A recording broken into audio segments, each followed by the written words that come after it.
Okay, I'm back. Can you see me? Did uh did I did I get back before the not like this screen turned off? You know the one I'm talking about? I can tell you what happened. That network bonding thing that I was talking about, it turned itself off, which it hadn't done that before. Kind of makes me wonder if I misclicked on the window when it wasn't focused. So, off and on again. Yeah, that's annoying. I guess because it correctly interpreted me turning off the stream as turning off the stream. That does make sense. This is actually quite mysterious. Now that I did that, it's not hitting the mobile connection at all. Which makes me wonder if the issue was in fact that I'm using an ingest server that the VPN's connection to is fine, but mine is not. That seems plausible. Anyway, we can actually get started now. Is everybody still here? Or did I lose you?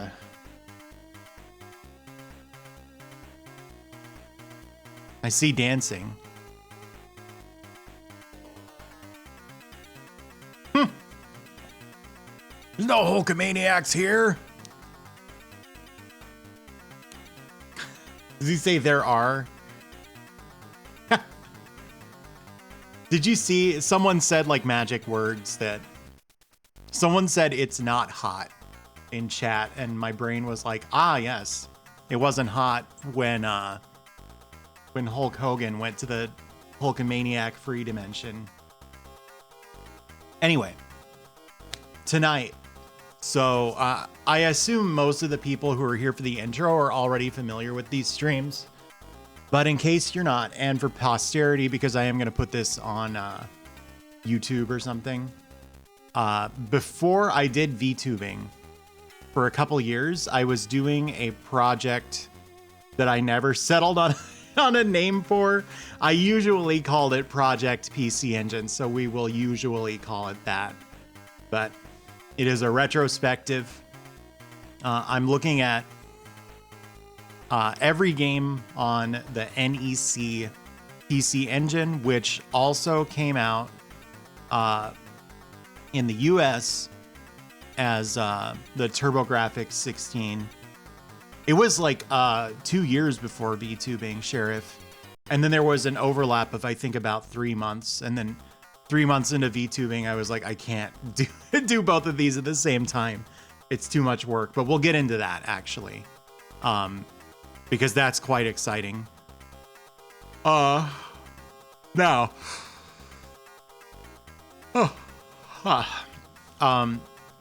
I do want to clear something up. Maybe I can find an image for you. Hang on. I want to clear something up because this usually comes up.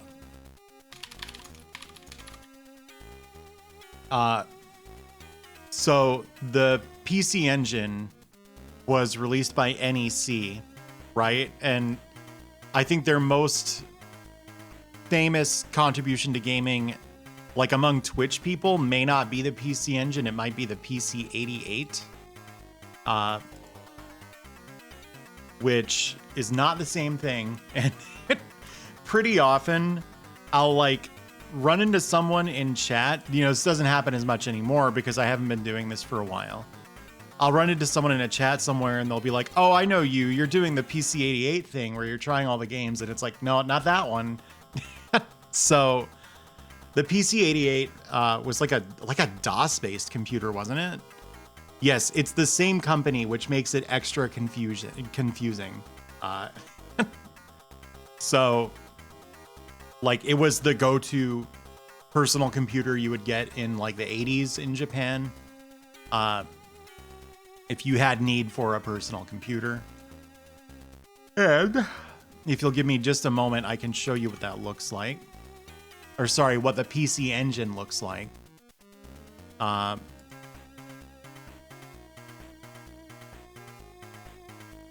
So we're not talking about the PC-88, which I could show you a picture of it, but they all look different. like how IBM PCs look different and IBM compatibles and stuff. I think the thing that the PC-80 is most famous for among like Twitch people is it has a whole lot of not safe for work games, and that is not the case for the PC Engine, although the PC Engine has some. We won't be playing those. Sorry if that disappoints you.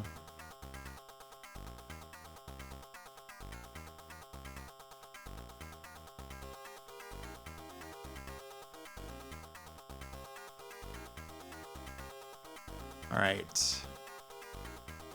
Is this it? There. This is what we're talking about. The PC Engine was a little console that came out in 1987. Hey, Deep Shock. Oh, this is so loud. Is the JJ and Jeff too loud for you, or is it just the right volume? What do you think? That song, you'll hear it. The little console that could. This thing is really interesting, honestly. So, when it came out in the US, it came out around the same time as the Genesis, and they called it the TurboGrafx 16 because they were desperate to imply that it was a 16-bit console. It's not.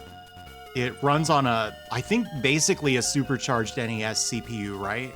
So it's got an 8-bit processor, but it is definitely not the same like hardware generation as the Famicom.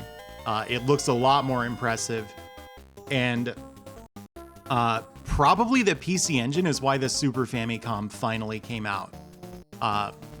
If you didn't know, Nintendo actually supposedly finished the Super Famicom's design like pretty early on. Sometime in like 1988, they had like a fully working prototype that I think the only difference between that and what they eventually brought out was it had less RAM. But they didn't care until this thing started selling in like big numbers. Because, yeah, that is correct. Because like Americans and I guess probably Europeans as well tend to think of the Mega Drive as the big challenger to Nintendo, the Genesis, you know, which was true in our marketplace. But I think this is actually a point in time when the Japanese video game market was still like way bigger than the US and Europe and Brazil and all that. That's not the case anymore.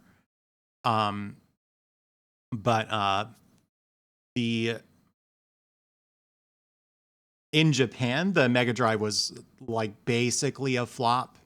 And what really got Nintendo sweating was this console, which I think came out a little earlier, which is not a 16-bit system like the Mega Drive. It's an 8-bit system, but it lasted from 1987 through, you could say 1999.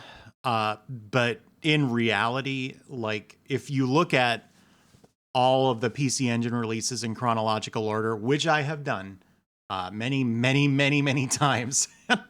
The last year that there were like a significant number of PC Engine releases was 1995. So what is that? Counting 87, that should be like a 9-year. Am I counting from 0? Am I doing it correctly? Look up Johnny Turbo, must we?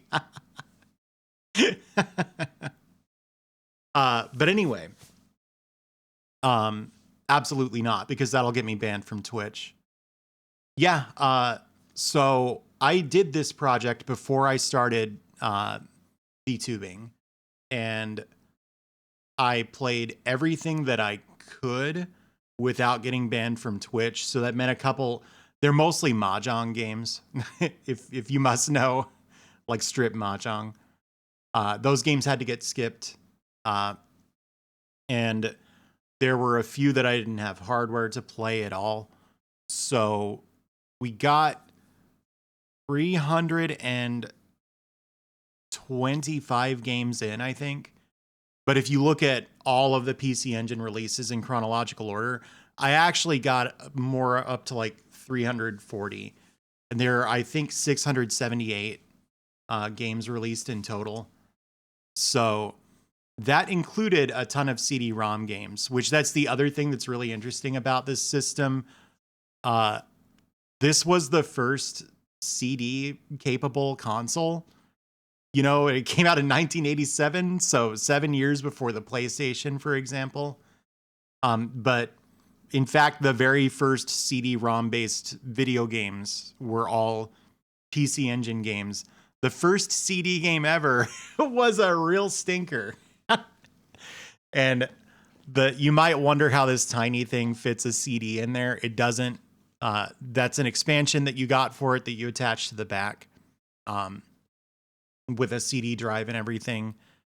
So as for me, I'm going to be playing all of these on a PC Engine Core Graphics 2, which doesn't look like this, but don't worry about that.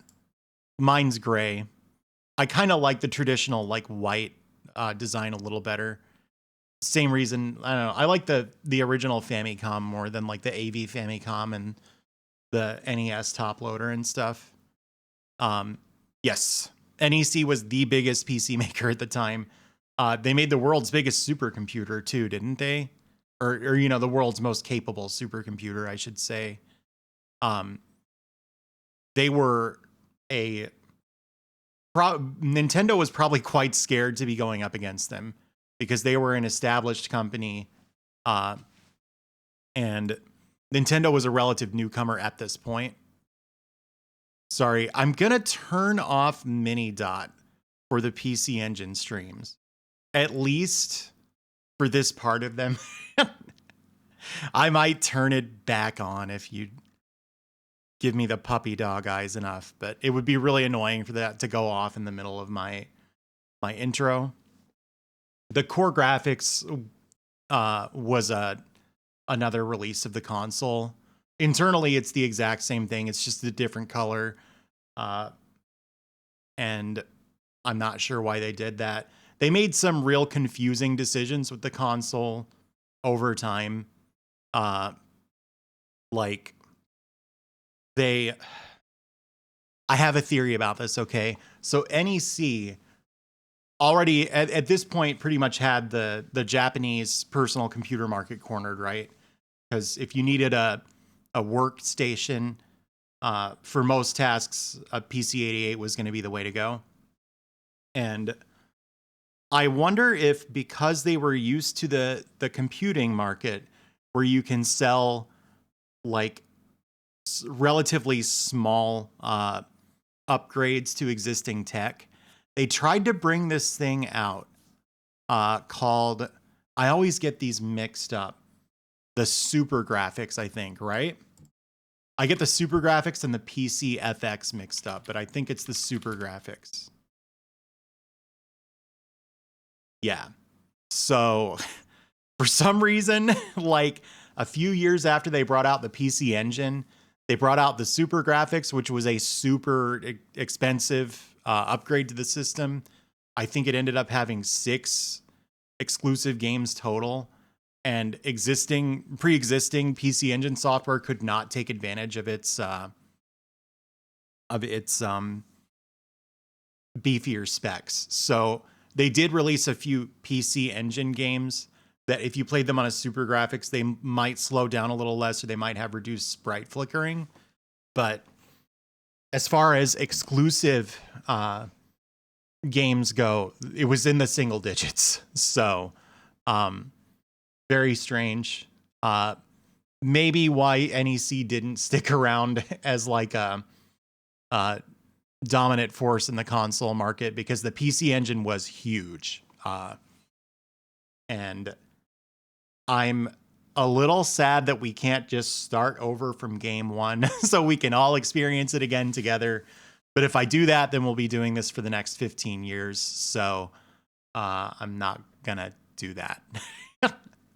But on that note, what we're doing tonight is I kind of want to set the stage for people who weren't there at the very beginning of this project, which not many people were because I was averaging like 10 or 15 viewers back then. Yeah, I don't know. It was a big deal though, Altazimuth. The PCFX, who, what a mess. The CD add-on was a huge deal. And what I want to do is tonight, probably not for DMCA reasons, Sheriff. Tonight I was thinking we could revisit the launch of the console. So the format for these was from the beginning, I would get 5 games, play the batch of 5, try them out. Don't try too hard to beat them because that would take forever. There's a lot of hard games on this console. And then cut stream, do it again next week. So we're going to do the first 5 games. After that, I think it might be kind of cool to revisit a couple like landmark games, say from 1988, 89, 90, and 91. We got up to 1992 before, but oh my God. You would. Anyway, so probably we'll actually get back to the like doing everything in chronological order and picking up where I left off, which was like the summer of 1992. A few weeks from now. The plan is these were always Tuesday nights. I think I'd like to keep it that way because I know a lot of PC Engine Project viewers like their schedules actually haven't managedly changed appreciably. I have no idea how the word appreciably became the word managedly, which is not a word, but there you go. But so that's going on. So yeah, I think that covers everything. I actually do need to set the console up. So you'll need to give me just a moment. I'll put on some more music for you while I do this. Keith Courage in Alpha Zones. He can stay in the Alpha Zones for all I care. Mess of a video game. I'll be right back.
Some people have like a full paragraph of Wigglies. Don't tell anyone, but I actually got some cake. Give me just a sec. It's to celebrate the PC Engine. No, it was a family member had a birthday.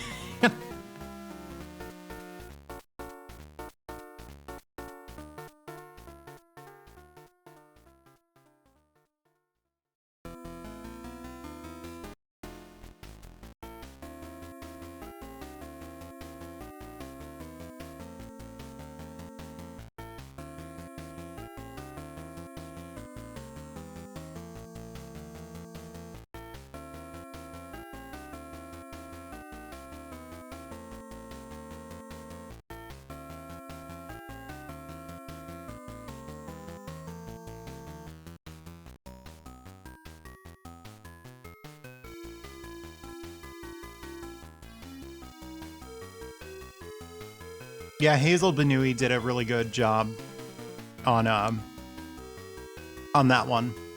Okay.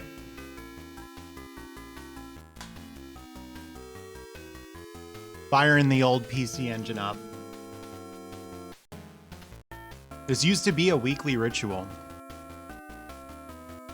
Usually, but occasionally I would call it due to weather because like for these streams, I really wanted some kind of video archive. And so I didn't want to get like a PC Engine stream messed up by a severe thunderstorm or something.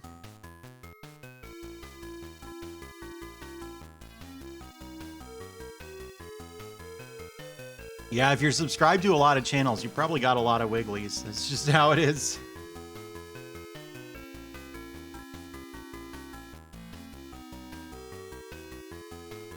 Did something sound like Night of Fire just now?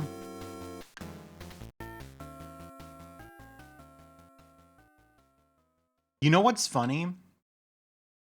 I think it's actually possible that I don't have a PC Engine profile on my RetroTink 5X. That's something, isn't it? So, let's, the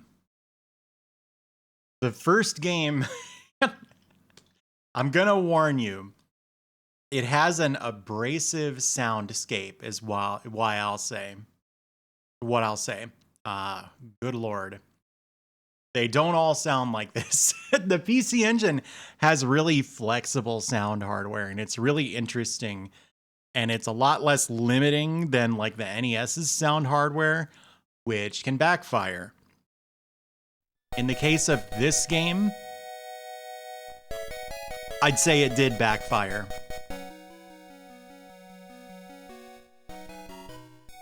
All right, let's get these settings dialed in. Hang on. Input, start RGB.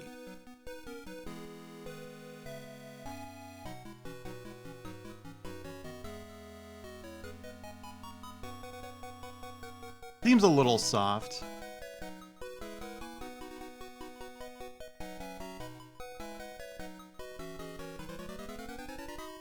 There we go. Ladnas. All right. I think we're set. That's actually cropped pretty well too.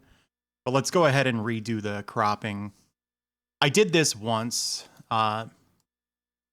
Figured out exactly how to set the PC Engine's cropping, but it might be a little off for some of these. Remember to save the profile. Not a bad idea. Not a bad idea at all.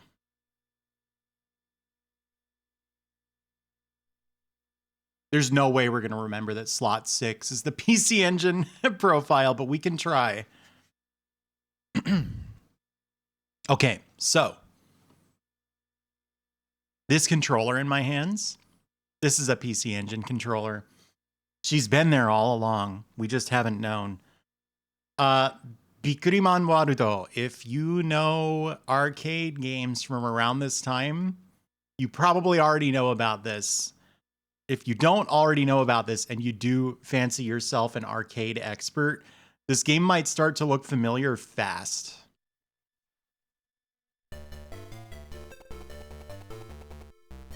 Welcome to Bikuriman Warudo. which is world, but I can't like code switch that fast. I'm sorry. I have a 6-button controller. It's a Hori Fighting Commander PC. It is my preference. So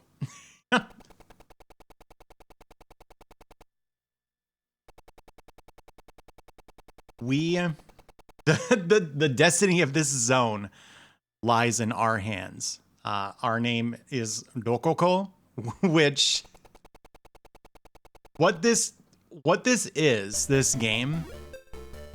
This is a Wonder Boy reskin. Remember I warned you about the sound being awful? That's the noise I was talking about. This game is tight. So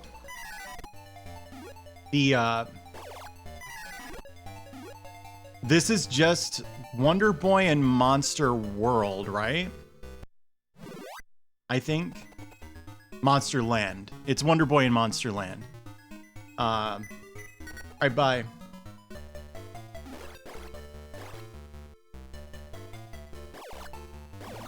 But the license is for this thing called Bikuriman. Bikuri is like surprise.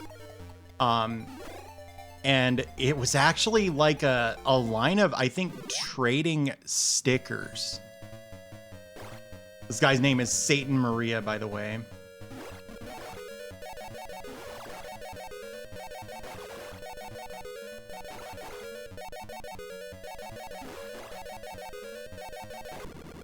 There we go.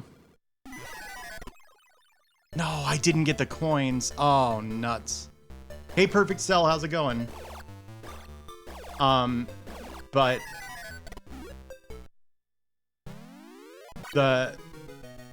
so I think they were like stickers that came with yeah, candy.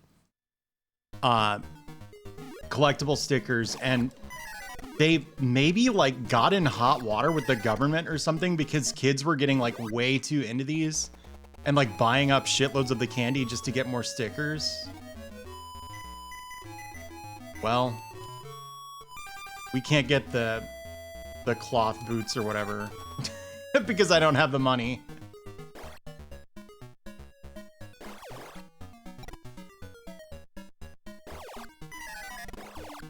There we go. Yeah, now all business runs that way. Does this make you run faster or something? Yes. Oh my god, it controls really weird.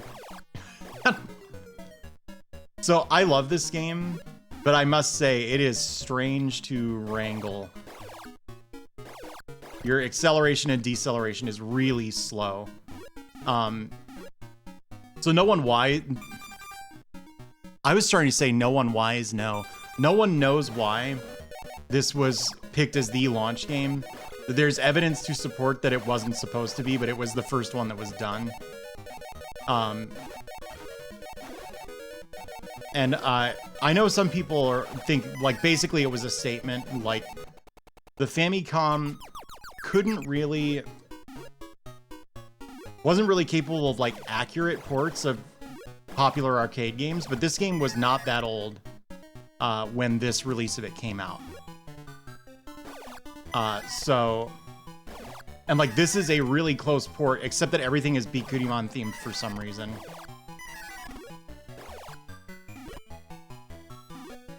I think there's a hidden door up here. Yeah.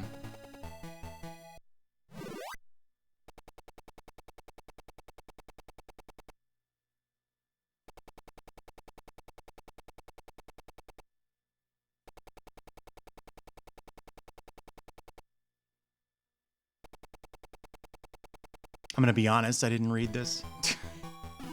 I think we're after like the hero's scroll so we can defeat Judah. Or something.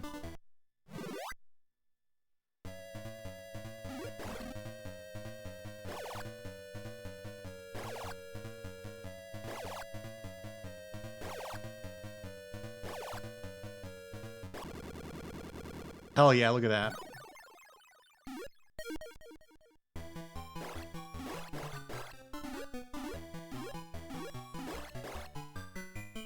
Hey Chris, how's it going? So you get the idea. This was really popular at this time, like, I won't say shoehorning, but working RPG elements into like just every kind of video game. And this was a reasonably popular arcade game. A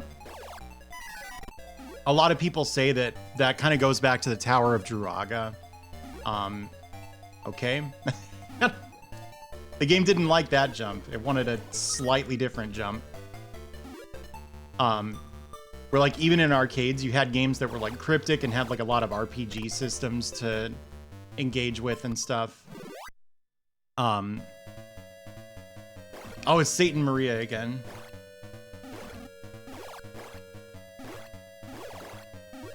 And he's impossible now.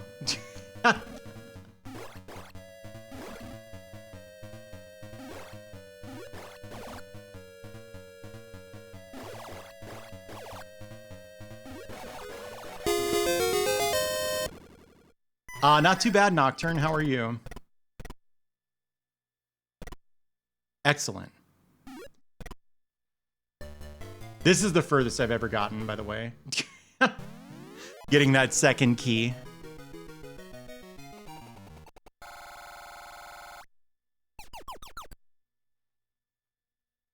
So the thing about this game...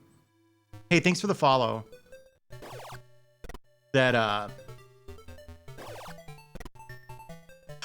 like, I love it, but I think it means it's not for everybody. This is an arcade game, right? So this timer is going down constantly. Like here, watch the hourglass. You missed it. Hey, thank you, Anonymous Gifter. Keep an eye on the hourglass, and you'll notice that when it runs out of sand and flips over, I lose like a little bit of life. So you really kind of have to book it through this game. You have to invest in faster shoes and stuff. What'll it be? Ha! That's funny. So, the game's a little harder than it looks. Because you hit a point where it's like, oh, I'm just out of life. Like... And there are a lot of secrets hidden in just like totally arbitrary spots. Like that hourglass right there. I just got that by jumping somewhere. It was a really common way to like hide secrets at this point. It's not my favorite kind of game design, but this is a game where like if you actually want to beat it, you probably need to look at a strategy guide.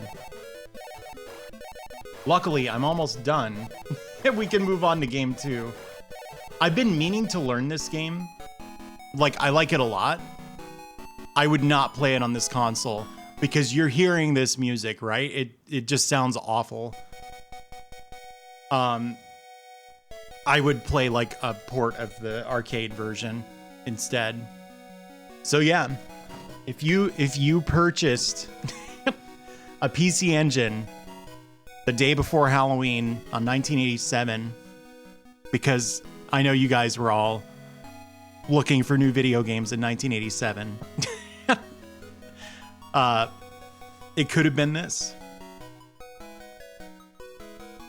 What do you think? Whoops. I hit the end screen button by mistake. What do you think? Bye. That's pretty funny. You were looking for Being Born. All right. Up next. I want to remind you that this console was a huge hit.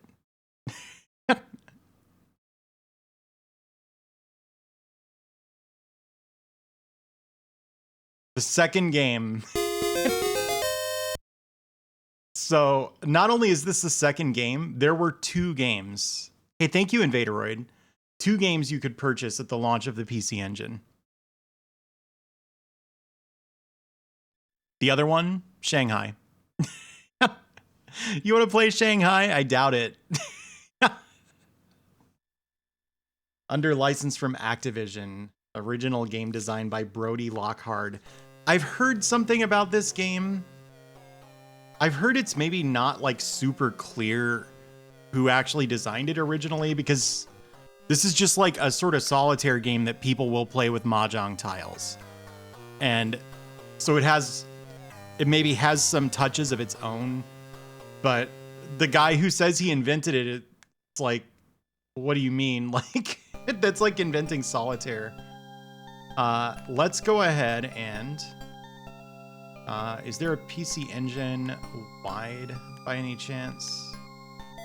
We'll do generic 4x3. Interesting thing about this console is capable of a higher vertical resolution. So the way to think about this is not that it's like wider, which I think a lot of people misunderstand it that way. We need to make a new cropping filter for the generic 4.3, by the way, unless this one just happens to work. Yeah, it's close enough. Let's take another like 8 or another 4 pixels off the side. There we go. So it's not that it's, sorry, something else was bothering me. Give me a sec. I forget what the horizontal resolution of this mode is. It's like 300 something pixels as opposed to 256. I think the normal resolution for PC Engine games is like 256 by 224 or something, which is the same as the Super NES, I think. But you could have a wider horizontal resolution, which the thing is, you were still going to play it on a 4x3 TV regardless. So what this means is the pixels are actually narrower because you you're still fitting it onto the same screen. You could do that on CRTs. You could have relatively wide and relatively narrow pixels. And yeah, Kiddo Caboose is, I picked this up. A friend picked this up for me. I think in like 2017 or 2016 or something. Right. CRTs didn't have pixels. They had scan lines. So Shanghai, I'm not going to spend long on this one. This game's boring. Like, I love it. And it's kind of fun to imagine, like, if you had gotten this and the PC Engine was brand new, would this have like blown your mind? I think it might have, right? Because like, I'm not sure this specific green is quite in the Famicom's palette, for example. I think the skin tone is like not necessarily that great, but like, yeah, it was before the Mega Drive. The Famicom would not have been capable of making mahjong tiles that looked this good. You did, yeah, in 1987, really.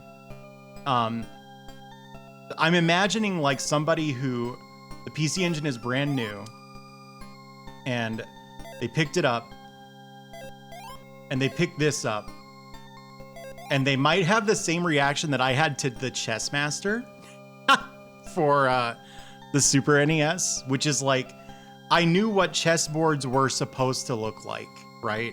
Because I didn't play chess, I was too young, but I had seen chessboards before.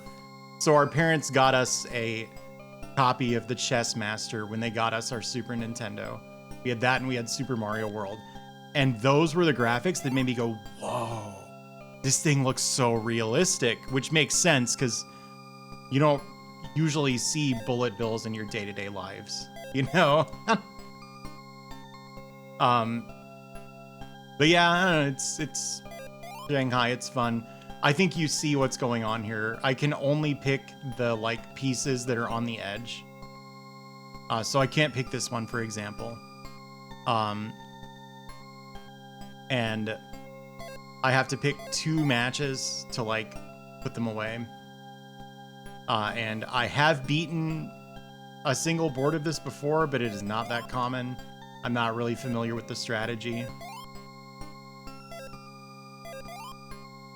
We'll just go until I soft lock. Games for tired grandmothers.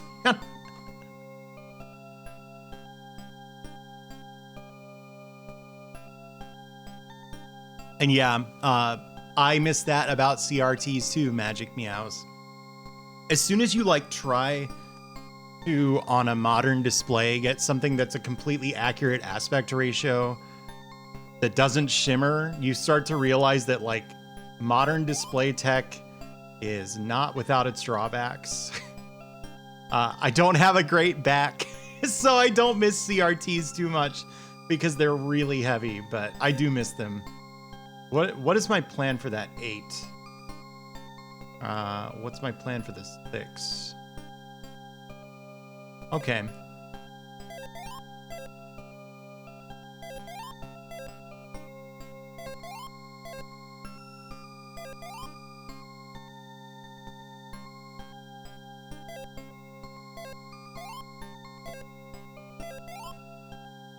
I don't know. Oh, there's something cool in this game though. Is it select? No, not file select. How do you mess with the music? There's a way to do it.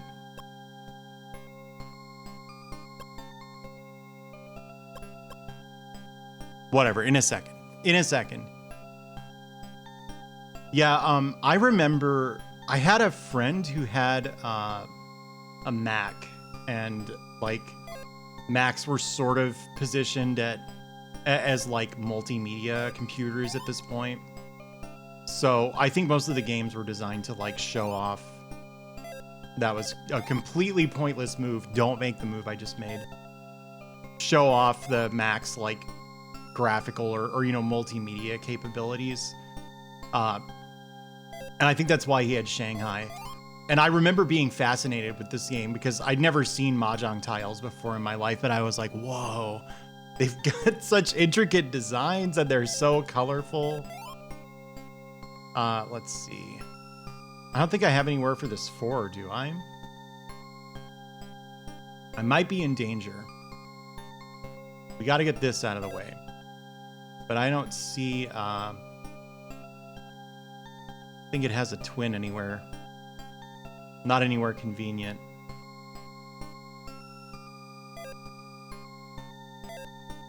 We got this problem, yeah, so these can't go.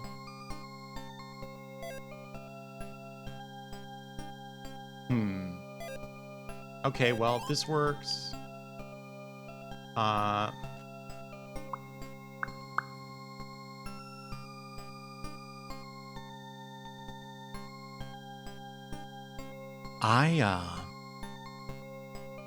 I see some potential moves. Like you could do this, right?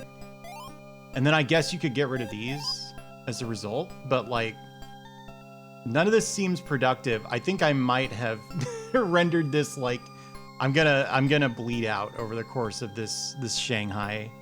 This happens every time I play this. I'm like, this sucks. This is boring, but it's an interesting historical artifact. And then like 40 minutes later, I'm like, oh, I guess we should not play Shanghai anymore, right? That's so. I won't. I think I finally. Hey, Lumina Channel, thank you for the raid. Did you win? Did you beat Crystalis? I think I might actually be screwed now, right? Because is this supposed to be summer? I don't get what this is. You got stuck at the end. Stuck how? Let's see. Let us see.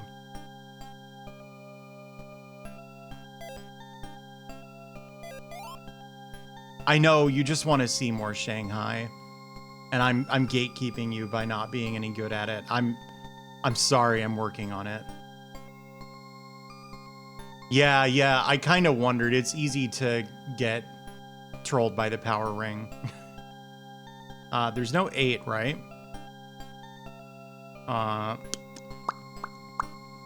Am I screwed now? I might be screwed. You can actually ask it for hints, I think.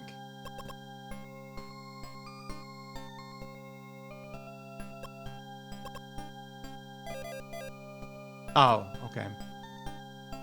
Thank you, Shanghai. So that opens this up, I guess. This. But I don't see anywhere for that north.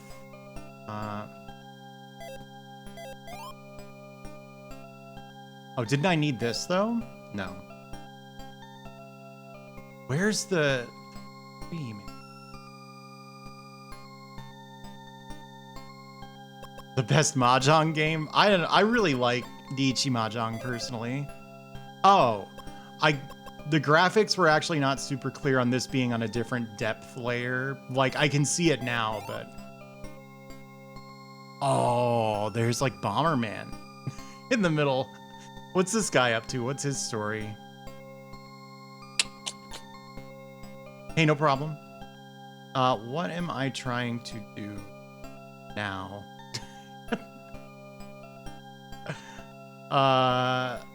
Tell me, game. Are there any moves I can make? Oh, yes. Dude, I'm not very good at Shanghai, huh? I bet you're shocked. Bet you're shocked. There's not a 4. Whoops. No, not playback.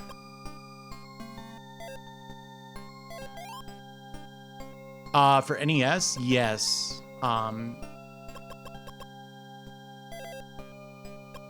Eventually, I think there were Yuanbara Jiko Chushin games. I'm pretty sure. We got 7 here. So if we need to get to that 3, we can.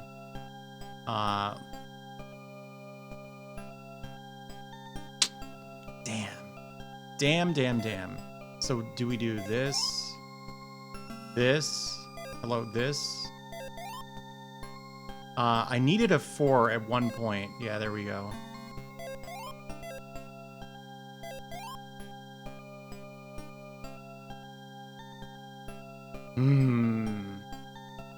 Alright, we need the 7s now because I want the 3s. No, I don't care about the 3s. I need a summer first. Too intense for Western audiences. Yeah, I don't think there was an NES Shanghai game. I was assuming Purine meant the Famicom. But I don't know. Oh, we get this out of it too. Which might be useful. Yeah, let's go for it. Let's do the 7s.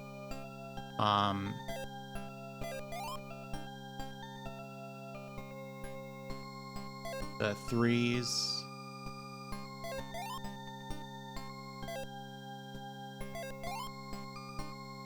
I don't think I needed that anymore. Yeah, I can't get to that for a while. What about this 5? Does this 5 have anywhere to go? Not that I see. Do you suppose Bam is bamboo, by the way? There's a scene in Seinfeld where I think, like, it might be George's, like, aunts or something are playing Mahjong. And they're using all these terms I've never heard before that I think were, like, really common. Yeah, bamboo was what I was thinking, but... The, Emerald, I don't think this is quite the right time frame for Emerald, but I'm not sure. Anyway, they were using all these Mahjong terms I'd never heard before and just like going super fast. It's actually like a pretty interesting scene to see out of nowhere. Am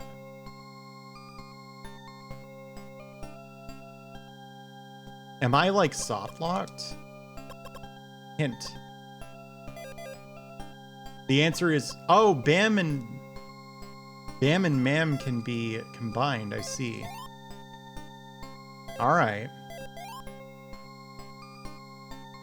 This.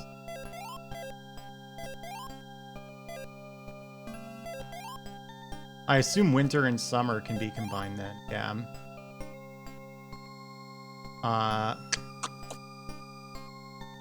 How do I get to a 1?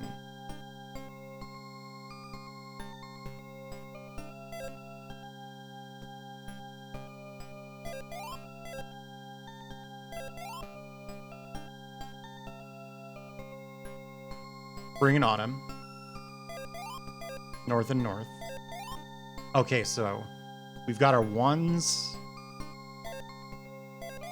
We've got our, what are these, tunes? Are there any, like... are there any Mahjong experts in chat? Is that the red Naka called Chun? Okay, yeah. I played a little bit of Mahjong. I don't know what I'm doing. I think my biggest achievement in Mahjong is I did once deal into 13 orphans just out of nowhere. So I lost 100% of my money in a microsecond. That was pretty cool. Because I know a lot of people who've been playing for like literal years and have never seen it.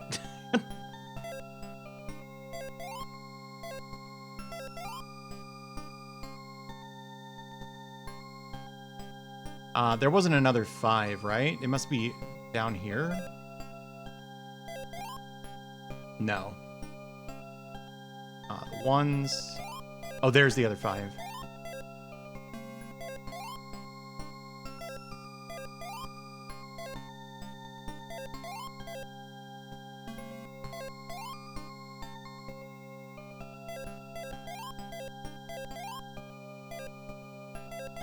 And that's Shanghai.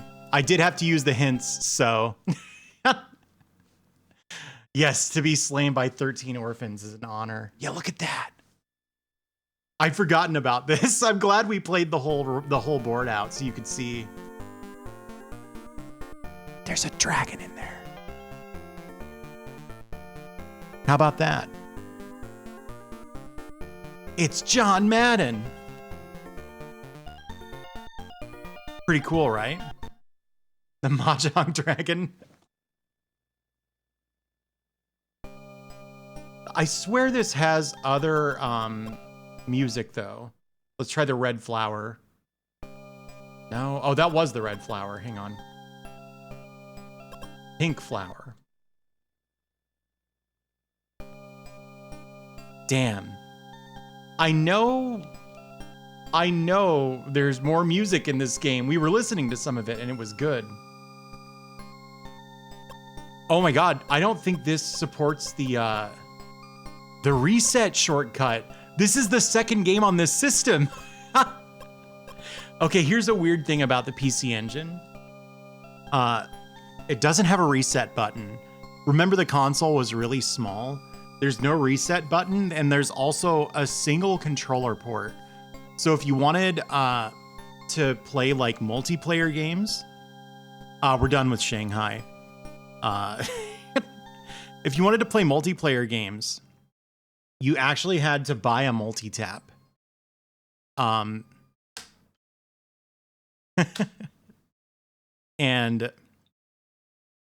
that, you know, probably, if I had to guess, the multi-tap thing is almost certainly why the TurboGrafx 16 didn't take off in America. Because I think multiplayer gaming like mattered to us a lot. And we were also...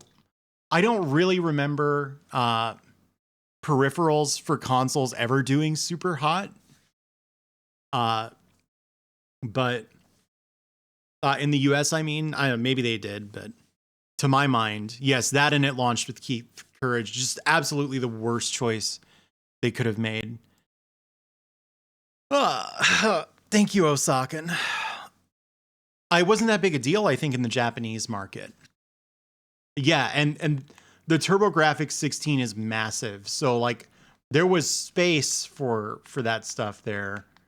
Would it have like somehow made it a powerhouse in the US? I really have no idea.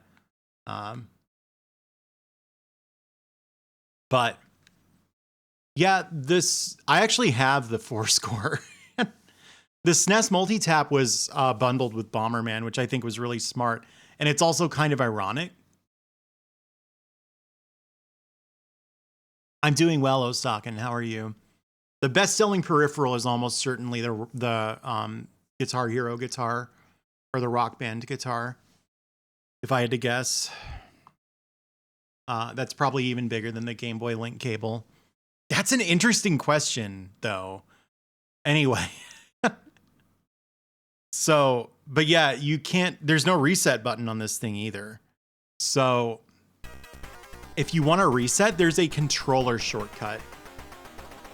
All right, look closely at the Japanese box art. It will cycle between that and the really bad US box art.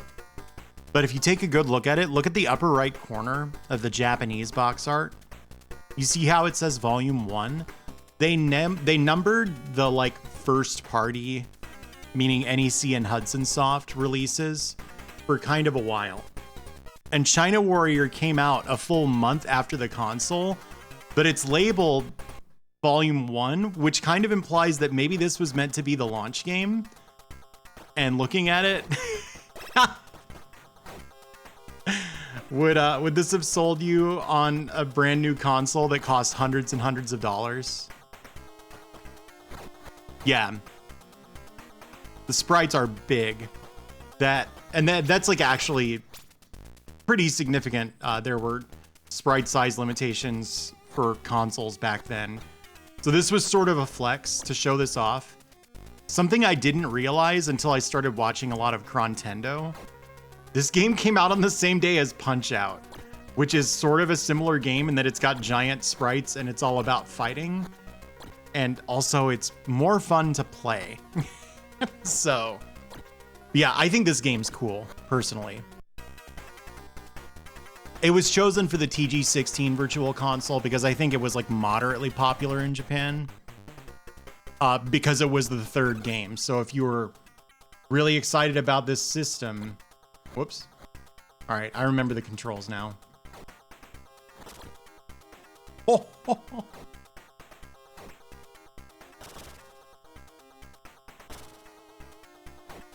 Anyway, I think this game is cool. It definitely has tech demo or flex vibes.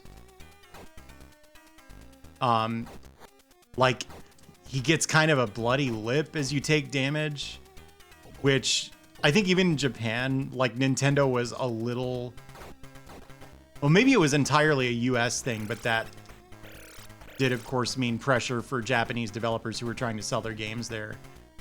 Like, I don't think the Famicom was known for like a lot of really edgy games. Oh yeah, you have to kick the HP for some reason. Wah, wah, wah. Was it really? I bet this was so fun when it was new.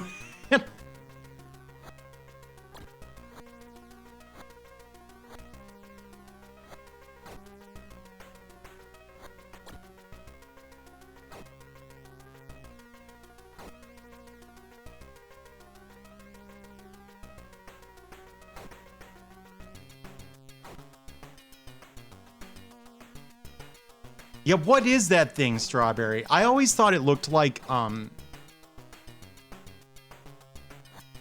yeah, the dithering is pretty ugly now that you mention it. It always looked like cigarettes to me. Probably Vega. Probably. You know, this is, of course, it is a real console, but it's going through RGB into an upscaler, so it's really, really sharp, which for dithering effects isn't always super flattering. Honestly, I think dithering at like really high sharpness looks cool, and it does still basically achieve the intended effect of dithering, in my opinion. 'Cause your eye can blend the two colors together, but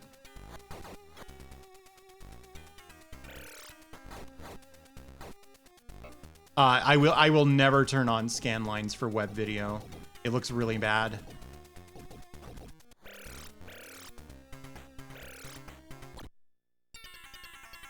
Yeah, probably the system can do it, but the card itself doesn't have the ROM space, if I had to guess. 108 subs. You can't ever gift a sub again because that is the number of Bandits of the Marsh in the water margin. Thank you, Fel. Yeah, the ground looks really bad.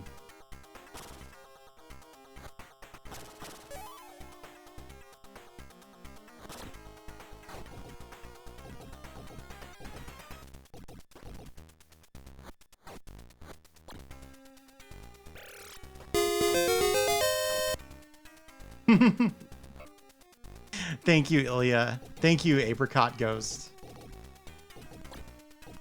Is it really not? So, I don't know. To me, this game is fun. It reminds me of like some games you could get on DOS, where the sprites were just big and they ran like shit. I have a kind of nostalgia for that. I used to be pretty good at this game, by the way. I have forgotten it all. I am doing just fine, Apricot Ghost. Thank you.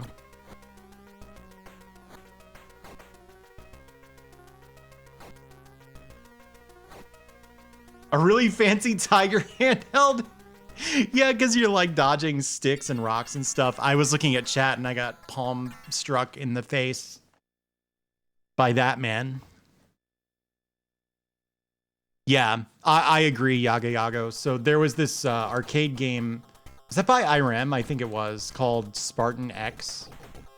It got ported to the NES and released under the title Kung Fu. So it's possible you've played it, but it was pretty popular, which it's exactly like this. It's just really, really simple fighting. Very little depth beyond, am I going to punch or am I going to kick? Or I could crouch punch, you know? And so I think they were trying to do that, but you know, with badass graphics.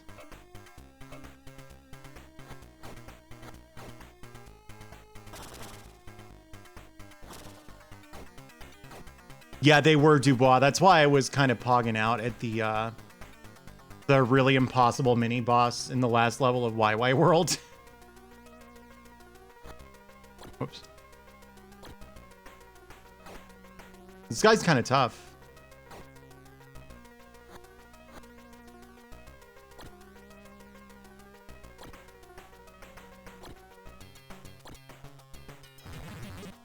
Did you see that? Oh yeah, you can block, by the way. I like never see anyone block on purpose, so I think it might be really hard, but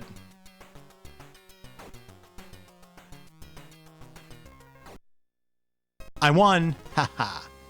Why is this guy barefoot? I cannot say I noticed that.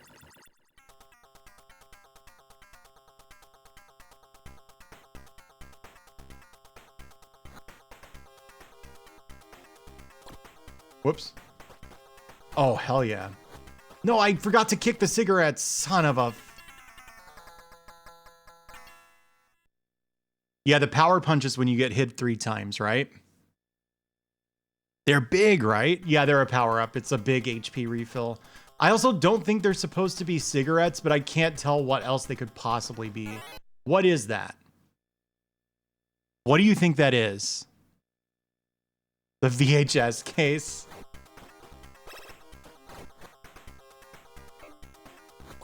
No, it's not cereal. Whoops. Beer? Could it be like rations?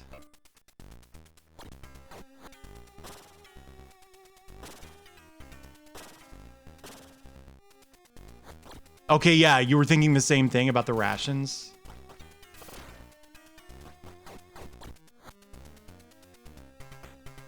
Whoops.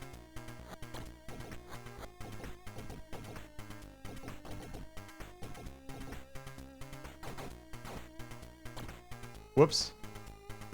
Seems bad. No, this game's tight. Play it, it's fun. You take 3 hits, and then punch.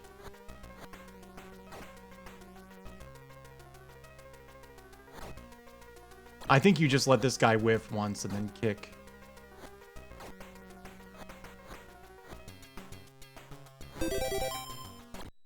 Hey, Winter. How's it going? I lost. Oh, you don't have to get hit? Yeah, it beats me then. Yeah, Success Joe. This kind of looks like Success Joe. The end. Isn't that awesome? There's some continue code, but I didn't hit it. So, look, I know you guys want to see like 5 hours of the Kung Fu. Oh yeah, by the way, it has 2 different titles. So, the Japanese title is The Kung Fu, and the US title is China Warrior. When you see that, like the is the English the as a loan word in Japanese, it's sort of like the last word on Kung Fu. Like, think of it like an italicized the in English. It's like, this isn't a Kung Fu game. This is the Kung Fu. And as you can see, they were right. They never made another video game as fun as this ever again. Guys, I used to translate Japanese for a living.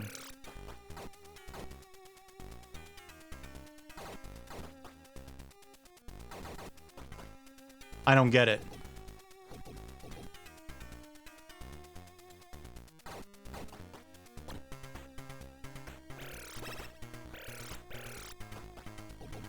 The One Chambara. Yeah, exactly. Like the Simple series. That's funny that the Simple series does that same thing.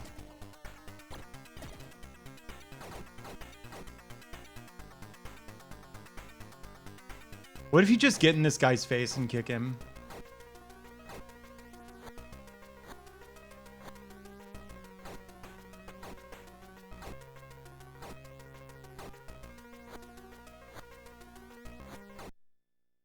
Man, I'm good at the Kung Fu. I'm doing awesome. Look at me.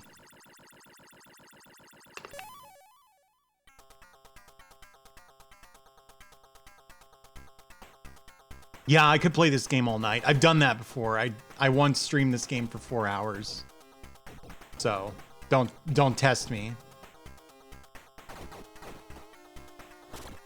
Oh yeah, look at this parallax, by the way. One thing about this that the Mega Drive, one thing that the Mega Drive had over this system is it had like hardware support for parallax layers, so effects like these looked a lot more convincing on it. Have I 1cc'd this? Never in my life. I know you have.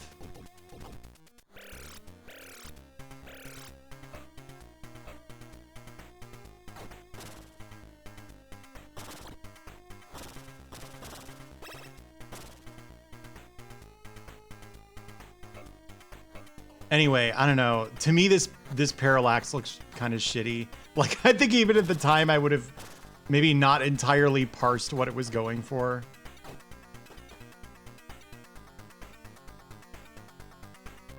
Air Zonk was a late game, for one thing.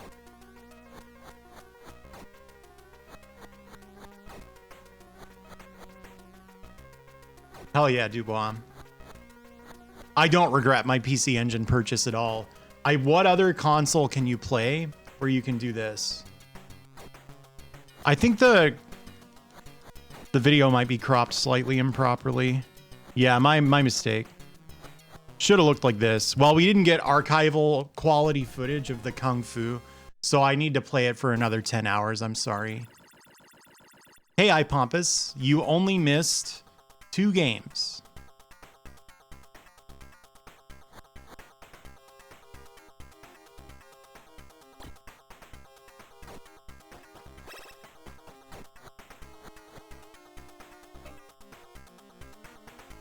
Yeah, you could. Games did it too. Like the Punch-Out.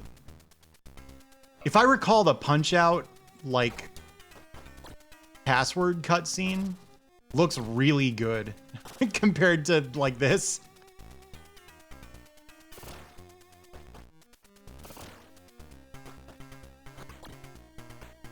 Something to keep in mind about this game, though. This console scared Nintendo so much that they finally got off their asses and brought out the Super Famicom. And even then, it had a market foothold for until 1995. And with graphics like these, it's not hard to see why. Yeah, Nalwonk, I do.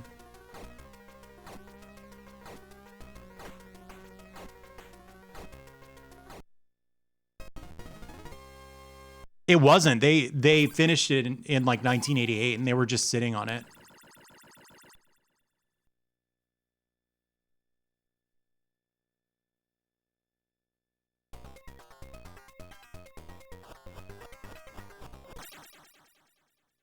I messed up.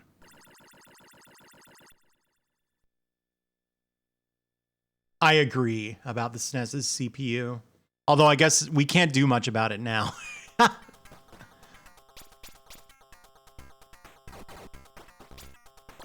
Whoops.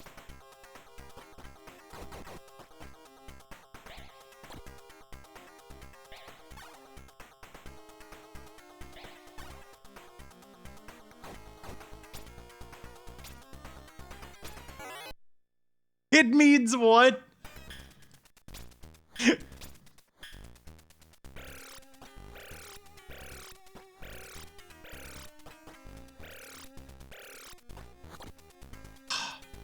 Those low fireballs are tricky. How does this work? I think you just jump kick over and over again, right? Or something?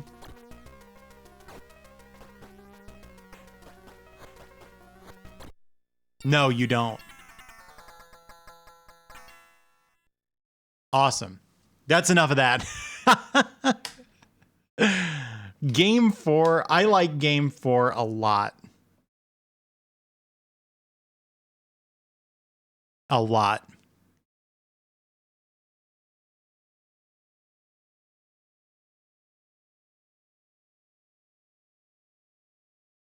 Two versions of it. I'm going to show you the US one first. How's it going, Orange, right? Not enough time for 14 loops. This is JJ and Jeff. Do you know about JJ and Jeff? This is a reskin of a Japanese game. I'm going to show you both of them. So let's start with JJ and Jeff. I love this game. I don't care. If you've ever played Adventure Island, this is really similar to Adventure Island.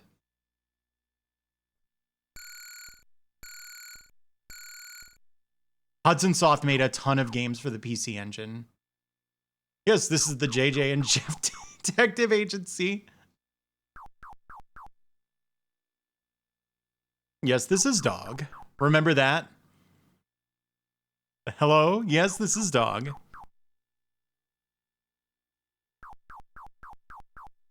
But that's not fair. Yes. So Hudson like came up with the chipset for this, and they came to Nintendo with their idea. They were like, hey, you could make a way more powerful console than the Famicom with this. Nintendo wasn't interested, but NEC was interested in getting into the console market, so they bit. So this is like the silliest game ever. Your HP is going down constantly. Unlike Adventure Island, not everything is a one-hit kill.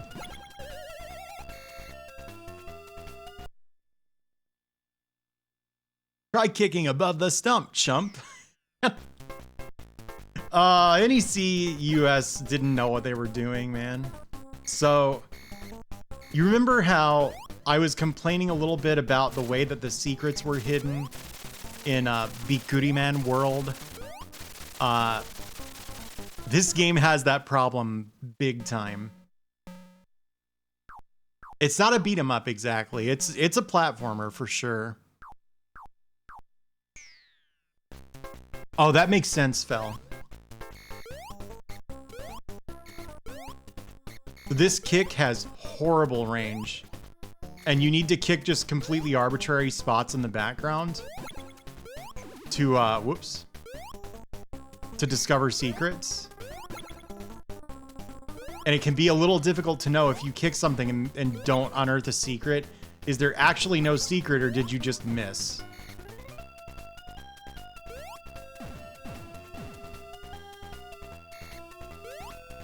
Case in point, there. That's where that hitbox is. So this game gets fucking evil. You need like a key to complete every world. So this is a little bit like Mario or something, where you've got like 3 sub-levels per world.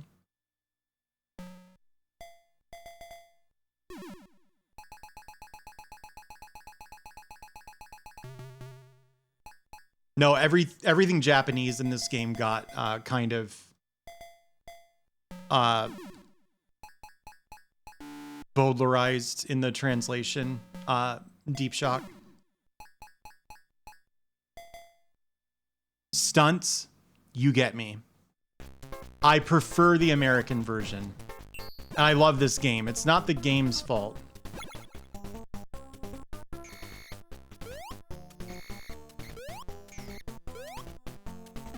But the thing about this game, like, have you ever played Adventure Island?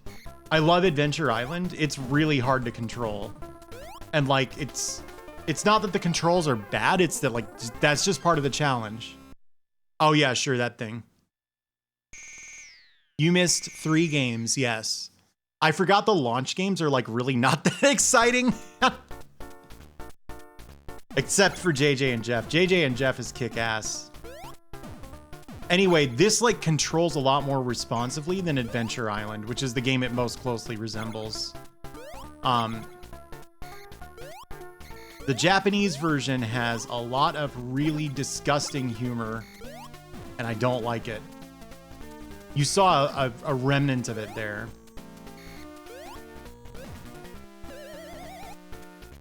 This song is so good.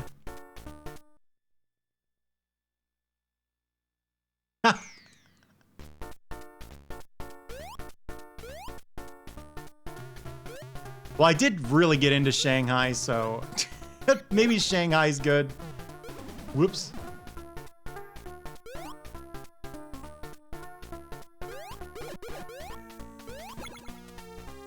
Oh my gosh.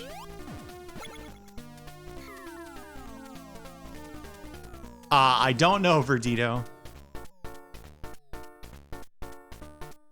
But there's a SNES game of this, are you sure? Are you talking about Adventure Island? Because while this is definitely like Adventure Island influenced, and it's by Hudson, so you know, it's their own thing. It is a different, a very slightly different thing. Look at this.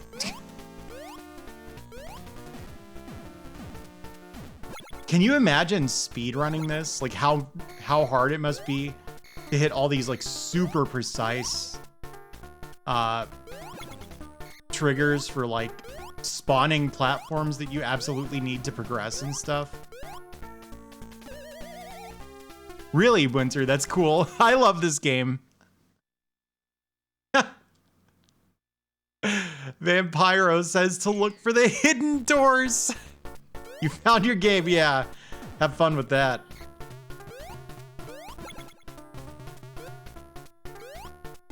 Whoa, don't do that, don't do that. Whoop. I'm really supposed to have the key by now, I think. So to get to the boss of every world, you need a key. It's just hidden somewhere. Some of them are pretty hard to find. And if you don't get it, you get warped back like multiple levels. So that's fun. Thank you, Chubo. Wah, wah, wah.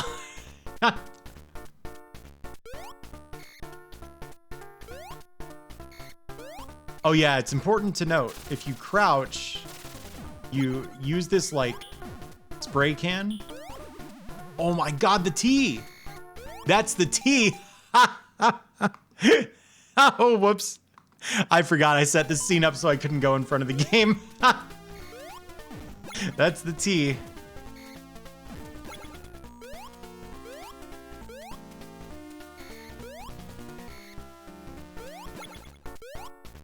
Did he use the spray can? You just crouch and eventually he fires it. Sort of, Verdito. I'll explain in a second.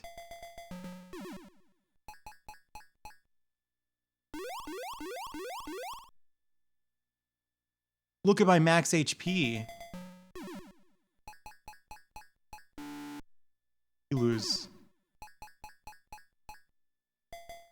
Is Hachisuke why I got the max HP, do you think? It's up here.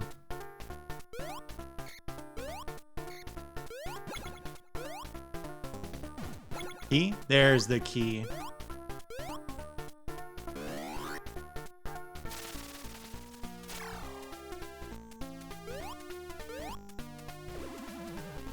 Ow.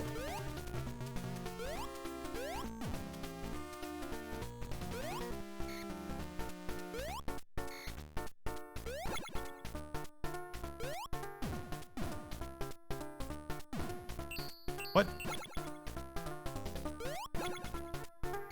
Which one am I? Am I JJ or Jeff?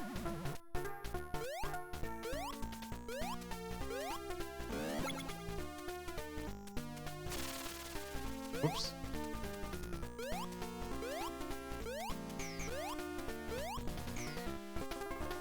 You're JJ, not Jeff, and that's okay.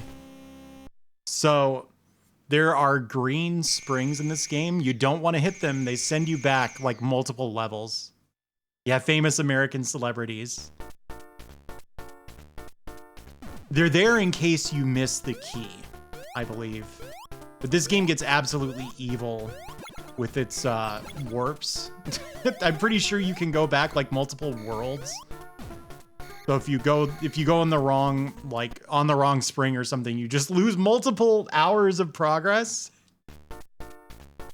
Yeah, I was thinking the same thing. As soon as I said, which one am I was like, oh, that's like that joke format people used in like 2013 or whatever. Oh dear. We're good.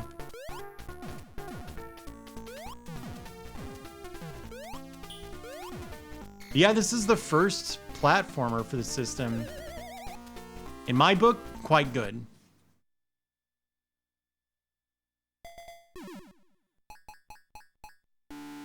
You lose.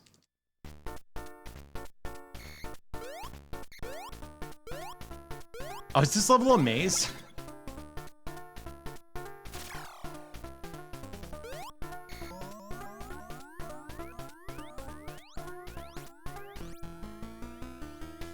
This song is so good. Okay, if I may, you see this color palette here in the background? Are there any like indie developers watching? Do you for some reason want my opinion? I don't think there are enough like color palettes like this anymore in like Pixel Nouveau games. Where it's like clearly supposed to be, you know, dusk or something. You notice this sort of thing is not that common. If you play Crystalis, a lot of that pixel art is something that I think you just wouldn't see in like a modern, you know, nostalgia pixels game. Revenge of Shinobi level 1, excellent example. That's a good game. I'm just trying to hit him. I just want to hit him. There we go. I can't hit him. This is awesome.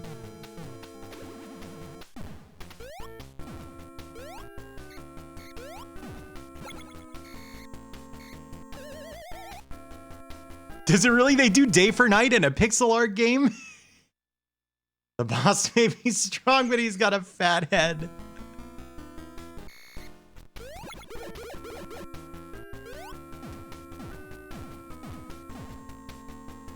So if you jump on that spring, you go back to a previous level.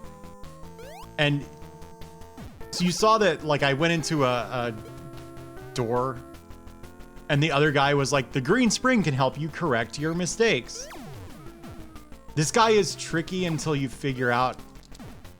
I always have to like relearn this every time I play. I think it's like you let them attack once and then you attack on the way up. Because while the boss is in hit stun, it doesn't have an active attack box, so you can just kind of sail through it. Yeah, this game is awesome. It's hard. Like, it's just straight up hard to execute. And then in addition to that, there's the whole, like, you have to find all this hidden shit just to beat the game. But I feel like this is probably the first PC Engine game that you could think of as a classic. Maybe Beat Goodieman World, just because it's a reskin of a classic game. But actually, this game is quite unpopular, apparently. I I'm paraphrasing Crontendo here, but I think if you take a ride on an otter sometime, might be fun.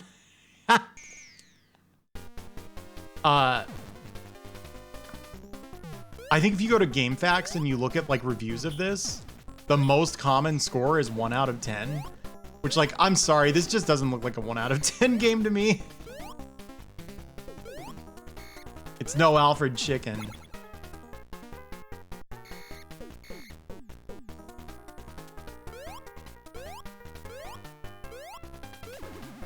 Oh dear.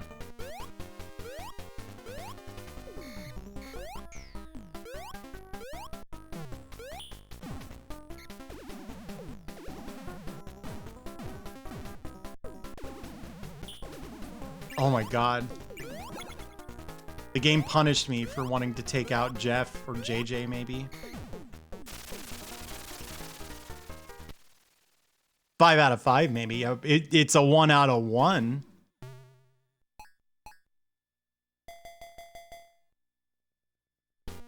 Alfred Chicken was not on the TG16. Hey, Bone Miser. I didn't get spooked. I don't know how you did that. Where do you kick? I don't understand. I don't think this is right. Oh. All right, I figured it out. Don't mind me.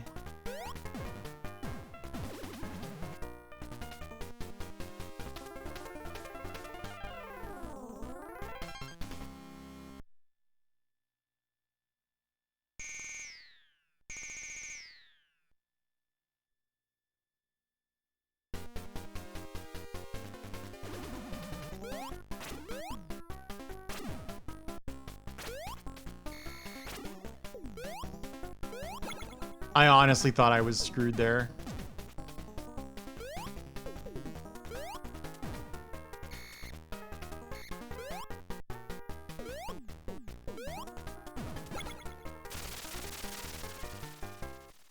Yeah, I think it's on the Mini because it was a launch window game for both the PC Engine and the TurboGrafx, so like a lot of people remember it. I don't know if it's necessarily fondly remembered. It should be, but it's too hard for one thing. Like, that's not a problem for me, because you know my taste in games, but I think a lot of people would not like how sadistically challenging this game is. Like, it is astounding that I haven't taken a death yet. I just mean, like, by my own standards, not like I'm gonna sign a contract with a JJ and Jeff agent or something. Hey, thank you, Deep Shock. I don't know why the hydrate thing didn't work.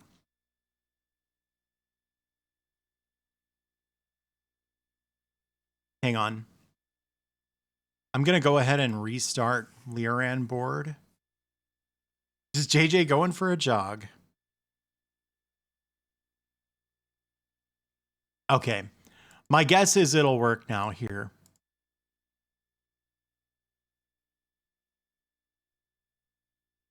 Oh, it did work. The PC Engine scene is so old that it doesn't have the hydrate and stretch on it at all. Hang on. That's actually really quick to fix. There. Look at that. All right, back to the game. Wah wah wah. Oh yeah, there's a Japanese version. I should just cut this run here. No, I'll play this out, and then the Japanese version will be quick. Because that version of the game is vile. Whoops.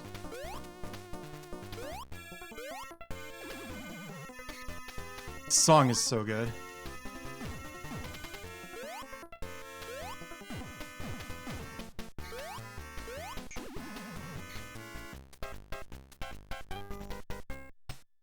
I fell.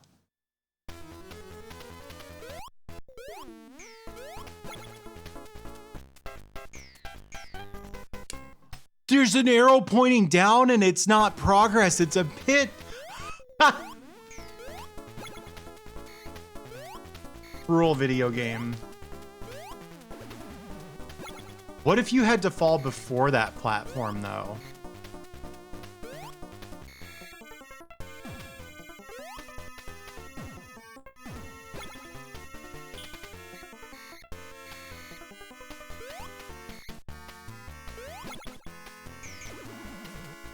Huh? I wasn't jumping. I don't know why he jumped.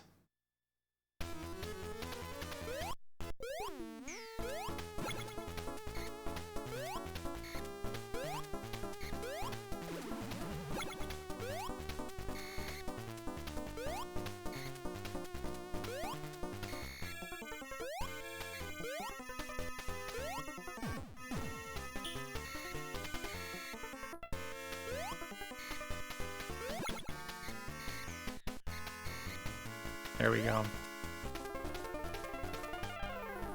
It's on the platform again list. Yeah, I mean, it hasn't been put in yet. I don't know, Zubs. He could be. This would rule as a weekend rental. Yeah, I agree.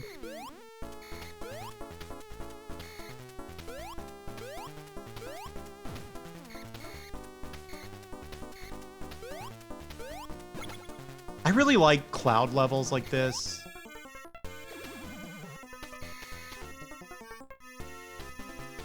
Weekend rental. Whoa! Clearly, you've never seen Classic Gaming Quarterly. On this episode of Classic Gaming Quarterly, we take a look at the launch of the TurboGrafx 16. You know what I mean? That guy? Whoa. Seahorse, this game, I love it. Some people really hate it.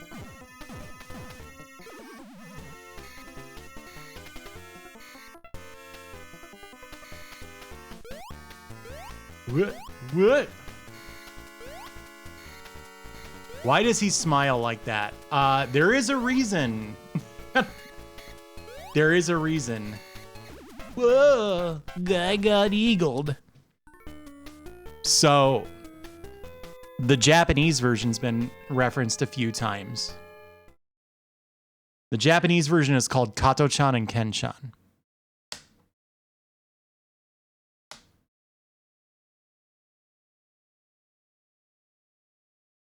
And it's interesting, and I'll tell you why. We can skip it, and we can, but I mean, for one thing, it hasn't even been 2 hours, and we're almost done with the planned games for the day, which luckily I have a backup plan, so don't worry about that. Kato-chan and Ken-chan. Oh, man. So,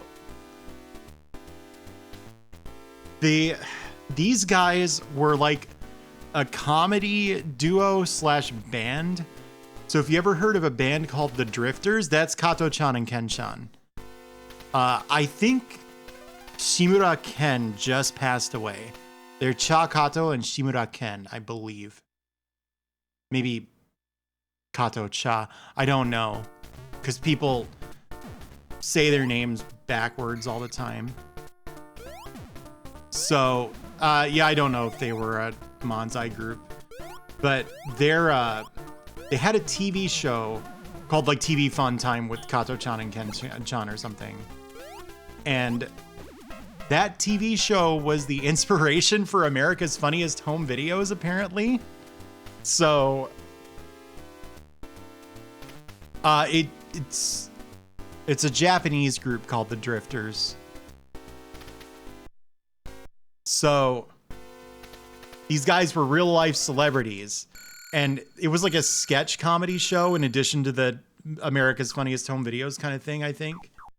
And this was a sketch that they would do all the time where they were a couple of private detectives. So that's what's going on here. And all of these parts were like you go into a door and then the other guy's there and he just says some kind of like catchphrase or whatever. Those are references to skits that they did on the show.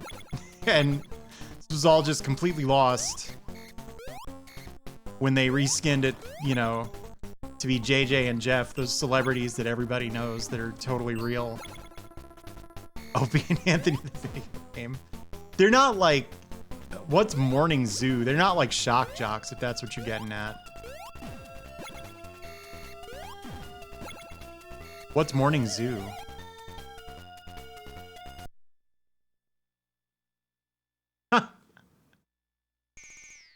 I bet if you were, I never really thought about this, but I bet if you were a big fan of these guys, this game was like really cool. Because if you look at like what they looked like at this point, it's actually a pretty convincing likeness. A kind of different, okay.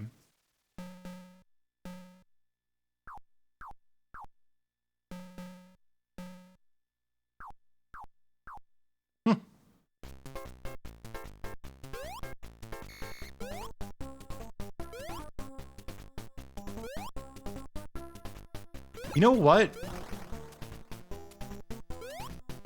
Is this missing some sound effects that they added in the US version? I kind of remember enemies making a noise when they died when you ran into them while invisible. I see. So yeah, the spray can, you have to turn around to do it in this because it's not a spray can. I hate this fucking game. I like JJ and Jeff though. That dude was engaged in his morning ablutions just now.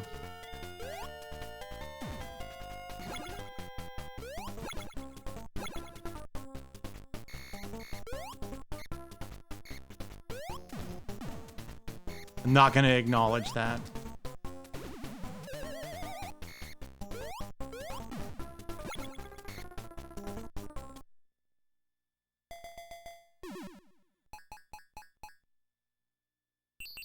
Get coin.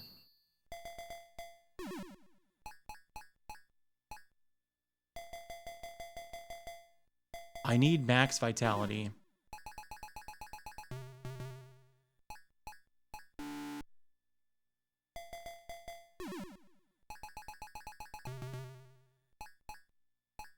I know.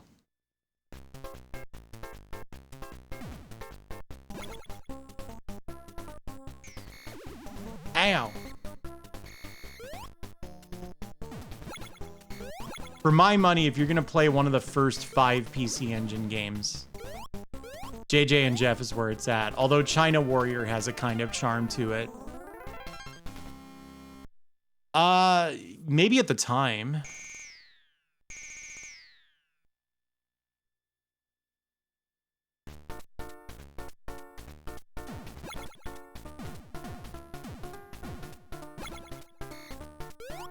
Damn.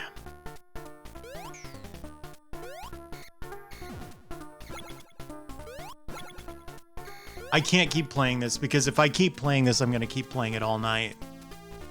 Absolutely not. It was like 2 or 3 years later. So that's JJ and Jeff. The last game, Victory Run. Interesting note about Victory Run. When I played it for the first Project PC Engine stream, my internet died. So like the show didn't get a send off or anything, which it was close to the most viewers I'd ever had at that point. Actually, it was really frustrating. Just my internet died.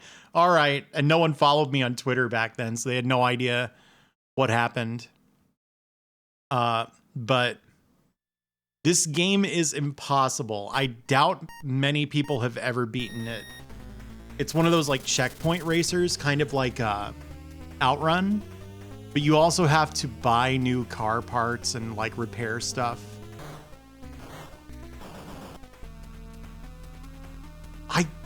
I wonder about this game. I think this game might be really good, but way too hard. For me personally, which magazine said this game was easy? For me personally, if I were gonna play a game like this and Outrun wasn't an option for some reason, like I only had an NES or like a PC Engine or something, I would play Rad Racer.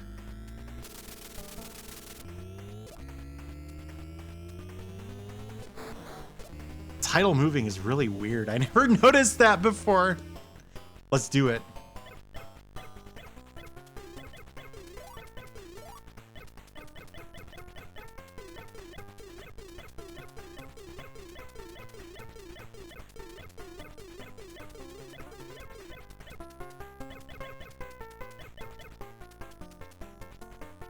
Sus. Thank you.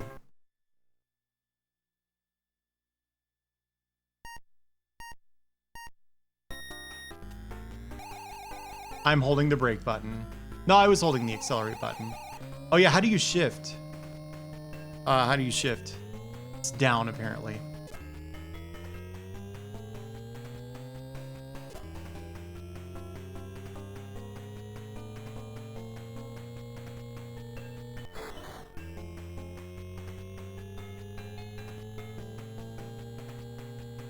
To me, this game's cool.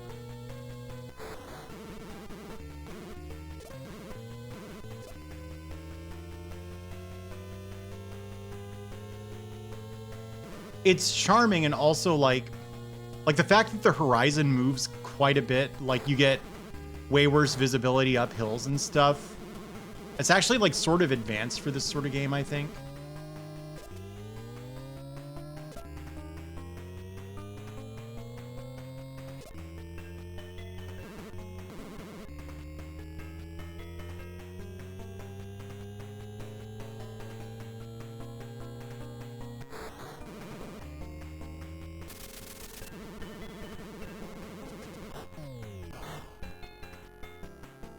Oh, yeah.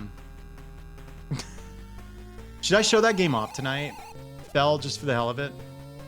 Because basically, I thought this was going to be like the length of a typical PC Engine project stream. Kind of forgetting that the launch games are really simple. So even like killing a bunch of time talking about the system and explaining, no, it's not the PC-88. Like, there's tons of time left.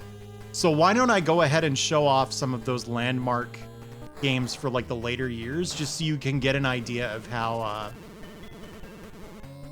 the PC Engine evolved over time. I have 5 seconds left.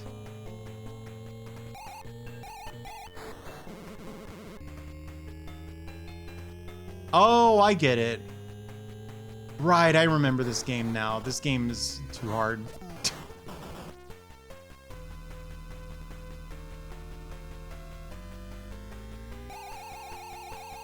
I would do Splatterhouse, but I've done it before, like several times since starting VTubing, so I think I'm gonna...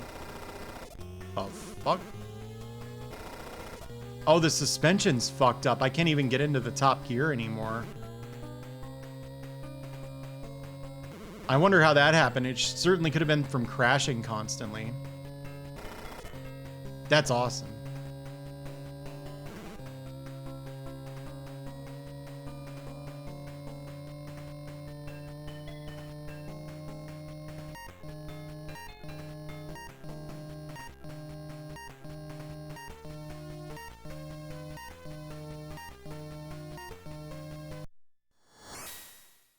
Damn. That was hard. A certain caveman? Nah, I don't think so.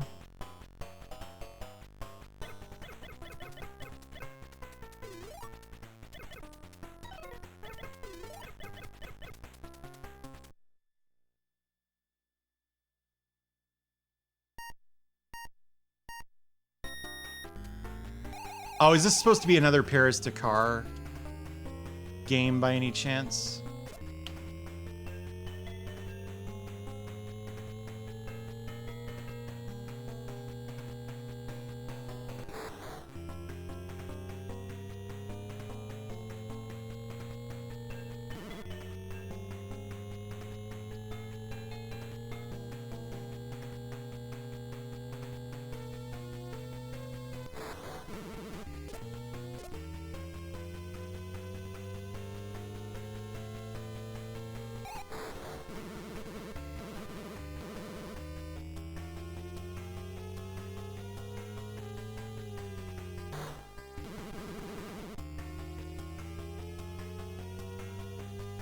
So far, better than the first time.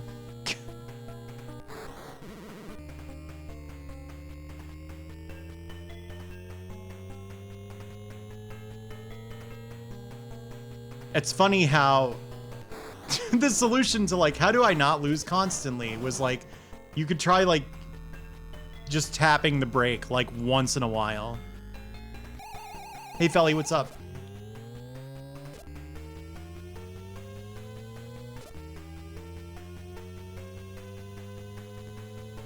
Sorry, I'm basically not reading chat right now because this game is so fast.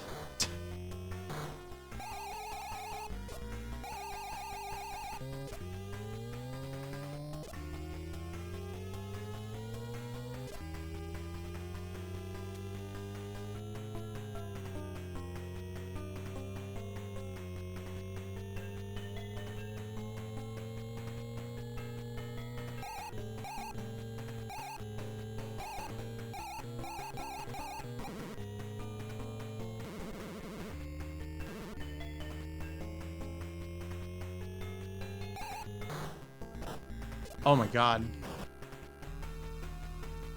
Yeah, don't chat and drive. Be defensive.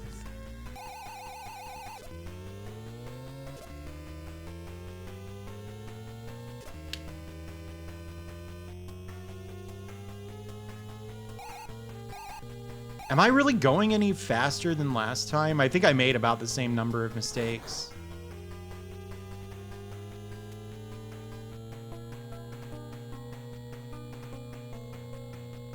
This is kick-ass. Oh, never mind. I actually went like 23 seconds faster than last time. Timeout.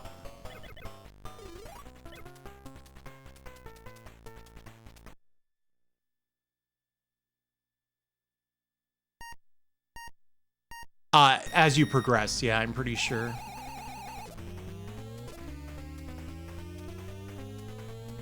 This even sounds like a Rad Racer song. By the way, I've never gotten this far. I did the first night I played it, but my internet died. Was anyone here on the PC Engine project day one? Do you remember the internet dying? Have a good night, Dubois.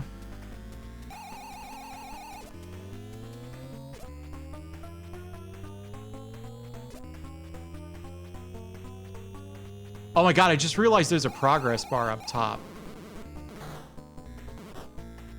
Oh my god. I don't know if we're gonna make it this time. You don't remember it? Yeah, it was right at the end.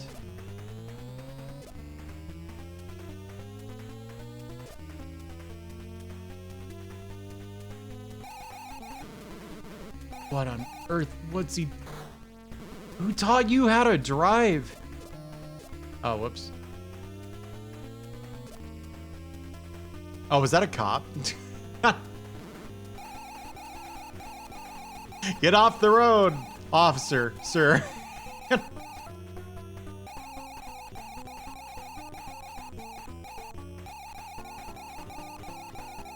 Oh, the brakes are in bad shape.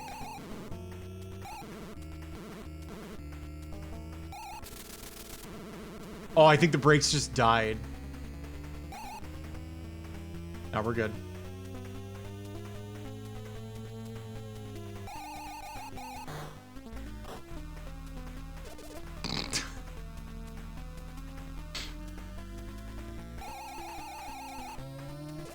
Okay, so you're saying don't use a gear shift.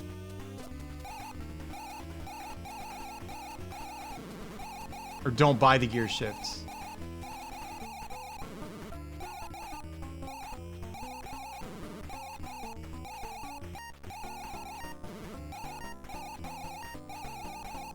Well, I almost got to the second checkpoint. It's something. Not too bad. I don't really want to play too much more Victory Run. But, you know. All right, I'm going to explain something to you. First of all, I'm actually going to pick up or pull up the list of TurboGrafx 16 games. Hang on.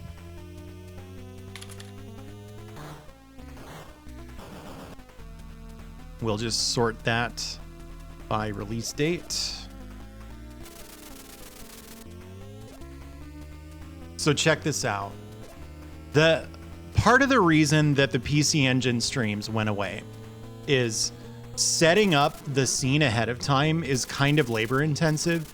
Doing it during the stream, it was adding over an hour of just nothingness, just filler to the streams. And so basically I was spending a half hour or longer. Let's see. Do I remember the... Might be report PCE. It's select PCE.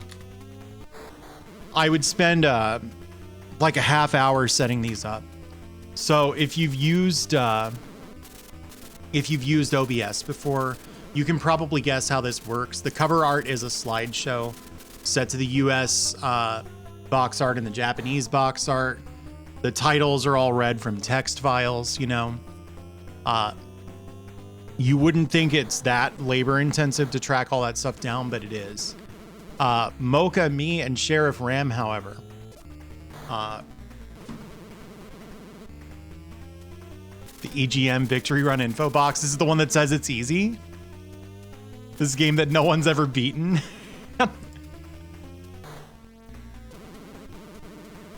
Wasn't it EGM that called the US Ninja Gaiden 3 easy as well?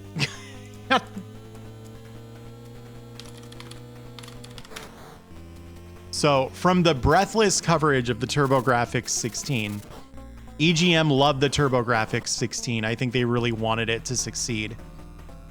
From their review of Victory Run.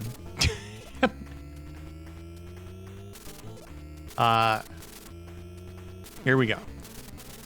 The first driving game available for the TurboGrafx 16 incorporates many interesting features that have never been seen in a video driver before. Isn't the way that people wrote about video games in this day and age just fascinating to you? Besides the enhanced graphics and animation that the Turbo offers, Victory Run actually reproduces the feel of real racing by requiring constant gear changes and frequent braking. As your car parts wear down, you can repair broken items like the brakes and gears with power-ups that are selected before the race. A very original touch. Difficulty, easy. I also like that levels of play is like one of their their criteria that they like rate a game based on. So check this out. Before, like if I wanted to go to game 6, I would have to open up. I can't deal with this music in my ear constantly. You don't have to hear it. I still do. I would have to open up the source and like, you know, replace the box art manually, and it took forever. But now I have a script. So let's say that I wanted to make, I don't know,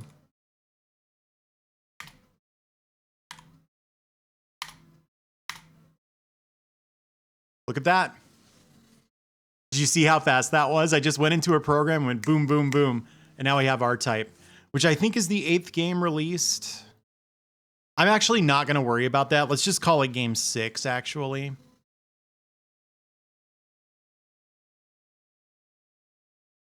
It's R-Type 1. R-Type 1 eventually got released as R-Type in the US. This is an interesting deal. So, R-Type was too big to fit on Hue cards. It was a really new arcade game at this point, and it was popular. And this port is incredible. However, they couldn't fit the whole game. They couldn't fit the whole game on one of those Hue cards. So they had to break it up into 2. So R-Type 1 is only the first 4 stages with, I think, a special boss or even a special stage at the end. So yeah, turbo chips. So it's got like it's got some exclusive content. I don't know off the top of my head what. And then like months later, they released R-Type 2, which was the second half of R-Type 1. And then they brought out R-Type 2 in the arcades anyway. But so we're just moving ahead. We already did the launch. Everybody clap. Good job, NEC. I want to move ahead to what I think are some like landmark games, like important games.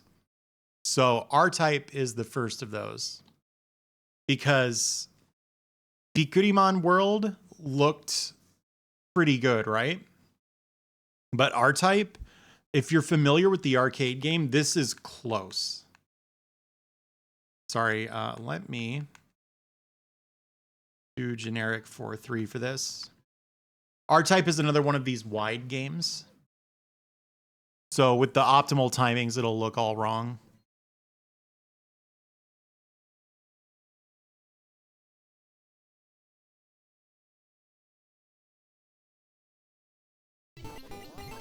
Also, there's actual music now. It is Kite Star, at least in the US, where I'm from.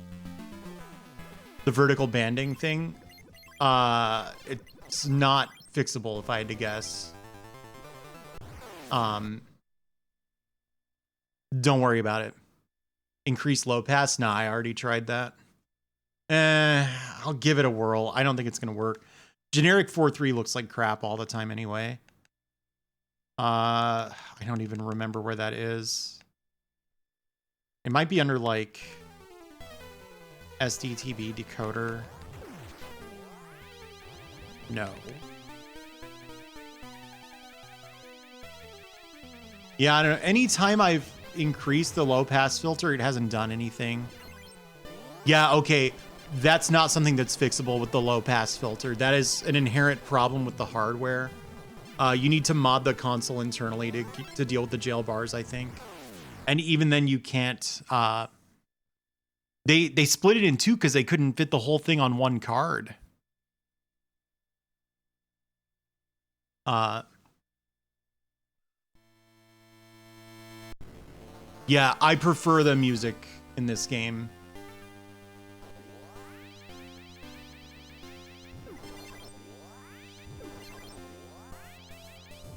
So, if you were to look at this in the arcade game side by side, they're like really almost identical. I believe the vertical resolution of the PC Engine is lower than the arcade cabinet, which is why there's this vertical scrolling here that's not actually accurate to the arcade.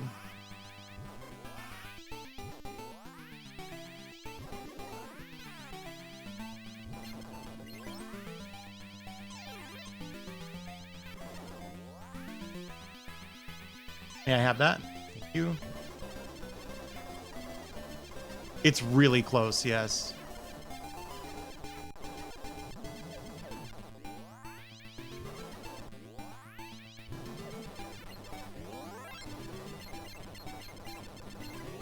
I should probably call the thing back now. Thing back! Get it?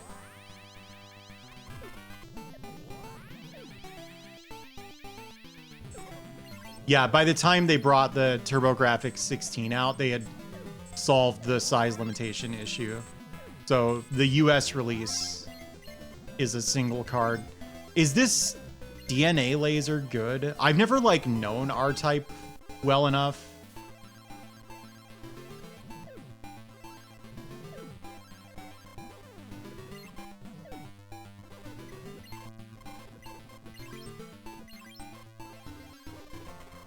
It does by far the most damage. Okay, so it's okay. The thing I really like about R-Type is a lot of these boss fights, if you know how to do it, which I don't, but if you do, you can win in like a single charge shot. Isn't that cool?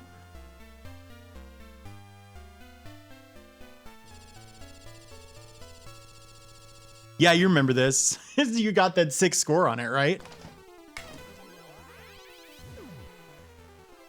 Starman, the launch games did not end up taking enough time at all. So I'm going through some, what I feel are some landmark games. So people have an idea of like where the system went after it came out in 1987. To me, this is a big jump over the launch games in graphical fidelity and everything. It's also fun. I thought I would hate R-Type because like,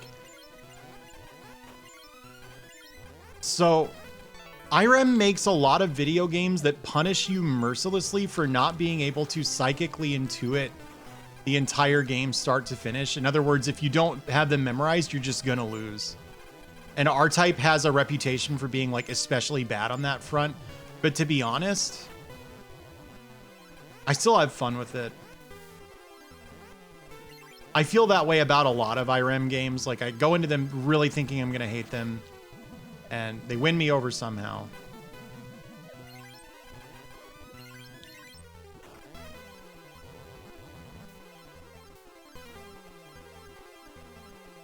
Wouldn't it have been funny if it had squished me there?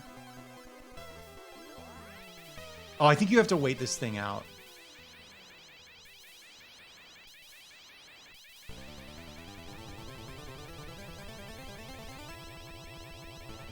Nice.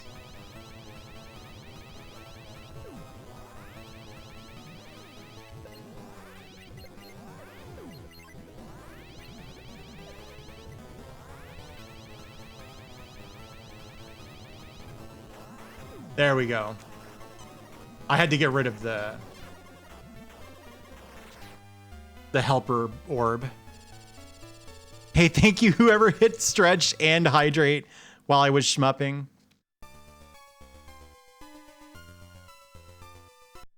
Just a sec. I didn't stretch. The force, that's it. All right. Whoops.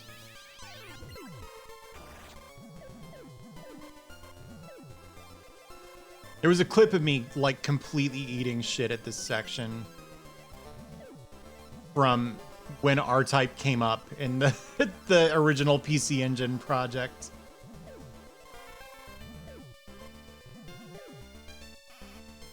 Wah.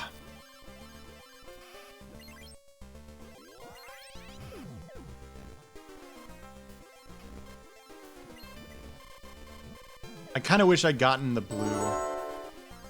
Hey, thank you, Sheriff. 16 bits, oh boy. All right, this is one of those places where I think I just died. We're good. R-Type is notorious for a lot of this kind of shit. Where like, you're being... I'm fighting this huge battleship, right? And if I don't move knowing where it's going to be ahead of time, I sometimes will just die.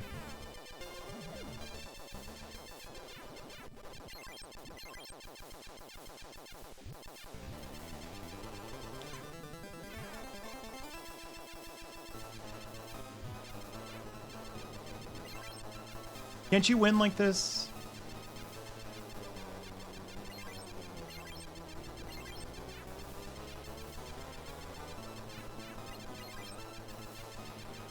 Eventually, I think.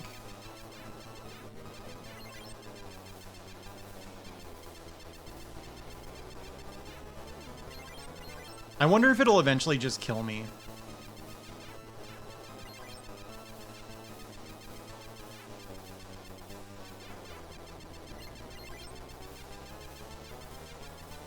Weapons Sapatia bar. It shot me. It got new guns.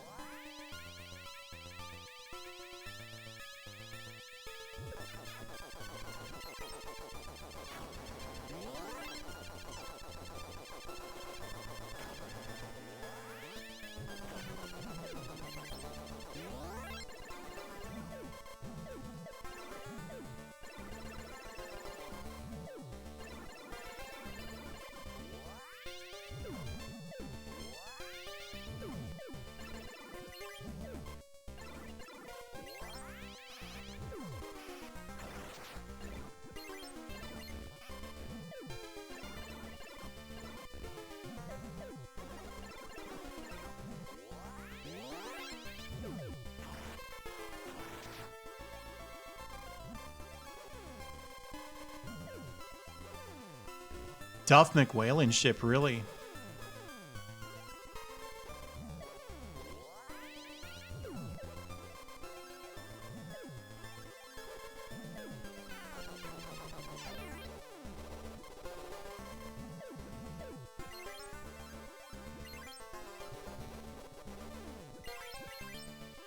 One thing that I've done is I just got in there and I charge shot it like point blank and I killed it. And apparently that's like I got away with murder basically. Oh, I became hit by the machine.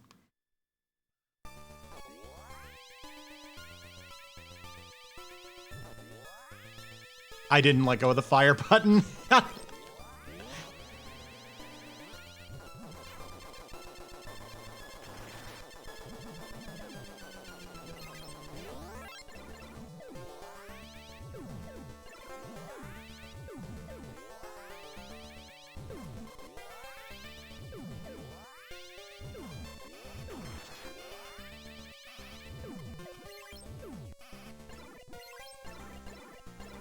This must have been a really frustrating release if you were good at R-Type already and you just wanted to play it at home, because it's like, all right, cool, I got this Hue card and I can play the easy part of the game.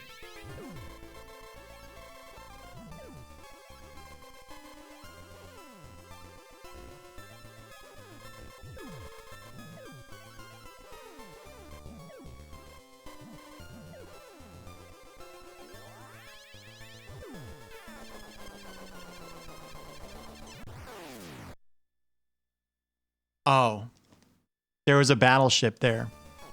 The wheel ship of attachment.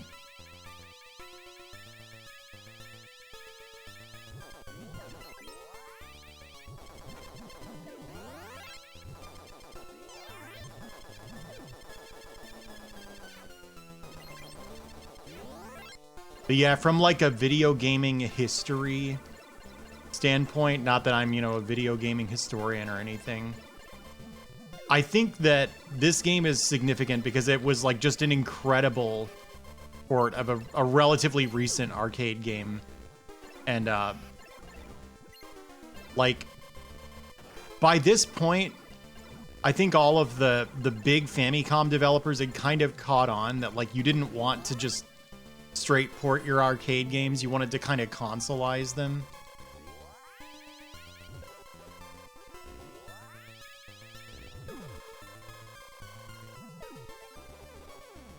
And part of that was because, you know, a console game you're going to have for years and years, and so it might need a little more like depth than you can get out of an arcade game. Oh, this is where I've died, I think.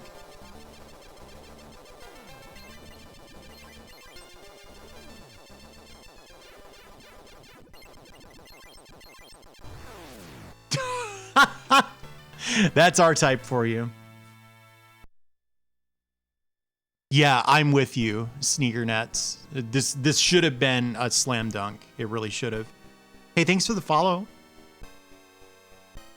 Well, it always does that. I needed to get past that little, I don't know, gap in the body of the ship. So let's just put a few more games up here and again take quick looks at them. I'm sorry if some of these are brief. Just do remember that I did this for an entire year a while ago, and a lot of these games I've played quite a bit of, to be honest. I've been to stage 4 for sure. The first time I played it, I got to stage 4. Depends. That's not how Capcom did it. Like, look at well, technically Bionic Commando has limited continues, but you can farm them like infinitely from the beginning of the game. So, but like Bionic Commando is just a completely different game. Ninja Gaiden is a completely different game. Like, it's not even a port. That's what they did. And R-Type is a port, and it is a hell of a port, and that is a hell of an emote. Oh man, dude, I love China Warrior. All right, let's throw some more games on here. So 6 was R-Type. Yes, deliberately introduce the bacteria that causes consolitis. Oh my god.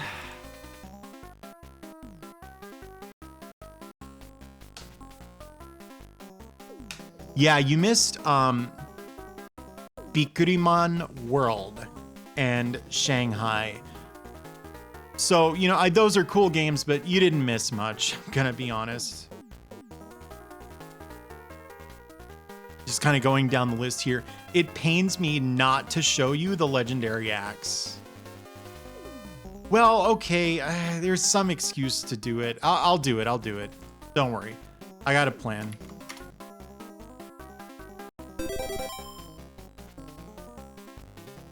Hey, MDB, thanks for the raid. You kind of missed the launch window games, but we're still taking a quick peek through the early years of the TurboGrafx 16. Man, it's tough to pick like notable games early on.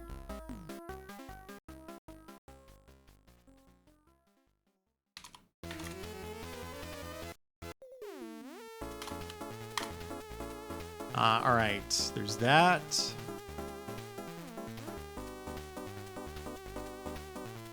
Let's go ahead and say this.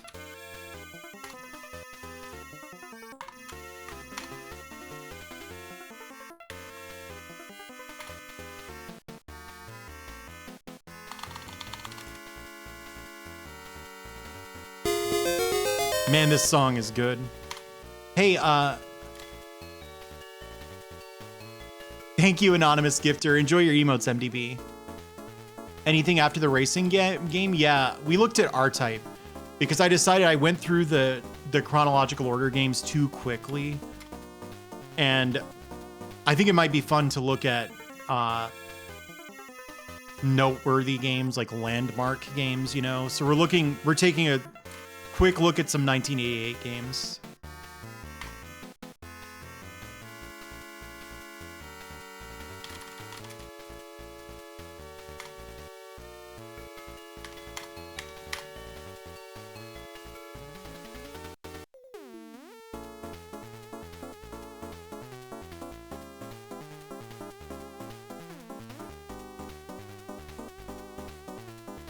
Oh, there's one I wanted to show you that I may not be able to because it is a CD game.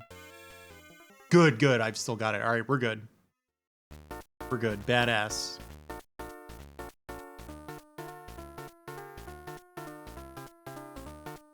Nectaris came out in 1989. I love that game too. Hey, Doric Dream. Right now we're in 88.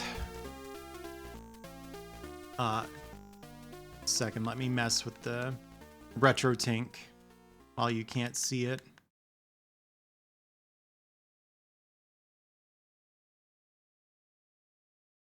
Oh, what, Gotta Protectors, you mean? I've only played like the first one of those, which came out on what, like the 360 like Xbox Live Arcade thing. All right. So this console is so cool that I think sometimes you're left wondering, why was it such a huge flop in the US? Like, it just instantly got backhanded by the Genesis. And frankly, I don't think the Genesis like game selection was that great when it was brand new. And there's a reason. So a lot of TurboGrafx 16 diehards will tell you that this game is to blame. This was the pack-in game for the TurboGrafx 16. The system didn't have a pack-in game in Japan. You'll see.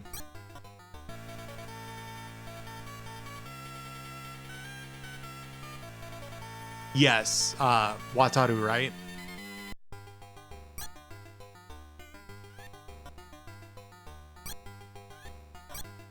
So it's not like the TurboGrafx 16 was cheap. It was like $200. So, and this was in 1989, I think, in the US. So imagine you've just convinced your family to spend a shit ton of money on this TurboGrafx 16 thing, and and then you get this. I am Nurse Nancy. As you travel, I can heal your wounds. So this is based on, can you pay? If not, go back. Ha! When you get to Hut. This came with the system, and like, look, there are better side scrollers. On this system, I just cannot fathom what possessed them to release this as the pack-in game. If I recall, the bolt bombs aren't that useful.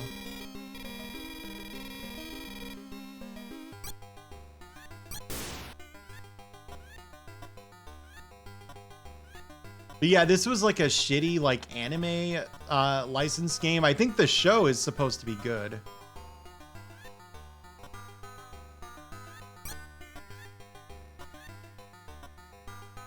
I'm sorry, there we go. I really like that sound. Bonk was 100% not available yet. This is by the same developer as Dr. Jekyll and Mr. Hyde, I think. And let me tell you, this might be the best game they've ever made, which is not saying much about the game. Yeah, he played it into the ground, yeah. I know that if I had had a TurboGrafx 16 when it was brand new, I would have played this game a lot. Yeah, it ain't that great. So anyway, this is a noteworthy game in the history of the TurboGrafx 16, not so much the history of the PC Engine. Rightly or not, it is frequently blamed for the failure of the system in the US market.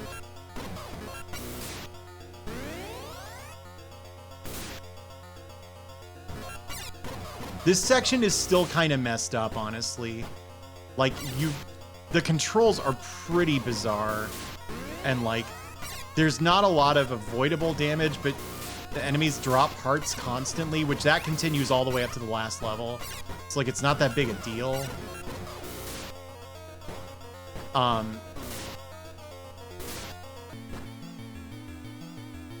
you just like get up in this guy's face and... Oh, it's two guys.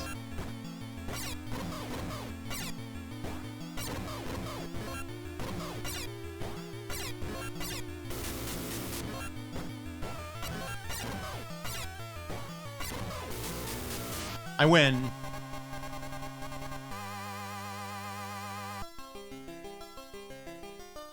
The 80s version of naming a console Wii U, maybe. I kind of like Altered Beast, honestly. Okay, so the thing that I don't like about this game is you really want to upgrade your weapons at least a couple times. The weapon upgrades are expensive. I am Nurse Nancy. Look at this. You don't even get healed at the end of the level. So I need to grind for gold just to get healed, and then I'm gonna have to grind for way more gold to buy a new sword.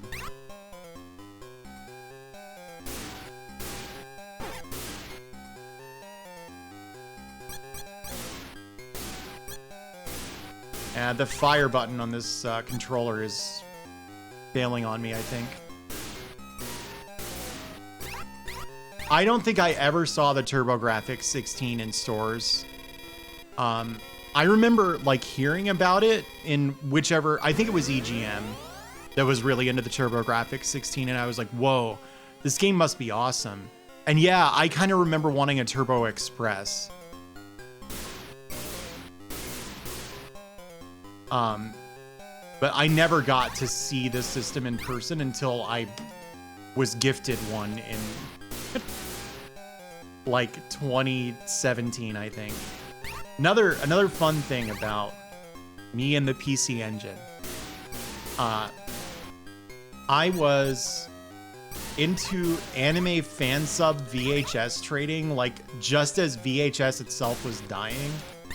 So the way it worked was you'd like get on Usenet, which even back then was quite old, or like mailing lists maybe, and look for fan sub distributors, and they would have these big libraries of anime, and you could place an order and then send them VHS tapes in an SASE.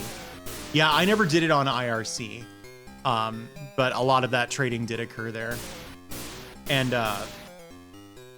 you'd send like a money order and a bunch of VHS tapes in an SASE, and then wait a couple weeks, and then they'd send you the Sailor Moon fan sub from the group that quit and tried to get people to stop distributing their their fan subs. Self-addressed stamped envelope, yeah. I'm sure there are people who don't. And somehow through that, I was like, wait a second, do they make video games out of anime? Because I do like video games. And so I got to looking, and I kept hearing over and over again, if you want anime game, if you're interested in purchasing an anime styled game for your Game Boy, you should really get a PC Engine. And so I was gonna do it, and I was like, I don't know, the games are like $3 each, and I don't know which ones are good. The Brave Sword cost 300 gold. I was on the internet like instantly, basically. Like for as long as I can remember, we were on the internet, and that was a little uncommon for kids my age, but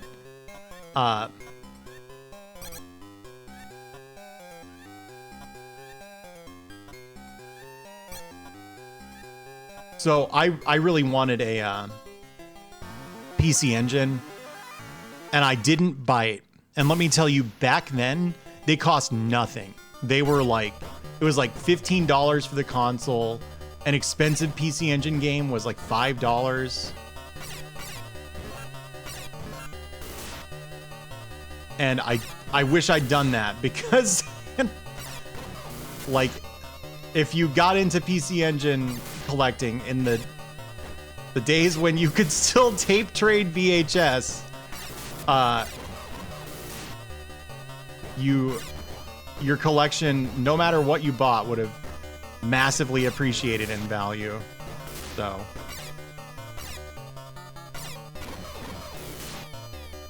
but I don't know, this just isn't that good, this game. I think this game is crap. I think it has basically no concept of level design whatsoever. The controls are strange in ways that I'm not sure really make sense until you play it. And it sounds bad. Whoop. If I had played it when it was new, I would have been all over it. Guarantee that.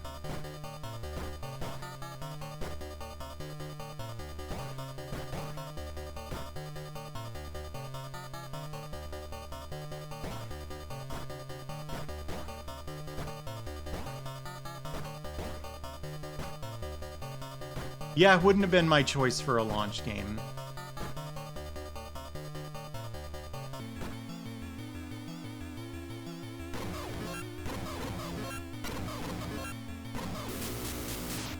Like, that's a boss? Come on.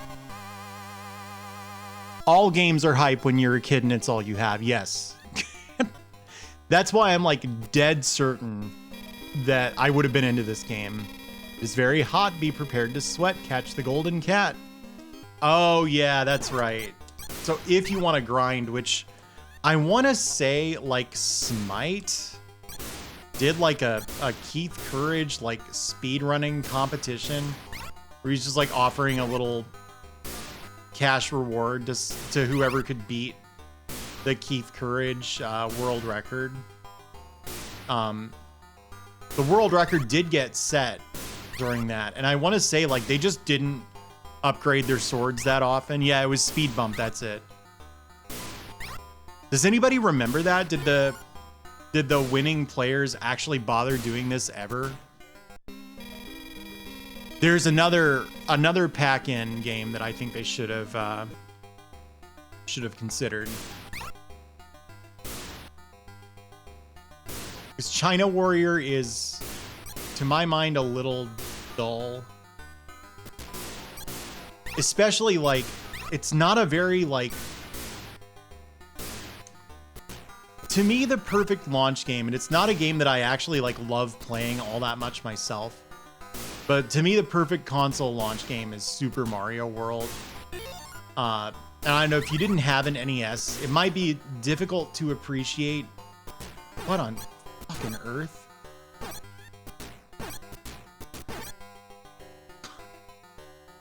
It might be difficult to appreciate that, like, Super Mario World was really exciting when it was new. Was Bonk out in time for the US system launch? I'm almost positive it wasn't. Bonk is a later game than you might think.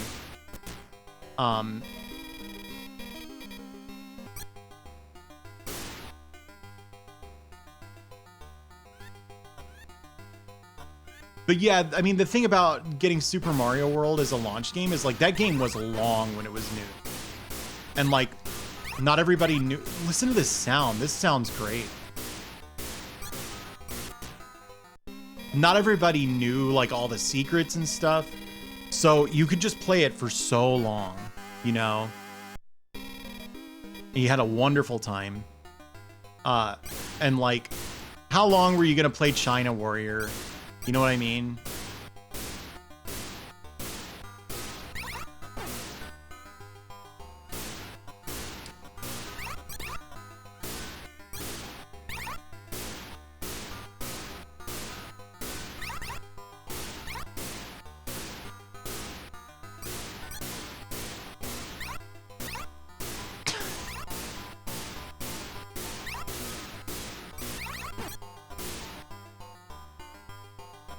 There's no Nurse Nancy before the Alpha Zone, is there?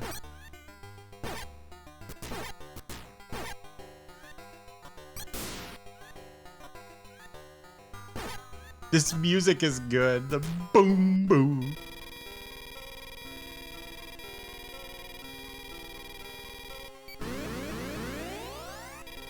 I get that. That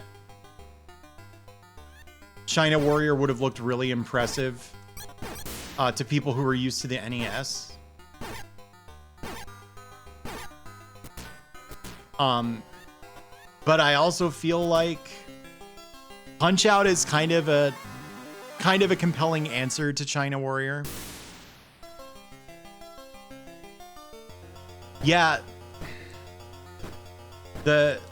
Are you talking about the thing where you, like, just deactivate the last boss's AI? That's an old skip. If you look at these things right here, I think this is where you can tell, like, yeah, okay, this is the Dr. Jekyll and Mr. Hyde developer. These specifically.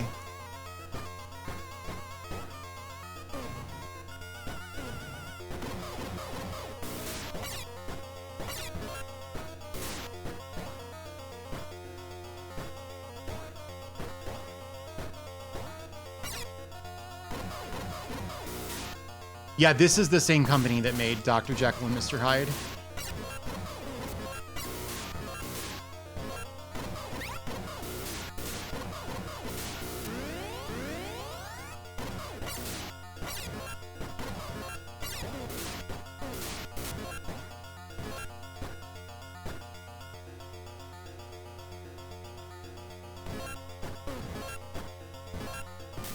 I've died. That's it for Keith Courage and Alpha Zones.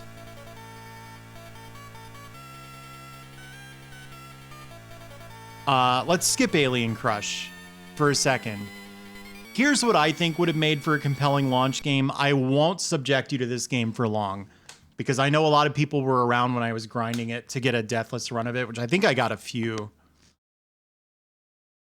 And I know I play it all the time, and I know it's not that fun to watch, but try to put yourself in the mindset of a child in 1990 or 1989.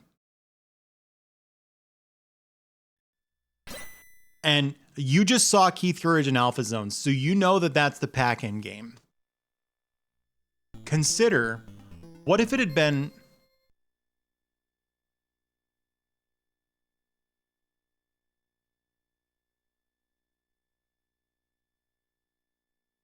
Action. Consider, what if it had been this?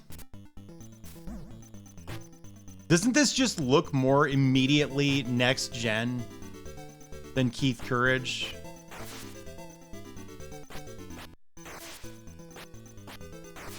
Like, wouldn't you want this if you wanted like a platformer? Which that's why Keith Courage was the pack-in game, because they needed a platformer. And get this, they picked Keith Courage because they thought it would appeal to girls, if I'm not mistaken.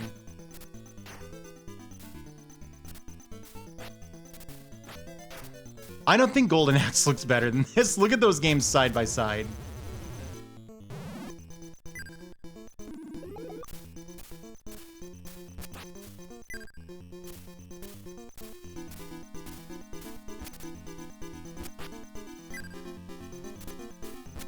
I'm not going to play very much of this because if you're not like new to this channel, you've already seen me play this.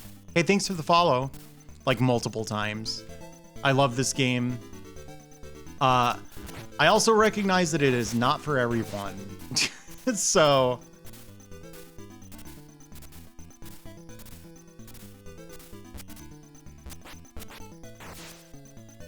like, I have done enough of singing this game's praises, frankly. Bonk was a 1990 game, I'm pretty sure, or late 89. It didn't come out until after the TurboGrafx had been released. They did eventually make Bonk the pack-in game, which I think was smart, but by then it was just way too late.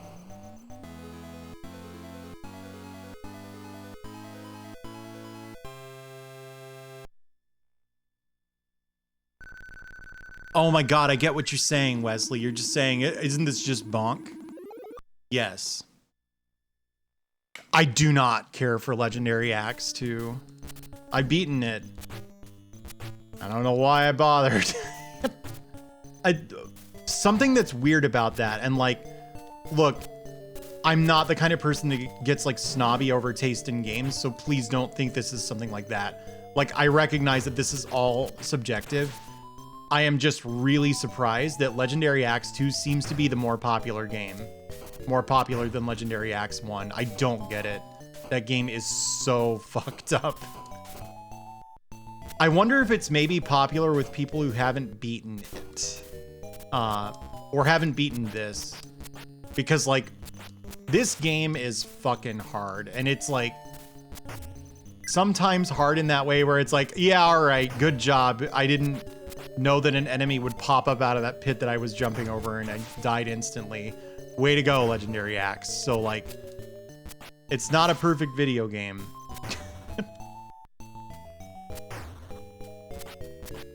Yeah, it really was. I want to show you my favorite boss in the game, and then we can switch back to Alien Crush. You never thought about it? Yeah. So the PC Engine is called PC Engine in Japanese syllabary, right? And Bonk is called PC Genjin. A Genjin is like a caveman. Get it? Get it? Hour back. I'm not explaining that. Oh my god, we might not get to the boss now. There we go.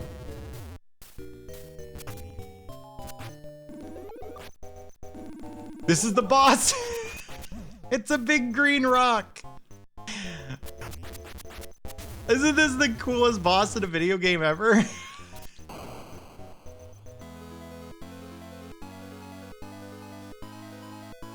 Well, what does that mean, Azuma? It's caveman. Isn't that good? Isn't that like the coolest design? The last stage of this game sucks. It's a giant teleporter maze. So it's stages 5A through 5Q or something. So I don't remember the alphabet very well, but however many stages that is, it goes A, B, C, D, E, F, G, H, I, J, K, L, M, N, O, P, Q. So yeah, the first time I beat this game, I didn't look anything up. And then every subsequent time that I played it, I'm like, I'm not suffering through trying to remember the route through the labyrinth again. And I look it up. I don't even feel bad about it.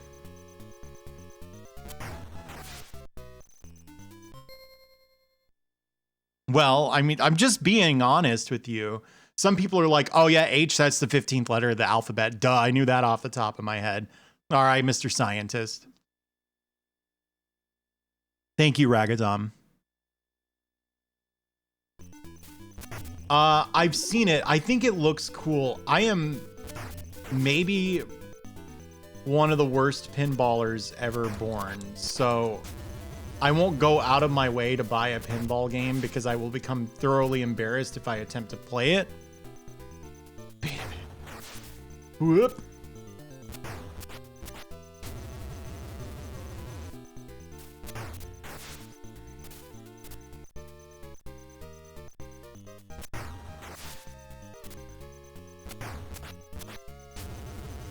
Whoop.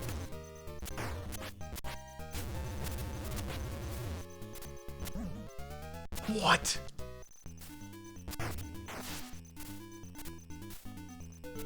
One thing I'll say about this game, like, I love this game. I would kiss this game if I could. I could I could go get it, but point is, I got nothing bad to say about the legendary axe.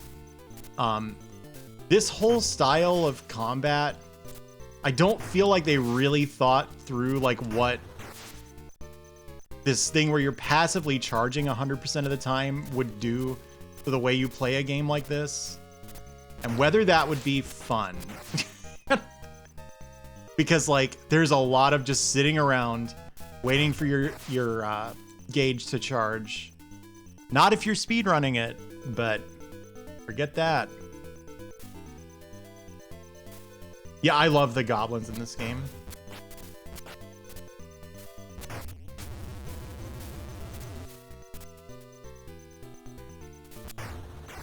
Multi-enemy encounters are really dangerous in this game because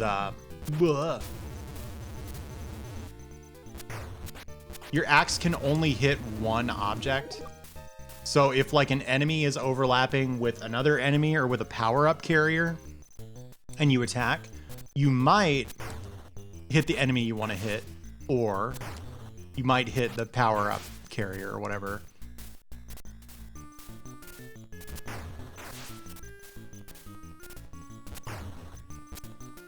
Oh shit. Oh shit.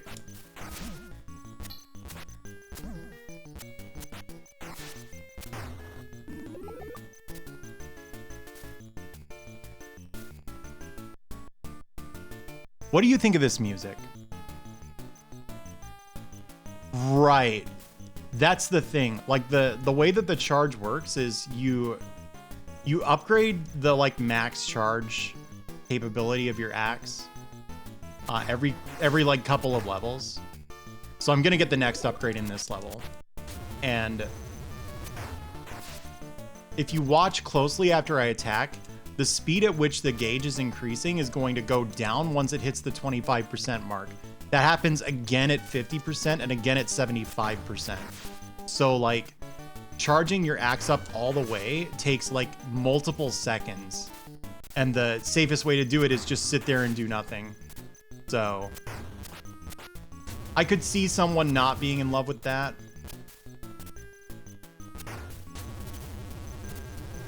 This part, no one is in love with.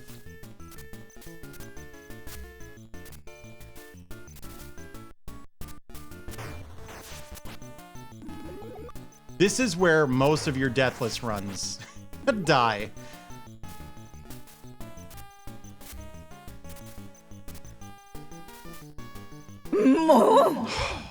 Thank you for the follow. Do you see the hitbox on that? It does charge automatically. But the issue is that the speed at which it charges slows down. So it's just too tedious. There's a lot of mashing in this game, though. So, look, I've played the Legendary Axe all the way through, like, many, many times on stream. I just don't want to... This is a really busy screen. I don't want to subject people to that anymore. So, let's go back to Alien Crush now. Good morning, Megami. How are you? Alien Crush, to me, is another, like, noteworthy game. Newtopia might not have been out at the launch, but yes, if Newtopia was a launch game, it should have been the pack-in, like just 100%. And I don't like Newtopia, but it's just like the obvious choice. All right. I'm showing you this because I think this might be one of the most popular TurboGrafx 16 games, period. It's a pinball game, and it is actually pretty interesting. It's by Compile, I'm pretty sure. It looks cool. It sounds cool. It is not Devil's Crush. It is Alien Crush.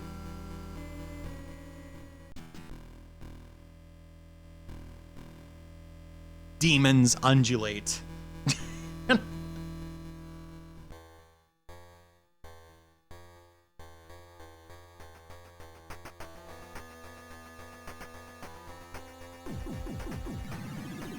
Doesn't this look awesome?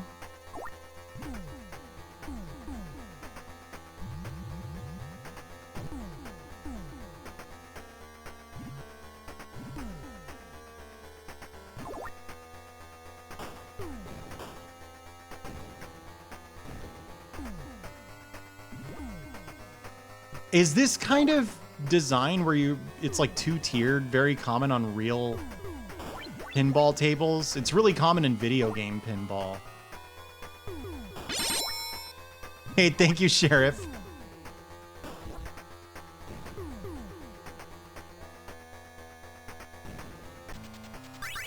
Bonus.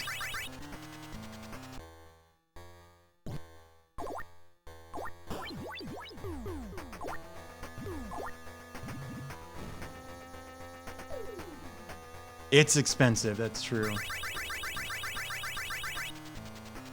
Oh, yeah. I can picture that now that you mention it.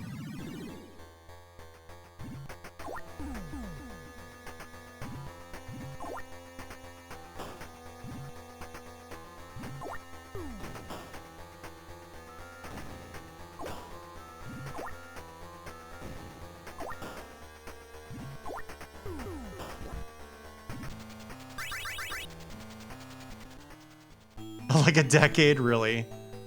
Oh.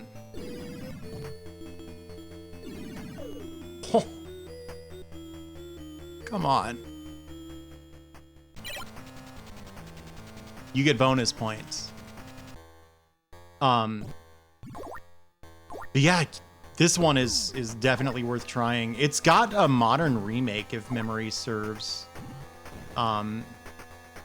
And it was also a really early virtual console release for the system. Whoops. It's funny, I'm like the PC Engine person now in all my friend groups, because when the TurboGrafx 16 first hit the Wii Virtual Console, I was like, oh, this thing actually really sucks. Like, I got bonk and like the color palette didn't appeal to me. And I was like, I don't get it. I guess if you don't have nostalgia for this thing, it's not any good. And now I have all this PC Engine shit and love the PC Engine.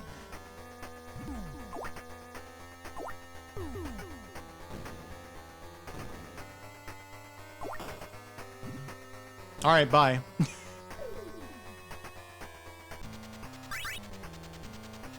Yeah, we'll never see anything like the Virtual Console again. Dang it.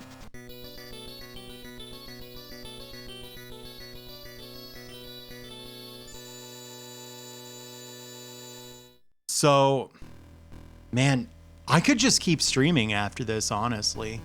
Bonk's palette, the first Bonk, I think the color palette is not that great, frankly. And I love Bonk. I got nothing bad to say about Bonk himself. He's a talented young man with a big fat bank account. No problems with Bonk, but let me tell you. All right, I'm gonna keep going after this, but I was thinking I would end on this note. I want to show you the very first CD game ever released. So for the first time, if you were how do I put this? You could play a game off of a CD from the comfort of your own home, not part of like an arcade machine. Oh, I wish it was Encarta stuff. Because what it actually is, it's a really bad port of a not that great game, Fighting Street. This feels like it's not 256 wide, right? Let's go back to generic 4.3.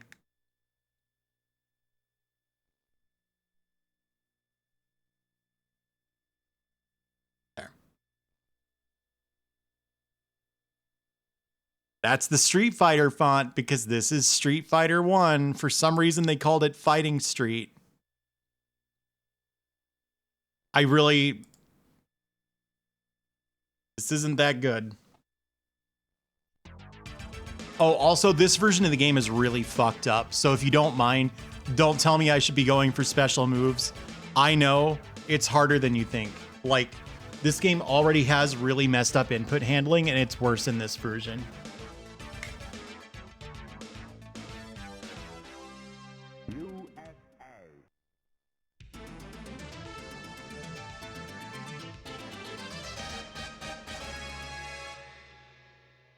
Think how cool that would have been to hear in 1988. Michael.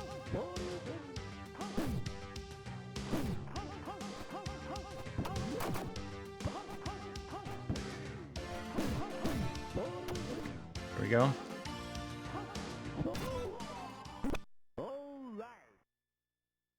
I've heard that if you just do super motions for the special moves in this game, it's not as hard to get them. I haven't heard that. I saw a thumbnail of a Justin Wong video that I think was saying that.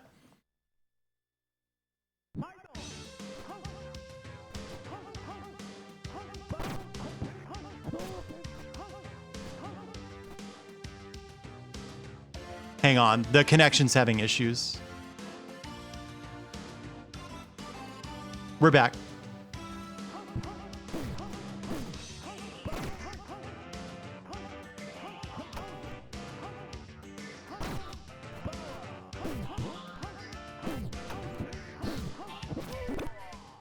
I win. Oh, the 2-button version? Oh, you want to negative edge it? Okay. What if I negative edge it using a super motion?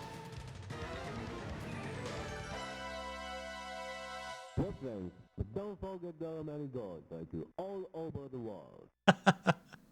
What's ranked? But don't forget there are many guys like you all over the world. Really? That's funny.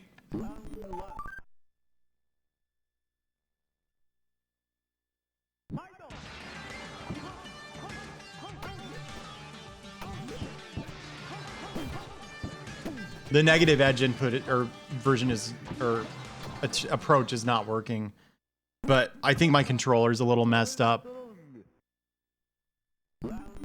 Hey there, J Triumph. Again, this is not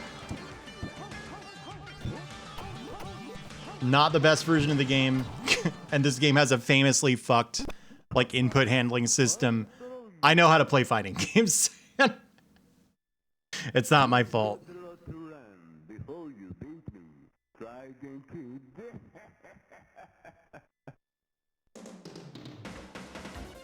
that bomb.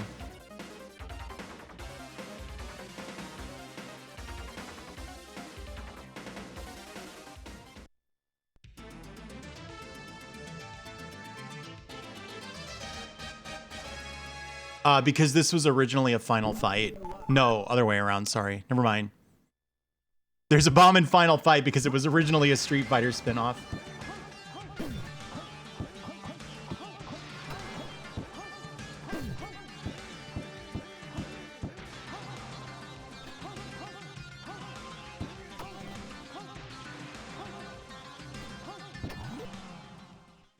I've been hit. I'm strong. Yeah, you know. Some days you just can't get rid of a bomb. I'm sorry.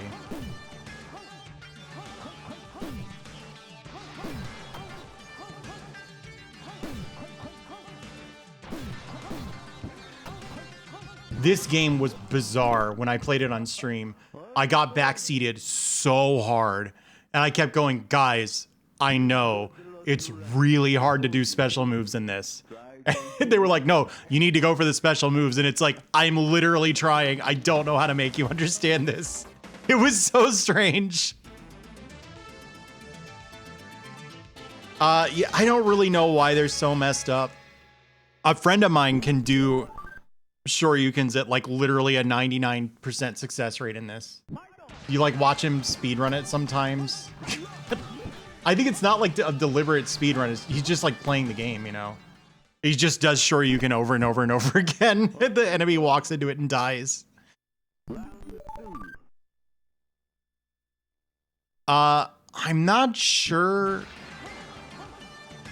Chubo, do you think 99% success rate is wrong? Because it sounds right to me.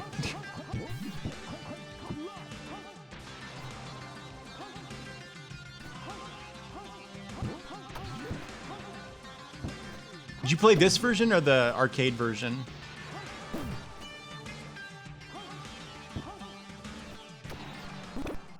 Oh. Yeah, it's too much for me. If I were gonna learn Street Fighter 1, I would learn the arcade version. Yeah. Game over. Not interested. Not gonna play a game like this on gamepad. I'm sorry. I have to have a joystick. But there you go. The very first CD game. It's amazing there was ever a second. Woo! You really got me there, Fire Mountain. My mic's delayed, by the way. So you probably heard me doing that like as the alert was fading out, but it was within 2 frames of the alert happening. So that's something. All right, let's take a look. I'm looking for more noteworthy PC Engine TurboGrafx games. Woo! You got me, Sheriff. You got me good. This is kind of devolving into like a recommendations stream. Just a sec.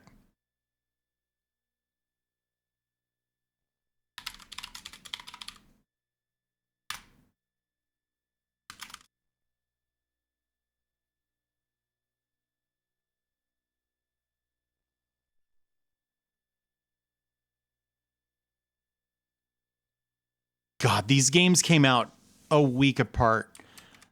They're going to be games 12 and 13 on my little list here. Absolutely amazing.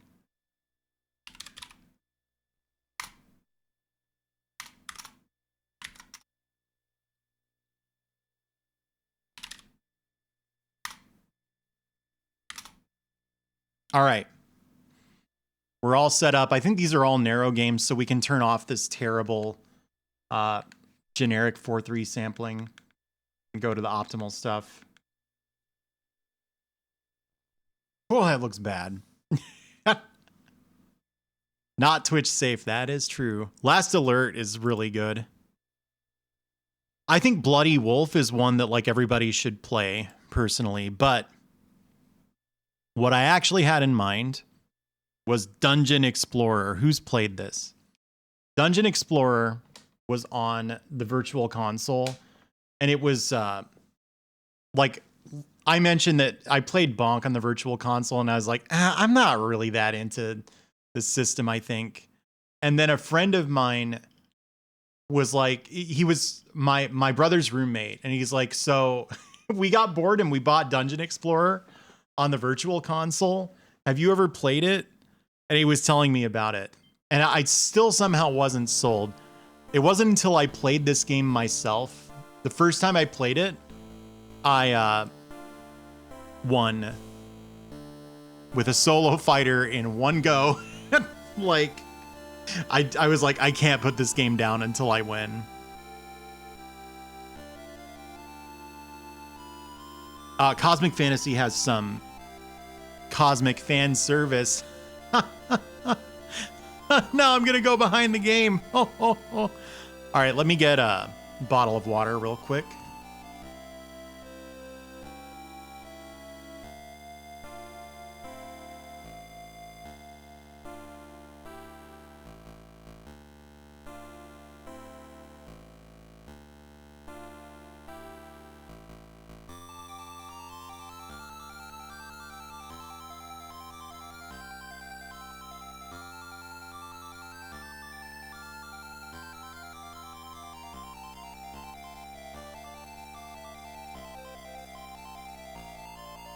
All right.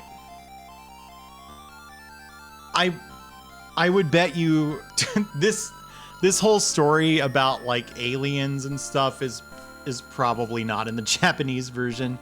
So this was developed by Atlus, which is kind of, they were actually kind of a shithouse developer at this point. They made a lot of like those terrible LJN games and stuff. To me, this is like the first really good Atlus game, except I forgot they'd already made the Megami Tensei games by that point, and those are good too. Atlus was so bad at this point. They made Friday the 13th. They made Jaws. Like, those games are okay, honestly. Maybe Atlus was fine. Hang on. Push, run, and hold for up to 5 players. It's a 5-player video game in 1989. If I think about it long enough, I'll come up with a game that Atlus made that sucked. To me, though, this is a top tier video game. 8 Lives. Why didn't I ever think of that? I gotta go to the Pop and Start Discord server. The collab suggestions.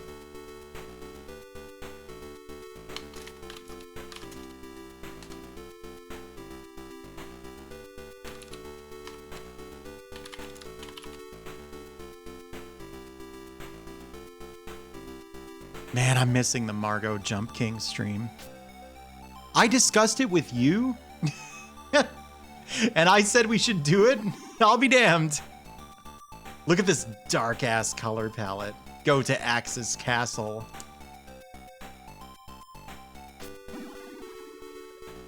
It's a private server. It's not like a server.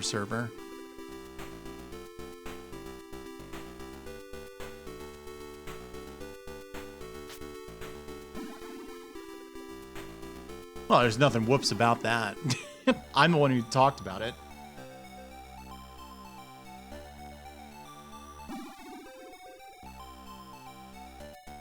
We tried. Kirby and the Amazing Mirror is a pain in the ass to set up.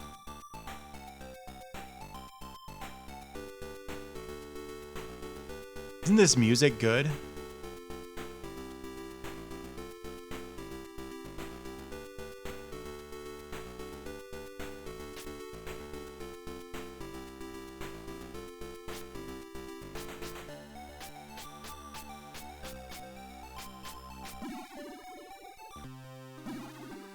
I love this song. You know, I'm trying to fit the whole like message window on there, but we are missing a little bit of important information at the top. Woo! Yeah, I do too, Poochie. Thank you, Sepasai. Thank you so much. You startled me.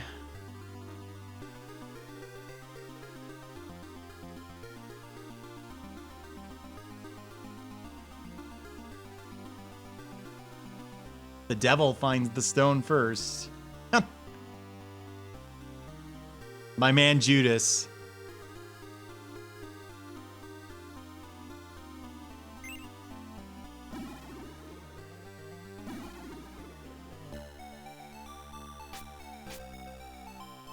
Hey, thanks for the follow. Yeah. He's totally trustworthy. Thank you, Nocturne. I get it.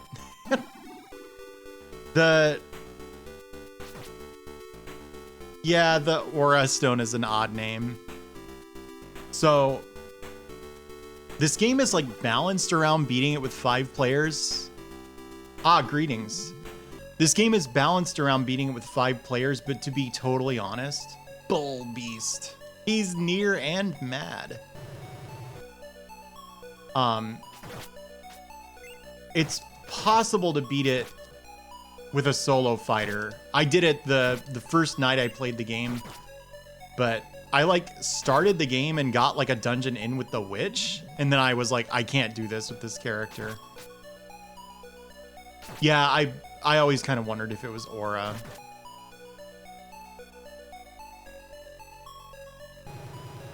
Yeah, that's for coming back.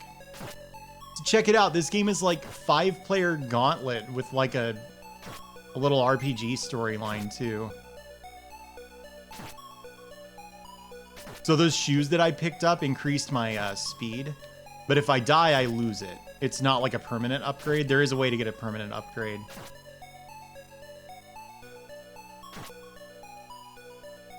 Yeah, I like this era of like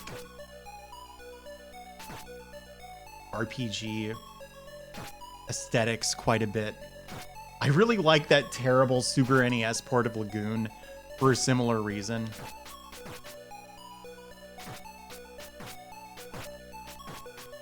So I don't know if you see, I've got 4 potions, 3 white potions, and well now 2 black potions. Or I guess that's not a... I was imagining it like Crystal Head vodka. So you like... You know what I mean? You, like uncork the skull and you drink the potion out of it, but maybe not. Maybe it's just a skull. Anyway, you can use the skulls to cast offensive magic. And for the fighter, it just like makes you do a shitload more damage. It might like double your damage or something. The white potion just makes you invincible for a while. And you combine those 2 things and the fighter is really, really strong. But I think this game would be fun to play like 5-player instead. Yeah, the Skull Vodka potion. Oh my gosh. I think that thing's an instant kill. Right, you want to kind of haul ass through the rooms because of the instant kill enemies that eventually spawn. I knew that.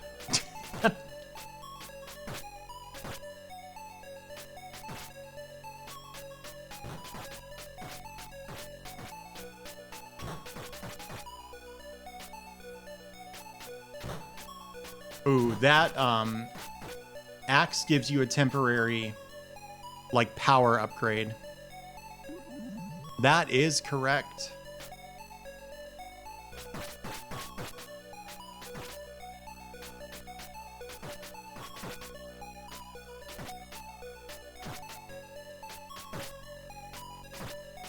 Yeah, I don't know, for my money, I don't know how this compares to like Gauntlet. I've never really gotten into the Gauntlet series and like seen which of those I like. I think this is quite good though. Yeah. Again, this is early Atlas, and like I think Atlas really liked in this era designing like dark fantasy stuff. They did the sequel to the Legendary Axe, which is like total H.R. Giger.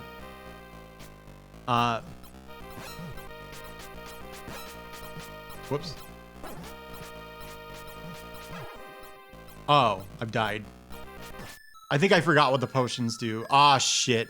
The whole reason I did that first dungeon was to show you that the bosses drop a color-changing gem, so I forget what I just picked up. It increased my stats somehow. Hang on. Okay, I wanted to be sure that there weren't like stat bars that I couldn't see. Are there?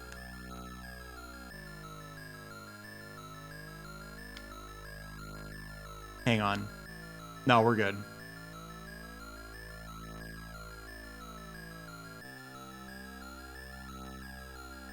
Just a sec.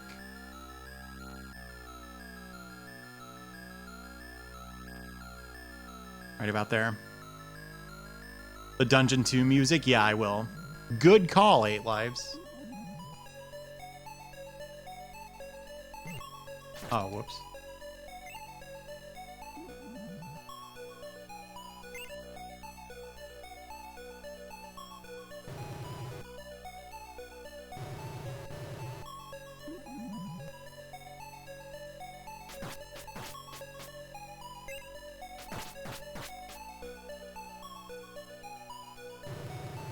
Dungeons. Oh man, I haven't thought about that sound in a long time. Go down this one? Is this Dungeon 2?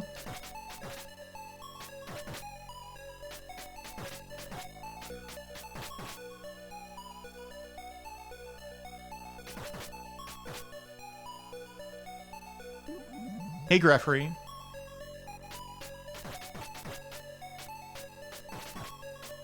I want to say you can destroy that crown if you fire too many shots. Do I want to go down here? Have a good one, Deep Shock. Hell yeah, so they knew what they were doing.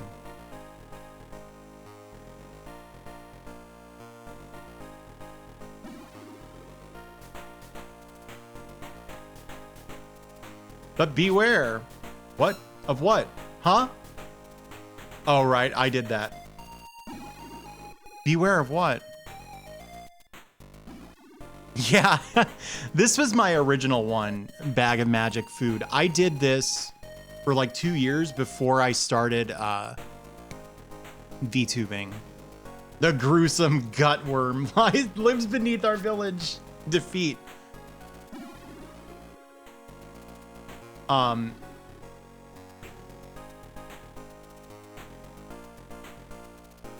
Okay, yeah, I'm cutting off a lot of the picture.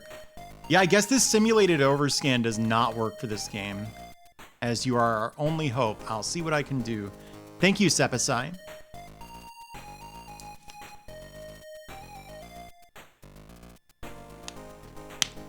So this is me revisiting the first 5 games and then what are, in my opinion, some landmark games.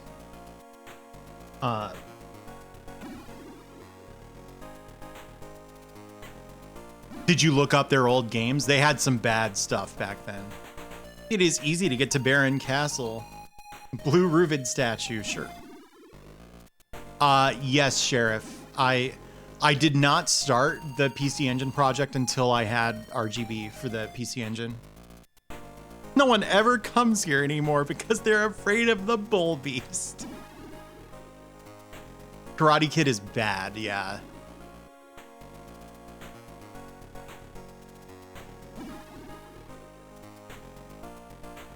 Hey Amber, how's it going? What did that guy say? Yeah, I think Friday the 13th is kind of an interesting game.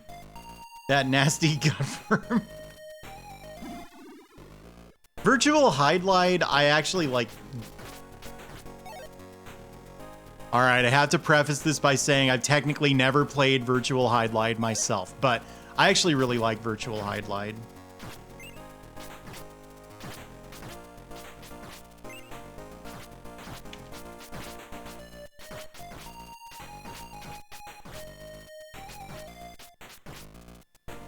So that's the statue I have to get rid of, I guess. I have, that's awesome. Have you seen the kind of stuff I play? Do you think you can destroy it? Please do.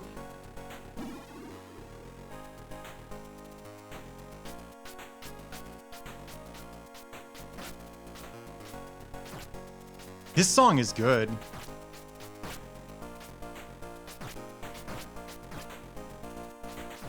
This has to be the Megami Tensei composer, right? This reminds me so much of like the Famicom Megami Tensei games. Blah, blah. All right, does this song remind you of anything?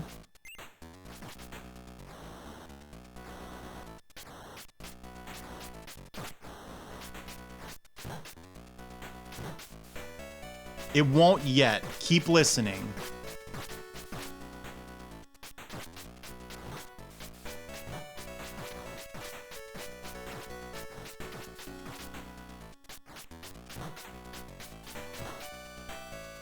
This. Do you hear it?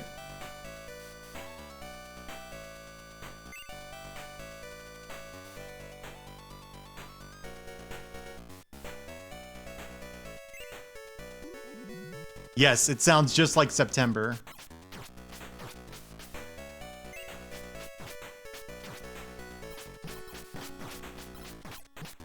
I wish I'd gone down those stairs. I didn't intend to go here.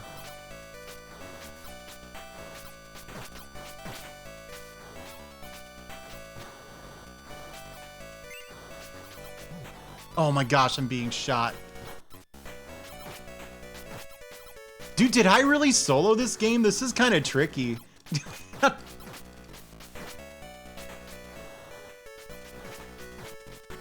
I was good at games in 2017 or whenever I did this. 2019, probably.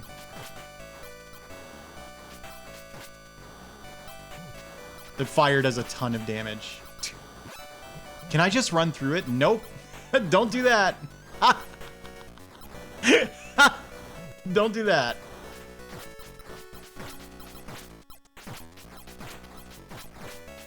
If these sections look unreasonable, don't forget this is a 5-player game, so...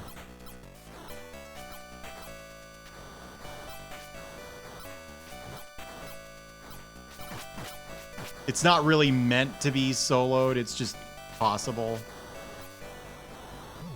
Oh, go down! You wanted to beat it with a big group, yeah. Even the old games got harder. Yeah, exactly. They went and patched everything to make me look bad. Oh dear.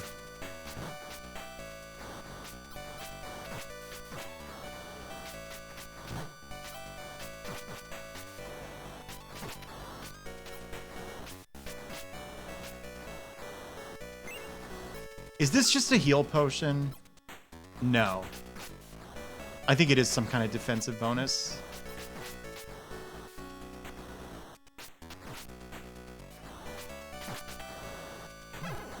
The little puff hurts you? What? Yeah, I think it might like lag a little bit.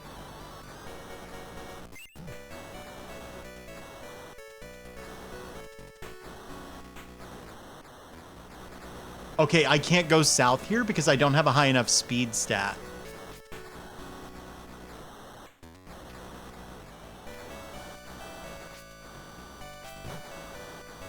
So, like, I think if you have a thief, the thief can always go down there.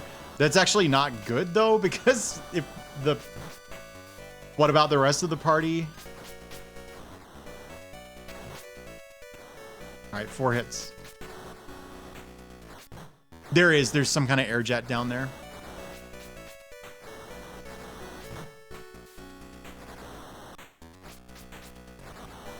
I'm not sure it's ever shown, but that's how I've always interpreted it. By the way, I didn't know you could destroy these the first time I played this game, so I had to get pretty creative to not take a ton of damage.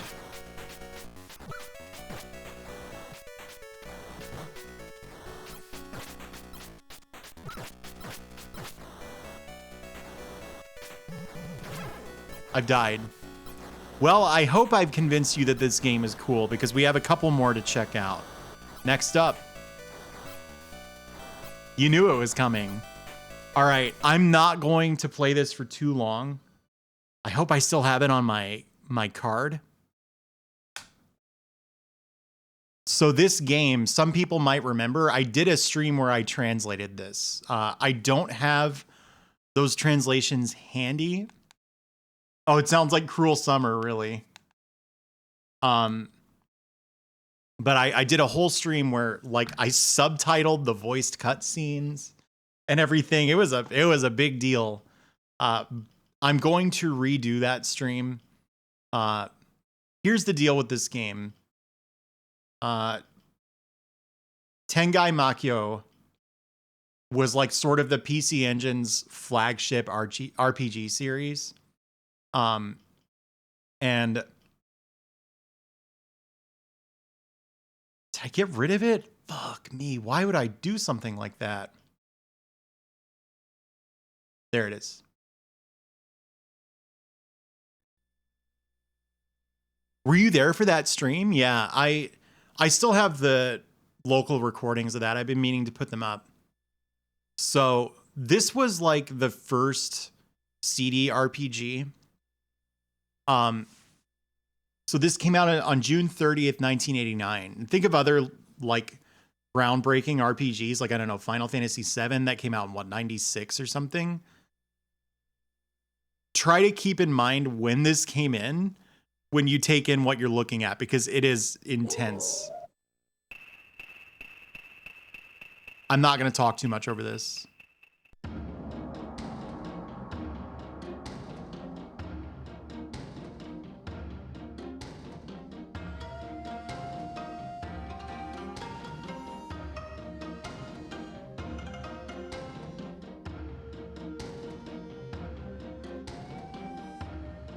Yep, the composer.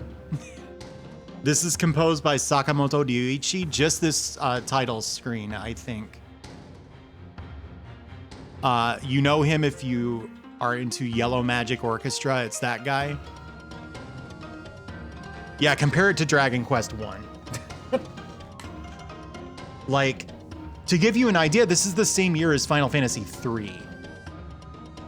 Listen to this song. Can you imagine that?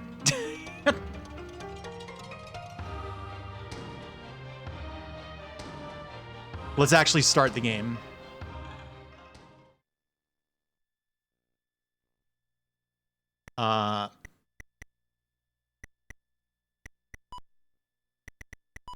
There. 遠い遠い遥か昔、世界の東の外れにジパングと呼ばれる国があった。ジパングは周囲を海に囲まれ、春夏秋冬、季節を問わず花が咲き乱れる平和で美しい国であった。Yeah. Well, it's a CD game. 何千年もの昔から今に至るまで。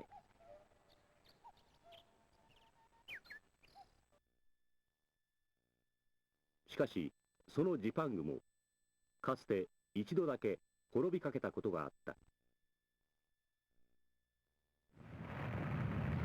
この男のために。Listen to that synth.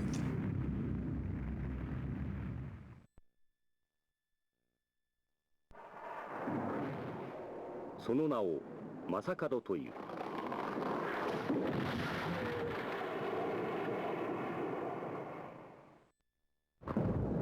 正門はジパングを自らの望む理想郷にしようと目論んだ。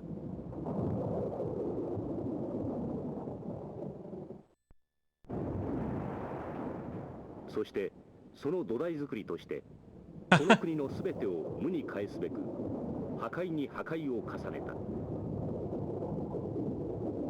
I'm not going to tell you what this says because I'm going to be redoing the subtitled Tengai Makyo stream. Because that was one of the last 720p streams that I ever did. And this game really deserves to be seen at 1080p.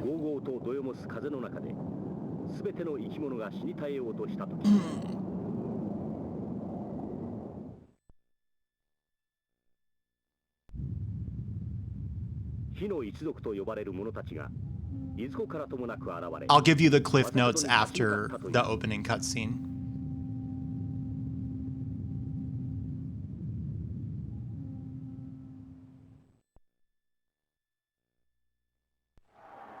火の一族と正門の死闘は延々100日の長きにわたって続いたという。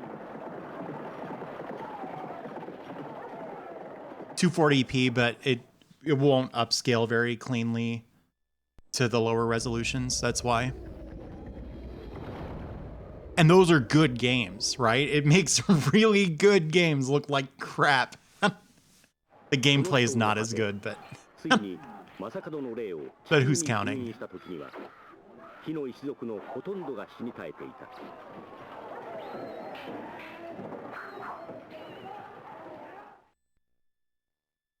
I really want to see this game on CRT. I think it would look incredible. 光や水や大地や雲がよみがえり、木の芽が吹き、水が湧き、花が咲き、空はその青さを取り戻した。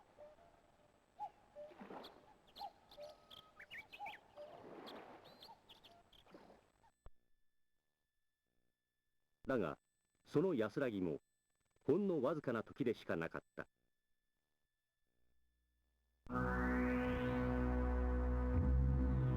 ジパングを我が物にせんと、正門の復活を企む悪の一団が。 Yep. その行動を開始していたのだった。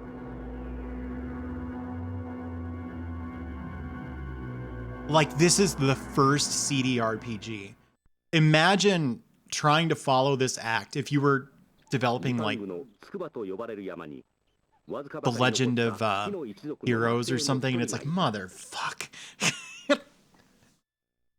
よう、ガマ仙人のじっちゃま、正門ってやつはそんなにすごいのか？うん。 I don't. が動くとき大木は倒れ火が走り、その後には屍しか残らんと言われておる。へえ。そんなにすごいやつが復活したら、この筑波山も消えてなくなっちまうのか？そうじゃ。筑波山の鳥や動物もカエルたちもみんな正門の。I didn't do it on the fly. そうじゃ。 I did all of it ahead of time. 栗の木も菜の花もみんな燃やされちまうのか？そうじゃ。そんなやつ許しておけねえな。うん。地雷や。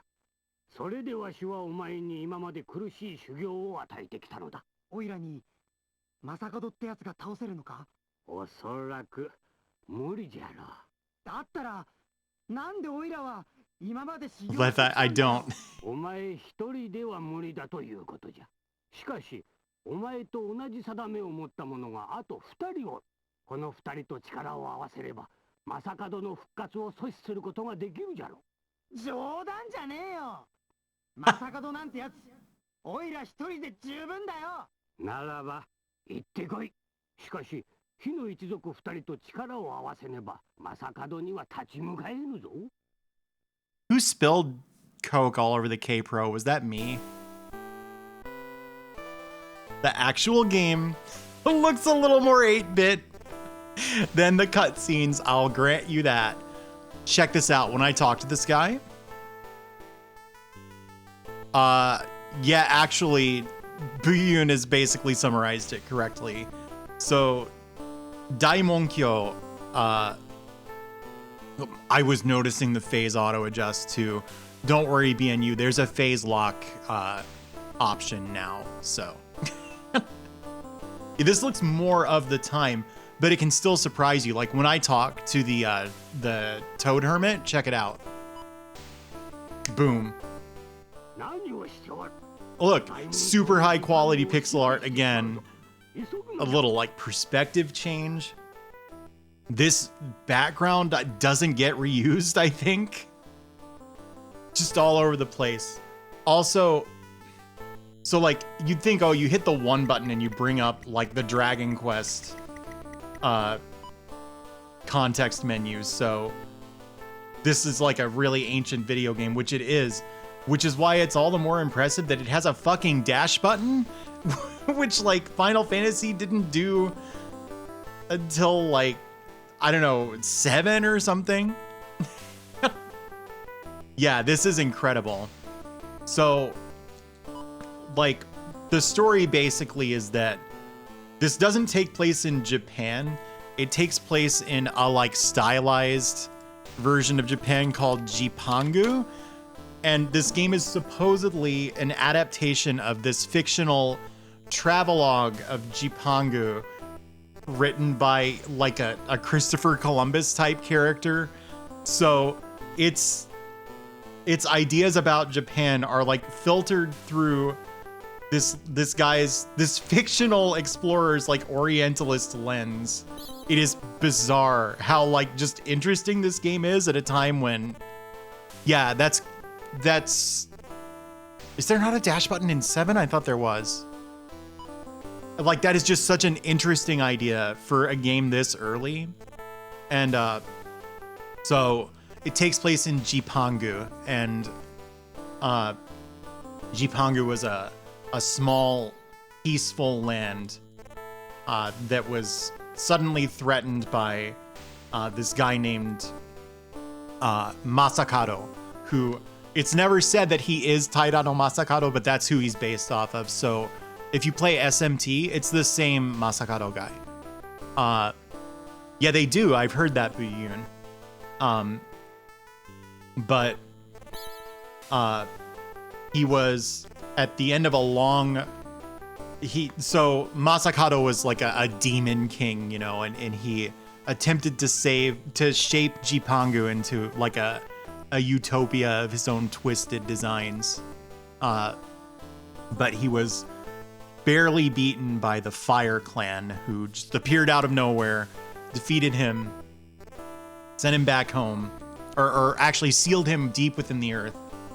And so peace returned to Jipangu, and you know the skies turned blue again, and the cracked earth healed, and the winds of pestilence stopped blowing. Like, it's that kind of setup, right? And then unfortunately at the outset of this game, a mysterious cabal known as the Church of Daimon are working toward resurrecting Masakado. And Jiraiya, the main character, check this out. They spell it like this.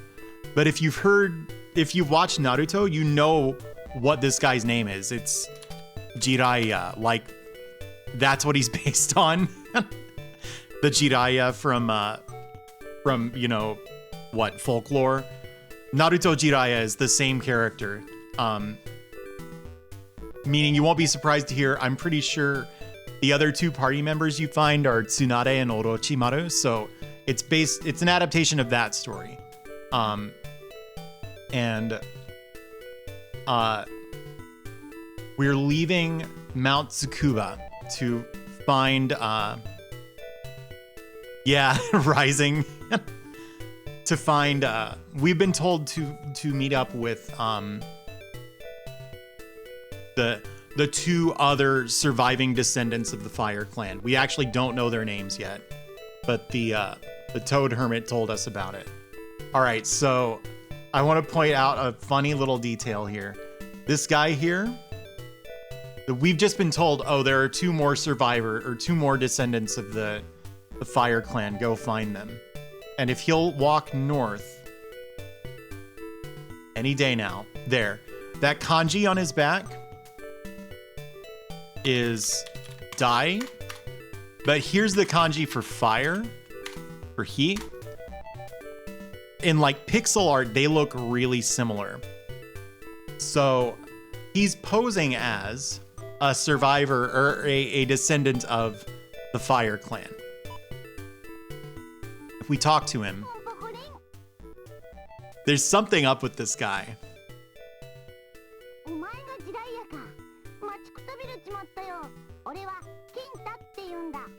So probably a lot of people have already figured out what's going on here based on the fact that his name is Kinta.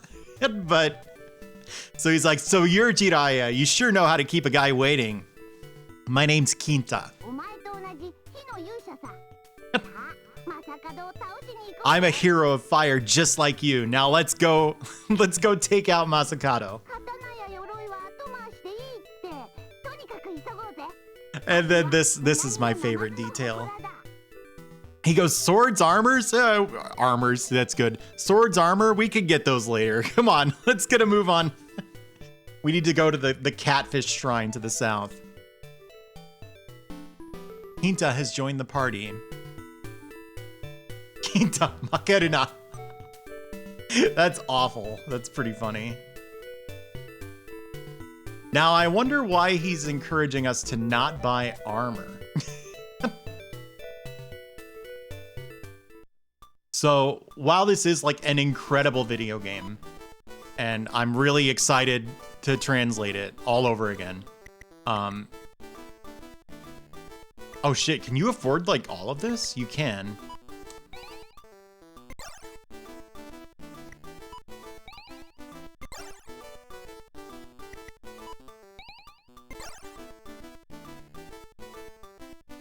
So, the villains, of course, were from the Church of Daimon, the Daimonkyo. So,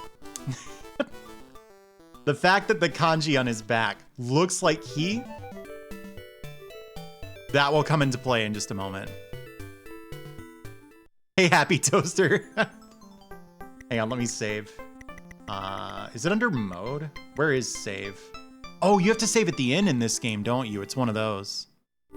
Yeah, I get that stuck in my head every once in a while.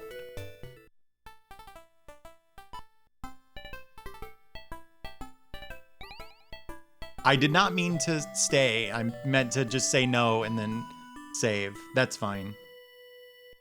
Oh, I think you save at the other guy, actually. Yeah, sorry. There. Saving.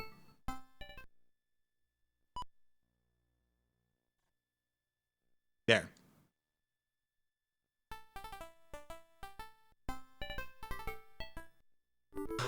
That's really cool.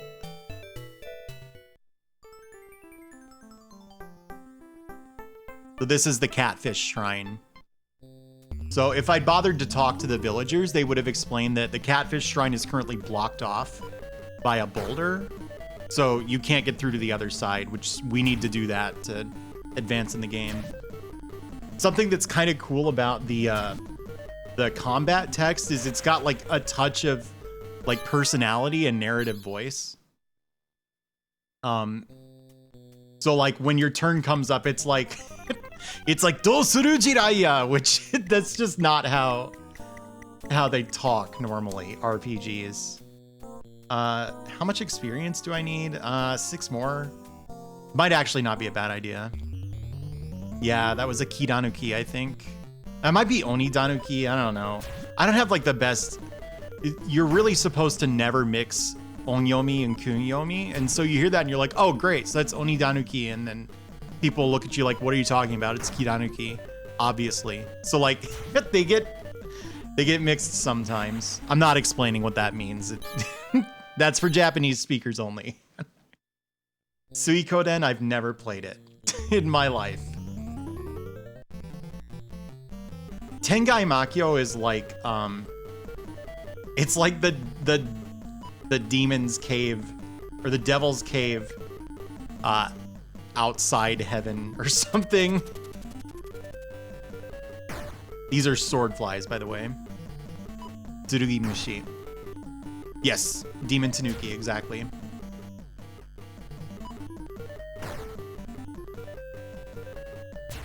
I'm gonna level up to 2 before I do the boss fight.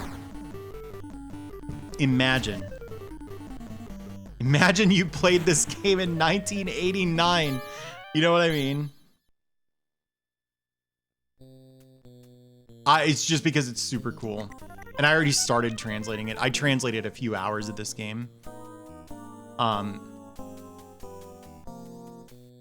Again, I think everybody here knows this, but I worked as a manga translator for many years. I think I've translated like over 300 volumes of manga in my life. That is how I made a living before streaming.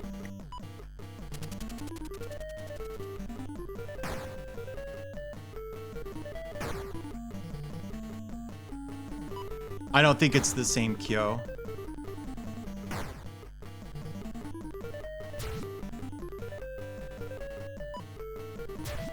What series did I work on? I can't disclose that. Some stuff is, to this day, protected by non-disclosure agreement, first of all. And yeah, it's pretty personally revealing information. No, because a lot of them were published digitally. But I have bought everything of mine that I translated that got printed. Yeah, I bought it. They didn't give it to me. Yeah, this is between FF2 and FF3. Like, I won.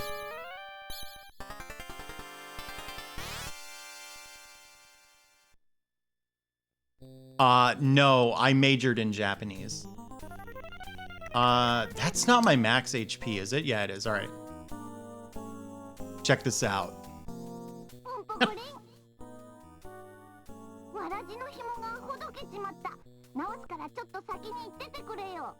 He's like, would you look at that? My sandal strap snapped. I gotta fix this real quick. You go on ahead. So you go down here and there's a Tanuki. Oh, this is a random encounter. That's cool.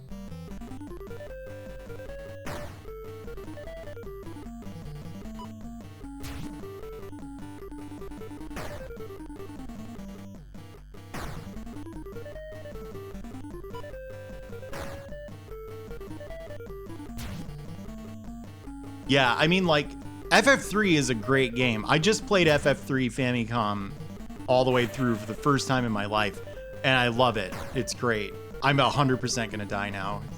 This random encounter did way too much damage. If you hit 2, you have, like, just enough to beat Quinta.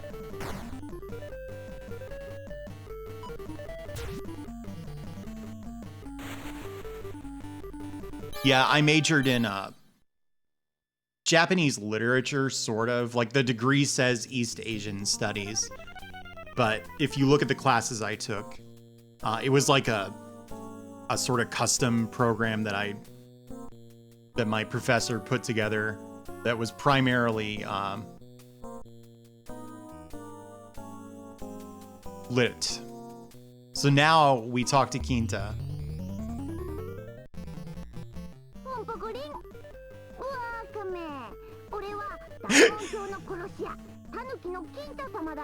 He's an assassin of the Church of Daimon. Bakame.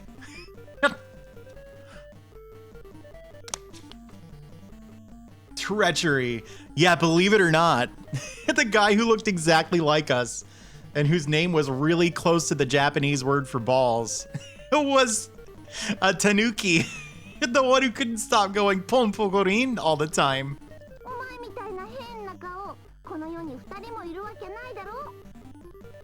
He's if you wanted to do this in graceless English, it'd be like, surely you didn't think some other poor asshole out there was unlucky enough to look as ugly as you.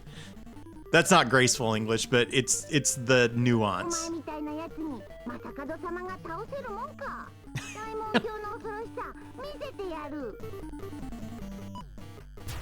It's a real burn. This is why Quinta told you not to buy any armor. Ooh, I got a crit. Crits are double hits in this. Actually, I think those are separate things, but you don't get the crit right away. You actually learn it.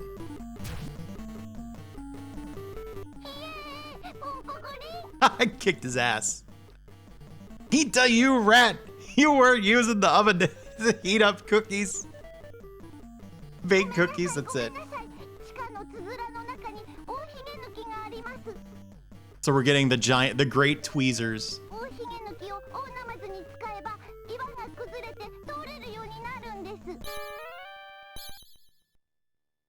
So this boulder here has the kanji for Dai from Daimonkyo, the Church of Daimon, on it. So you can see that that was what the kanji on Quinta's back actually was. Fucking.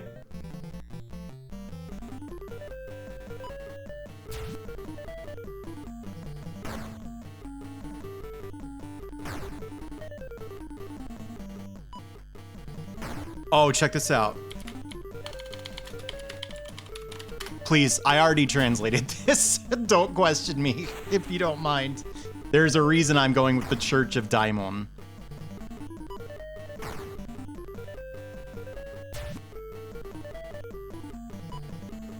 I have played pretty far into the game.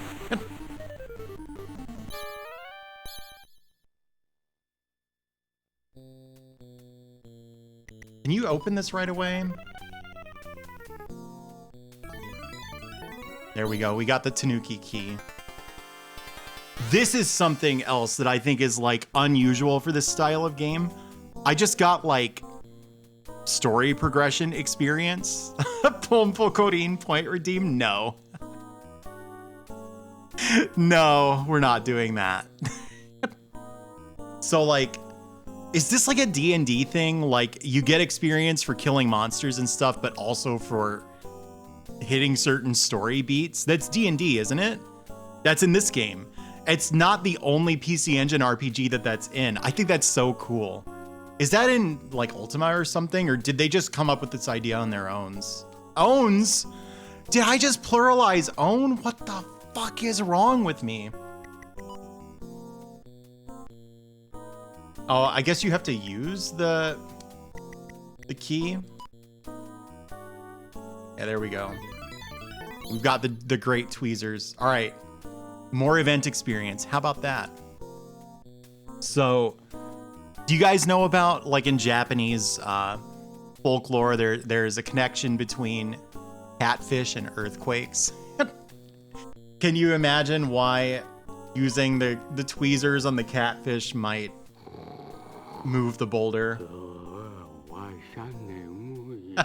He's like, he makes a snoring noise and goes on beat. Yeah, Lufia 2 was where I learned it too.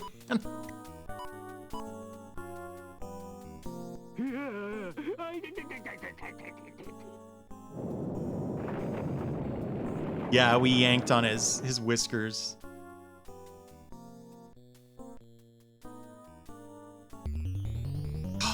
Why are there random encounters in this room? Milestone progression, I see.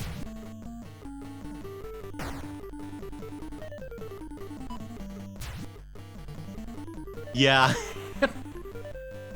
You know, like, there's translation flubs and then there are like translation cliches. The most obvious one that actually gets harped on too much in my mind is it can't be helped for Shogunai. But that one, you gotta be kind to people because native English speakers do say that. Woo, thanks for the follow.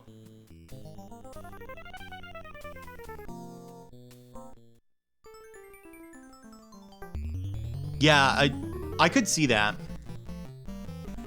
Pokemon might have been inspired by this. Oh, shit.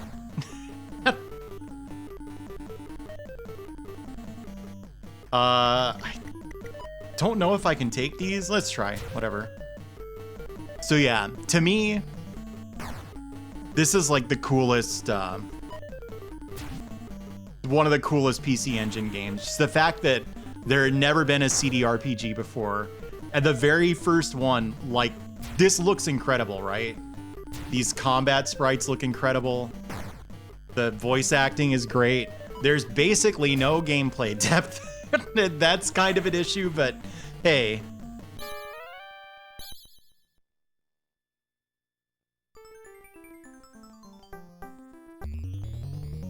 Xenogears is an interesting... I wish I weren't so scared to dox myself. If I like was fine with like letting people know which specific translator I am, not that I'm someone famous, but I have a CV that would look impressive to like a potential employer or something. I would love to interview like some of the PlayStation era translators, especially. Like I have to pick at some point in my life, I have to pick Jeremy Blaustein's brain, because that guy did some incredible translation work when you consider like when it was happening and everything.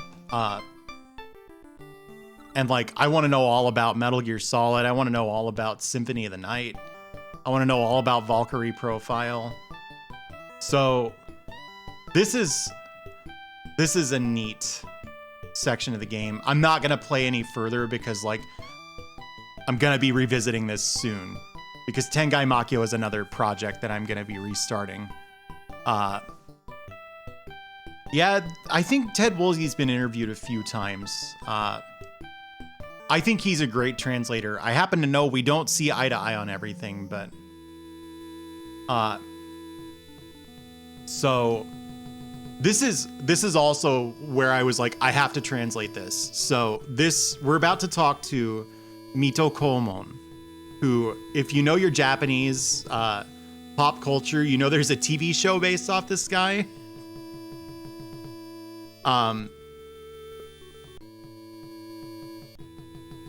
What about me? I make the games better. Yeah, I'd definitely not being you, but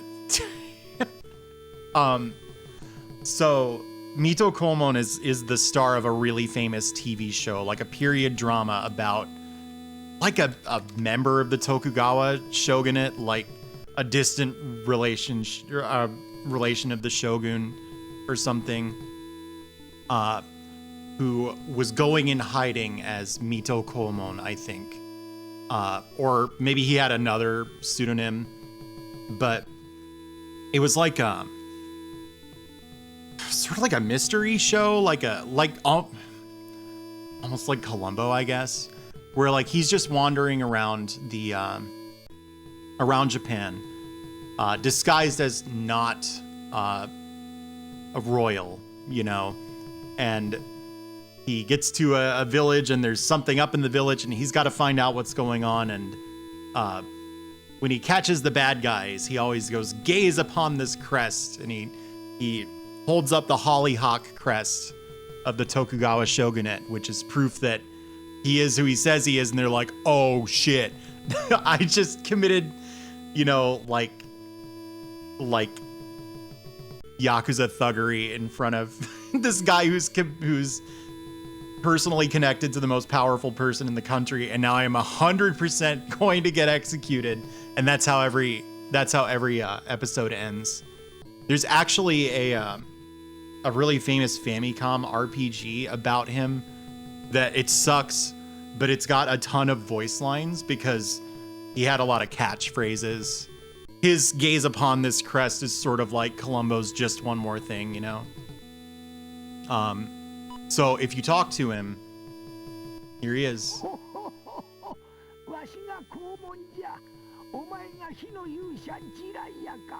He's a real historical figure, by the way, if you're curious how they managed to just use this TV guy's likeness in there. Like, I think anyone playing this definitely would have been thinking of the TV show. He's a real guy, though.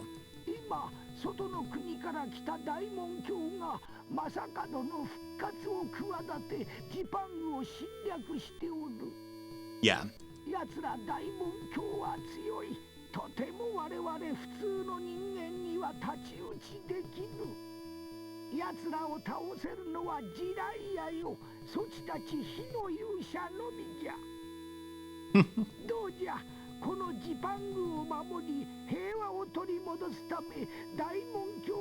My favorite personality of the Sengoku period? I have no idea. I'm sorry.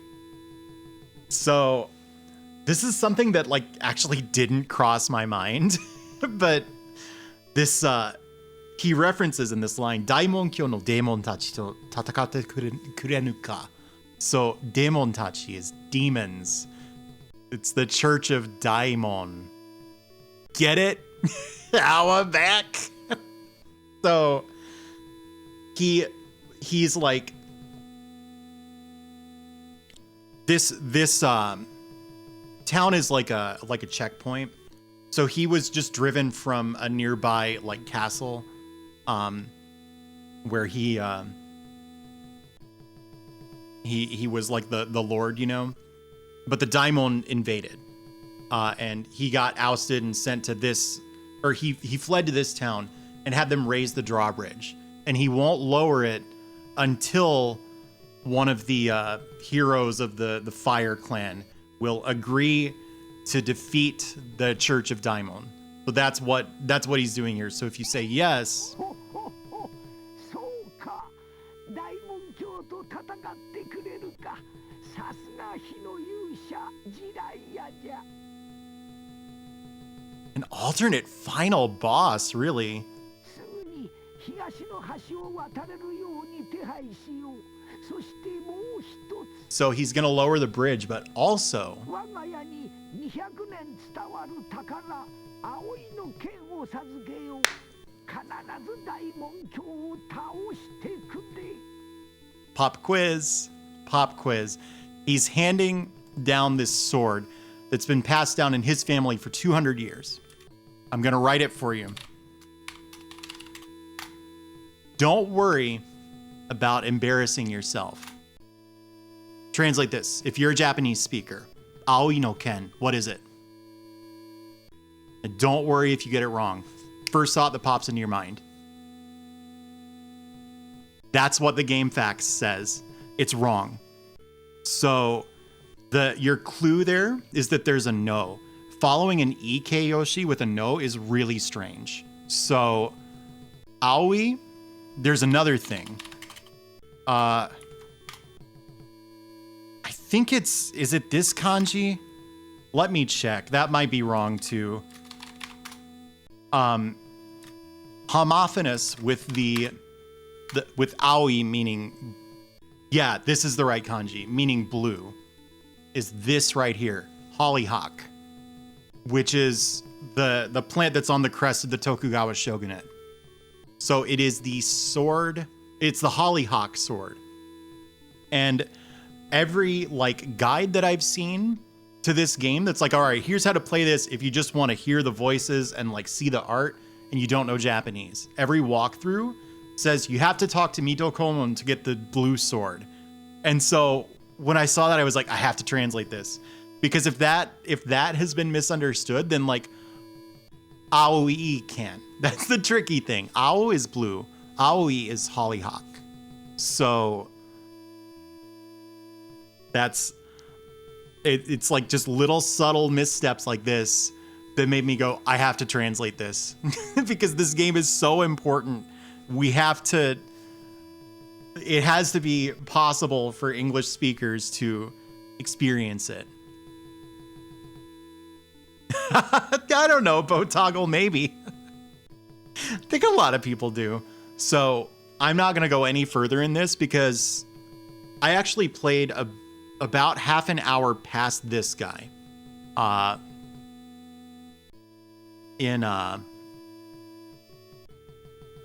I translated everything. So the way that I did it was I didn't want to talk over the voice acting to say what they were saying.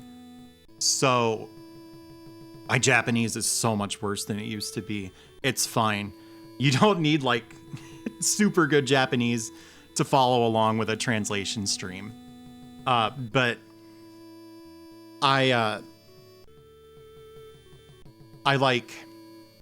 that's why I was like, just don't be afraid to embarrass yourself. Just say what you think this is, right off the top of your head. But what I did was I screenshotted the dialogue window and I photoshopped the dialogue onto it. So when the cutscenes happened, I had just a slideshow going that covered up the bottom and subtitled it as an overlay. I know some people don't like that, but and I want to set the whole thing up again. And we got 15 experience for accepting Mito Komon's mission, by the way. Yeah, it's your first instinct, and a lot of people call it the blue sword or the sword of blue, but it's the hollyhock sword. Very tricky. So I want to come back to this. This game isn't actually that long, is the weird thing. I didn't watch a lot of it, but I scrolled through a Japanese long play of it, and it was 20 hours long. So I hope to come back to this year, and do that first hour over again. And if I can, I put my controller down in real life, so I'm gonna put it down here too.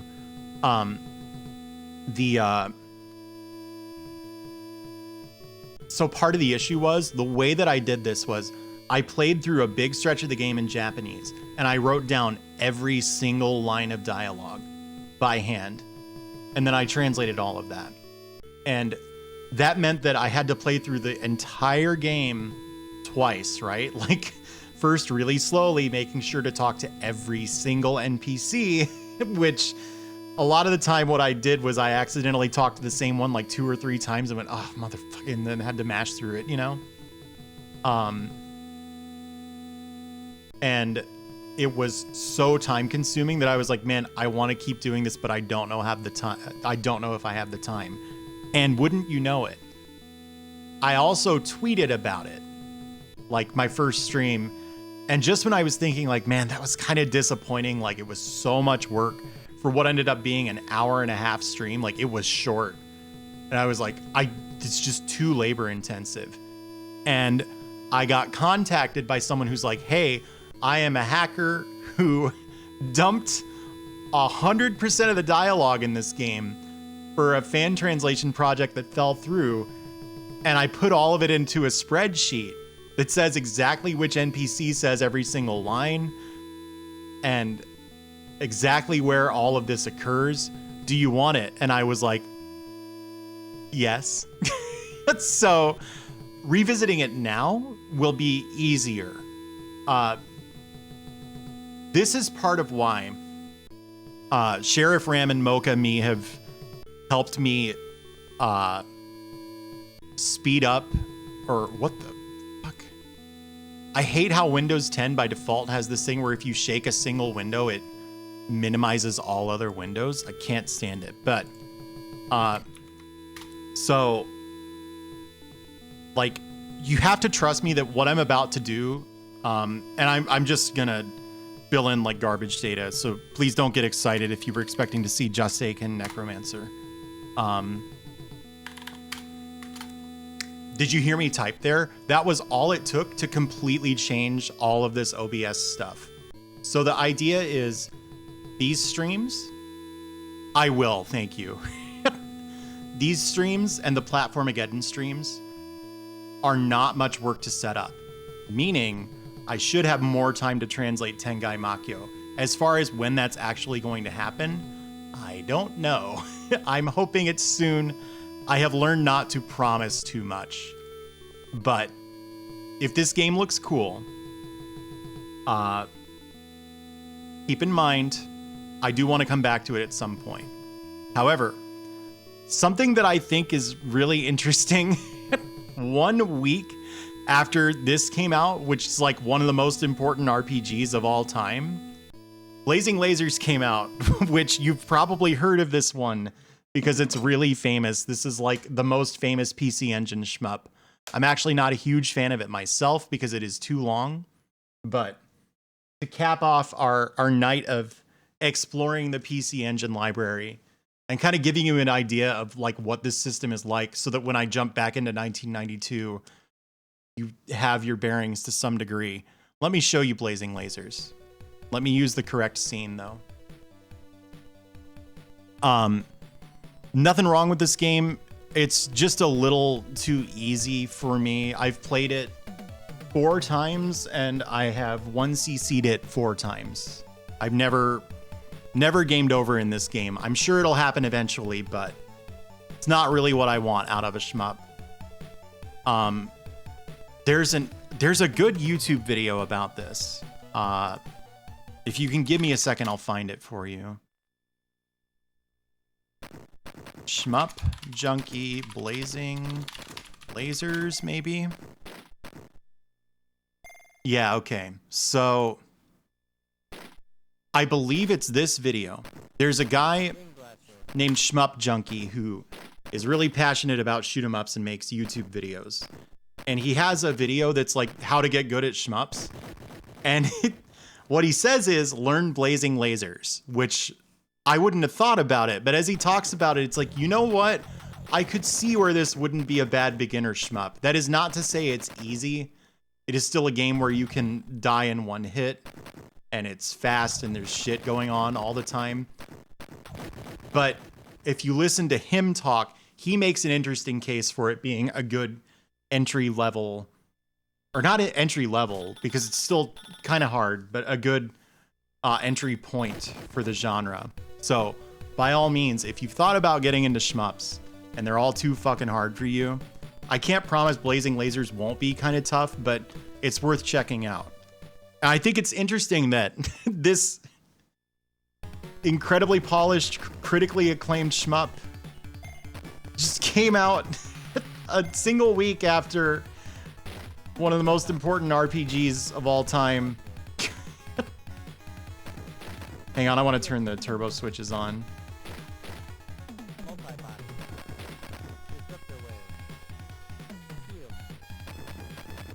Zero Wing? Yeah. You enjoy Zero Wing. More for you. I will pass on Zero Wing. Thank you.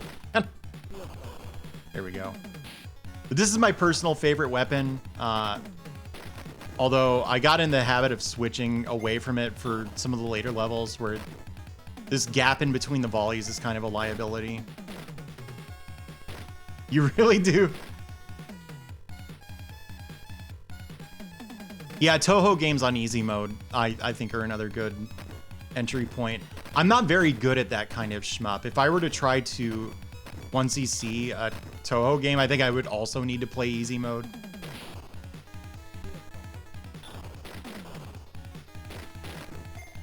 I really only have a lot of experience with old shmups, which are like, it's not that they're easier. In my opinion, they are. They're easier for me, but they're less complex. Bullet patterns are relatively simple.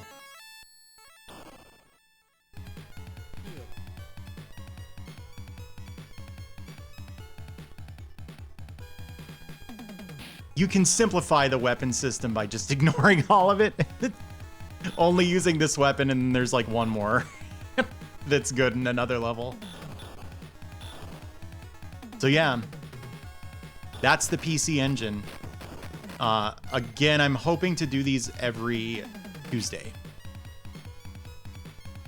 Yeah, I would like to get... I hesitate to say good at bullet hell games. I would like to get as good at bullet hell games as I can. I get sensory overload pretty easily with those, and I really don't know if I could ever get over that. Yeah, I know what you mean. I have a Dodonpachi board, so I like kind of feel obligated to learn to 1cc it. But I also like tried that, and it was like really boring. I don't like the Dodonpachi series very much. It's just the truth about me. Oh, S-Braid came out on the Mister. Did you see that? Shmup heads.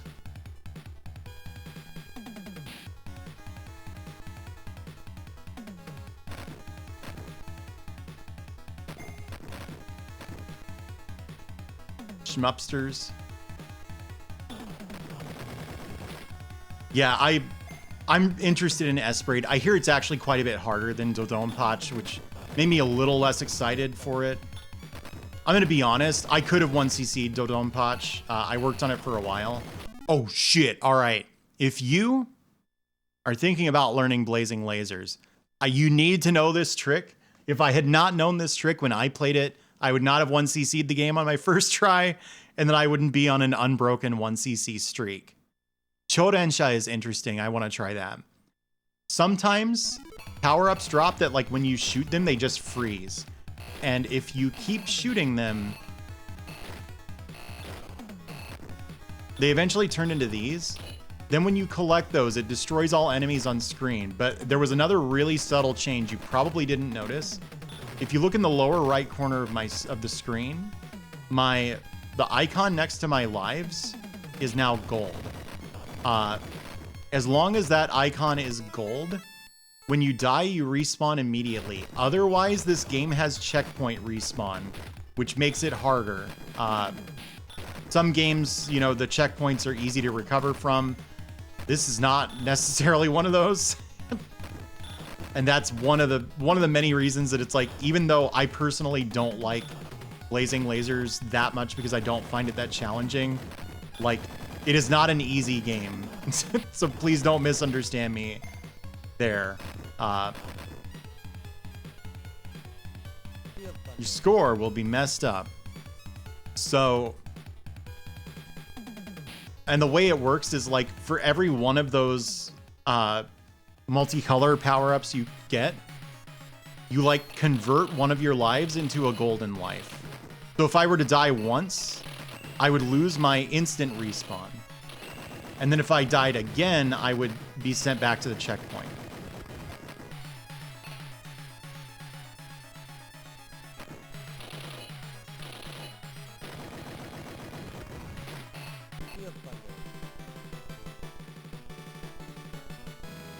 Yeah, you're right, Noman. That's really all I had to say. Again, I thought we were gonna look at the first 5 games and then like that would be it for the PC Engine for the night. They took like under 2 hours, and I was like, well, we gotta talk about a few more games then.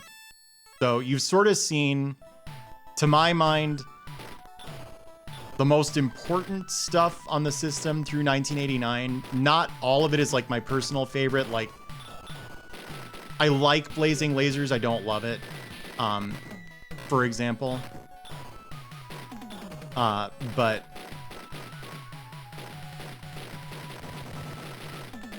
I have to stop, or I'm just going to keep playing this until I 1cc it. And it's like a 50-minute long game. It's why I don't like it very much. We could revisit Ultrabox at some point. Yeah, time to squeeze in more Shanghai. What do you think? Would you be interested in seeing the return of the PC Engine retrospective? I'm going to be honest. Why'd my chat freeze? Did you notice my chat freezed? Hello? Freezed, yeah. Freezed, that's the word. Did you notice my chat froze? That's weird. Why did that happen? I would like to Wumbly Grumbly. At some point I will. So this might be coming back. Well, in my mind, this is 100% coming back. Yeah, there we go. It unfreezed. So we got to mid 1992. I don't want to jump straight from this to where I was. So we might do like one more catch up stream where I'll just show you some games from 89 through 92. The ones that I think are interesting, so that you have an idea of how you get from this thing that like was designed to compete with the NES to like this next gen RPG powerhouse that didn't truly die until the PlayStation came out in Japan. Thank you, Futami Amigo and Sheriff, by the way. But oh yeah, and Tengai Makio. I'm excited about that. The one thing is we're going to have strict rules about no backseat translating. And it's not that I can't take feedback. It's that Twitch chat is a really bad way to do that. And it tends to be really disruptive. I've watched live translation streams where like one person in chat is not having it. And everything gets derailed. So I'm going to have to rule with an iron fist for Tengai Makio. I hope you understand. I'm not usually like that, but it's in the interest of making sure that the fucking stream ever happens. So I got to put my hood back up. It's getting cold. Well, all right, Faye, that's fine. But you are a professional translator, right? And so if you were to come to me with feedback, I would be interested in hearing it 100%. It's just that probably on stream is not the best time to do it because it is really difficult to juggle that with trying to play a game and also perform for an audience of, usually these days it's like at least 100 people, right? It's too much. And I've watched so many live translation streams just fly off the rails and no one's happy at the end of it. So we have to be that kind of talk can be for the Discord server is kind of what I'm thinking. But these PC Engine streams will be on Tuesdays. So Mondays are Platformageddon. Backseat translators get the sausage. Mondays are Platformageddon. Tuesdays are PC Engine. Wednesday, Thursday are going to remain like flex days. So I can flex my gigantic muscles. Yeah, we have a Discord channel for this specific topic. So, you know. But yeah, the secret reason that Sheriff Ram and Mocha and me have been putting in so much work to make Platformageddon and the PC Engine streams like something that basically my bot runs by itself so that we can free up time for me to pursue projects like this. Yeah, it's Yoshi's Island. I think that might be Cyraptor's favorite Super NES game. If I'm not mistaken. That's why it's in there. I'm actually not a big Yoshi's Island fan myself, but I'm not a big Super Nintendo fan. I don't really know how that happened. I loved the Super Nintendo when I was a kid. Now that I'm not, like, when I want to play a video game, my mind never goes to the Super Nintendo first, unless I want to play Final Fantasy IV. I've actually been meaning to, that is correct, Azuma. I've been meaning to go back to the Super Nintendo with a more open mind because I know that the Super Nintendo's fine. But for some reason, anytime I think about playing, I'm like, never mind. I don't want to do that. Objective Binary, you missed the whole stream. I'm so sorry. Yeah, I didn't get to experience the Genesis either when I was a kid. Like, we had one, but all we had for it was Sonic 2 and Sonic 3. And then we picked up like some sports games at the like flea market, and that was it. So I didn't play games like Gunstar Heroes and Streets of Rage 2 and stuff until I started streaming. Like, it's all a real recent development for me. I think that's why I've kind of turned on the Super NES a little bit. It's like, oh, that's old stuff. I'm into this new console you probably haven't heard of. It's by Sega. It's called the Genesis. You know what I mean? So, like, the novelty hasn't worn off, and that's part of why I'm just not much of a Super Nintendo person at the moment. But I'm going to be open-minded about it. And I bet there's actually a ton of stuff on the Super Nintendo I like a lot. That's it. That's all I had for tonight. It's what I had for tonight, and then a bunch of bonus content that I wasn't planning on streaming. So, thank you for watching. I'm going to be back tomorrow, and I don't know what I'm streaming, but it's something. It'll probably be more Super Alfred Chicken if I'm really feeling up to it. That's a pretty, an EverDrive X5. I think I have that. Is it for the Mega Drive or what? Thank you, Azuma. Yeah, this is East Music. It's PC Engine East Music. See? Thank you, Sheriff. I don't have alerts on this scene. X5 is the Mega. I think I have like the Mega X5. I have the one that can't do CD games. So I guess I'm good on that, but thank you. Now then, I'm gonna look at Twitch. But I think I already know who I'm rating. We'll find out.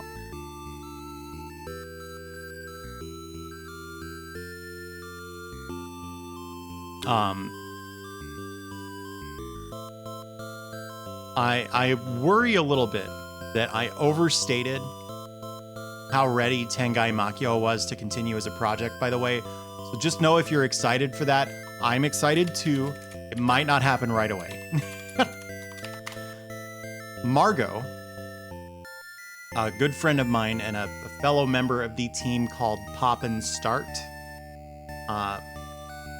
is playing Jump King, which I can't watch. And I can't watch Jump King because in my head, I think I know how to beat Jump King reasonably fast on a first playthrough. So I can't see any of it. So I'm not going to watch Margot play Jump King. But if you'd like to watch her, I'm going to raid her. And if you don't follow her, you should, especially if you like Goemon. She's a big Goemon fan. Exactly. That's what I call hubris. And that's why I can't watch the game. You know what I mean? I have to go in there just totally sure that my method's going to work and then get brought down to earth. And if I watch it and I know what to look out for, that's less likely. So, yeah, maybe we'll get into that sometime. But anyway, I'm out. Please explain to Margot that I can't watch because I'm trying to stay 100% blind on Jump King beyond what little I've seen. And be nice to her because she's cool. I'll see you tomorrow. Maybe patchouli, maybe.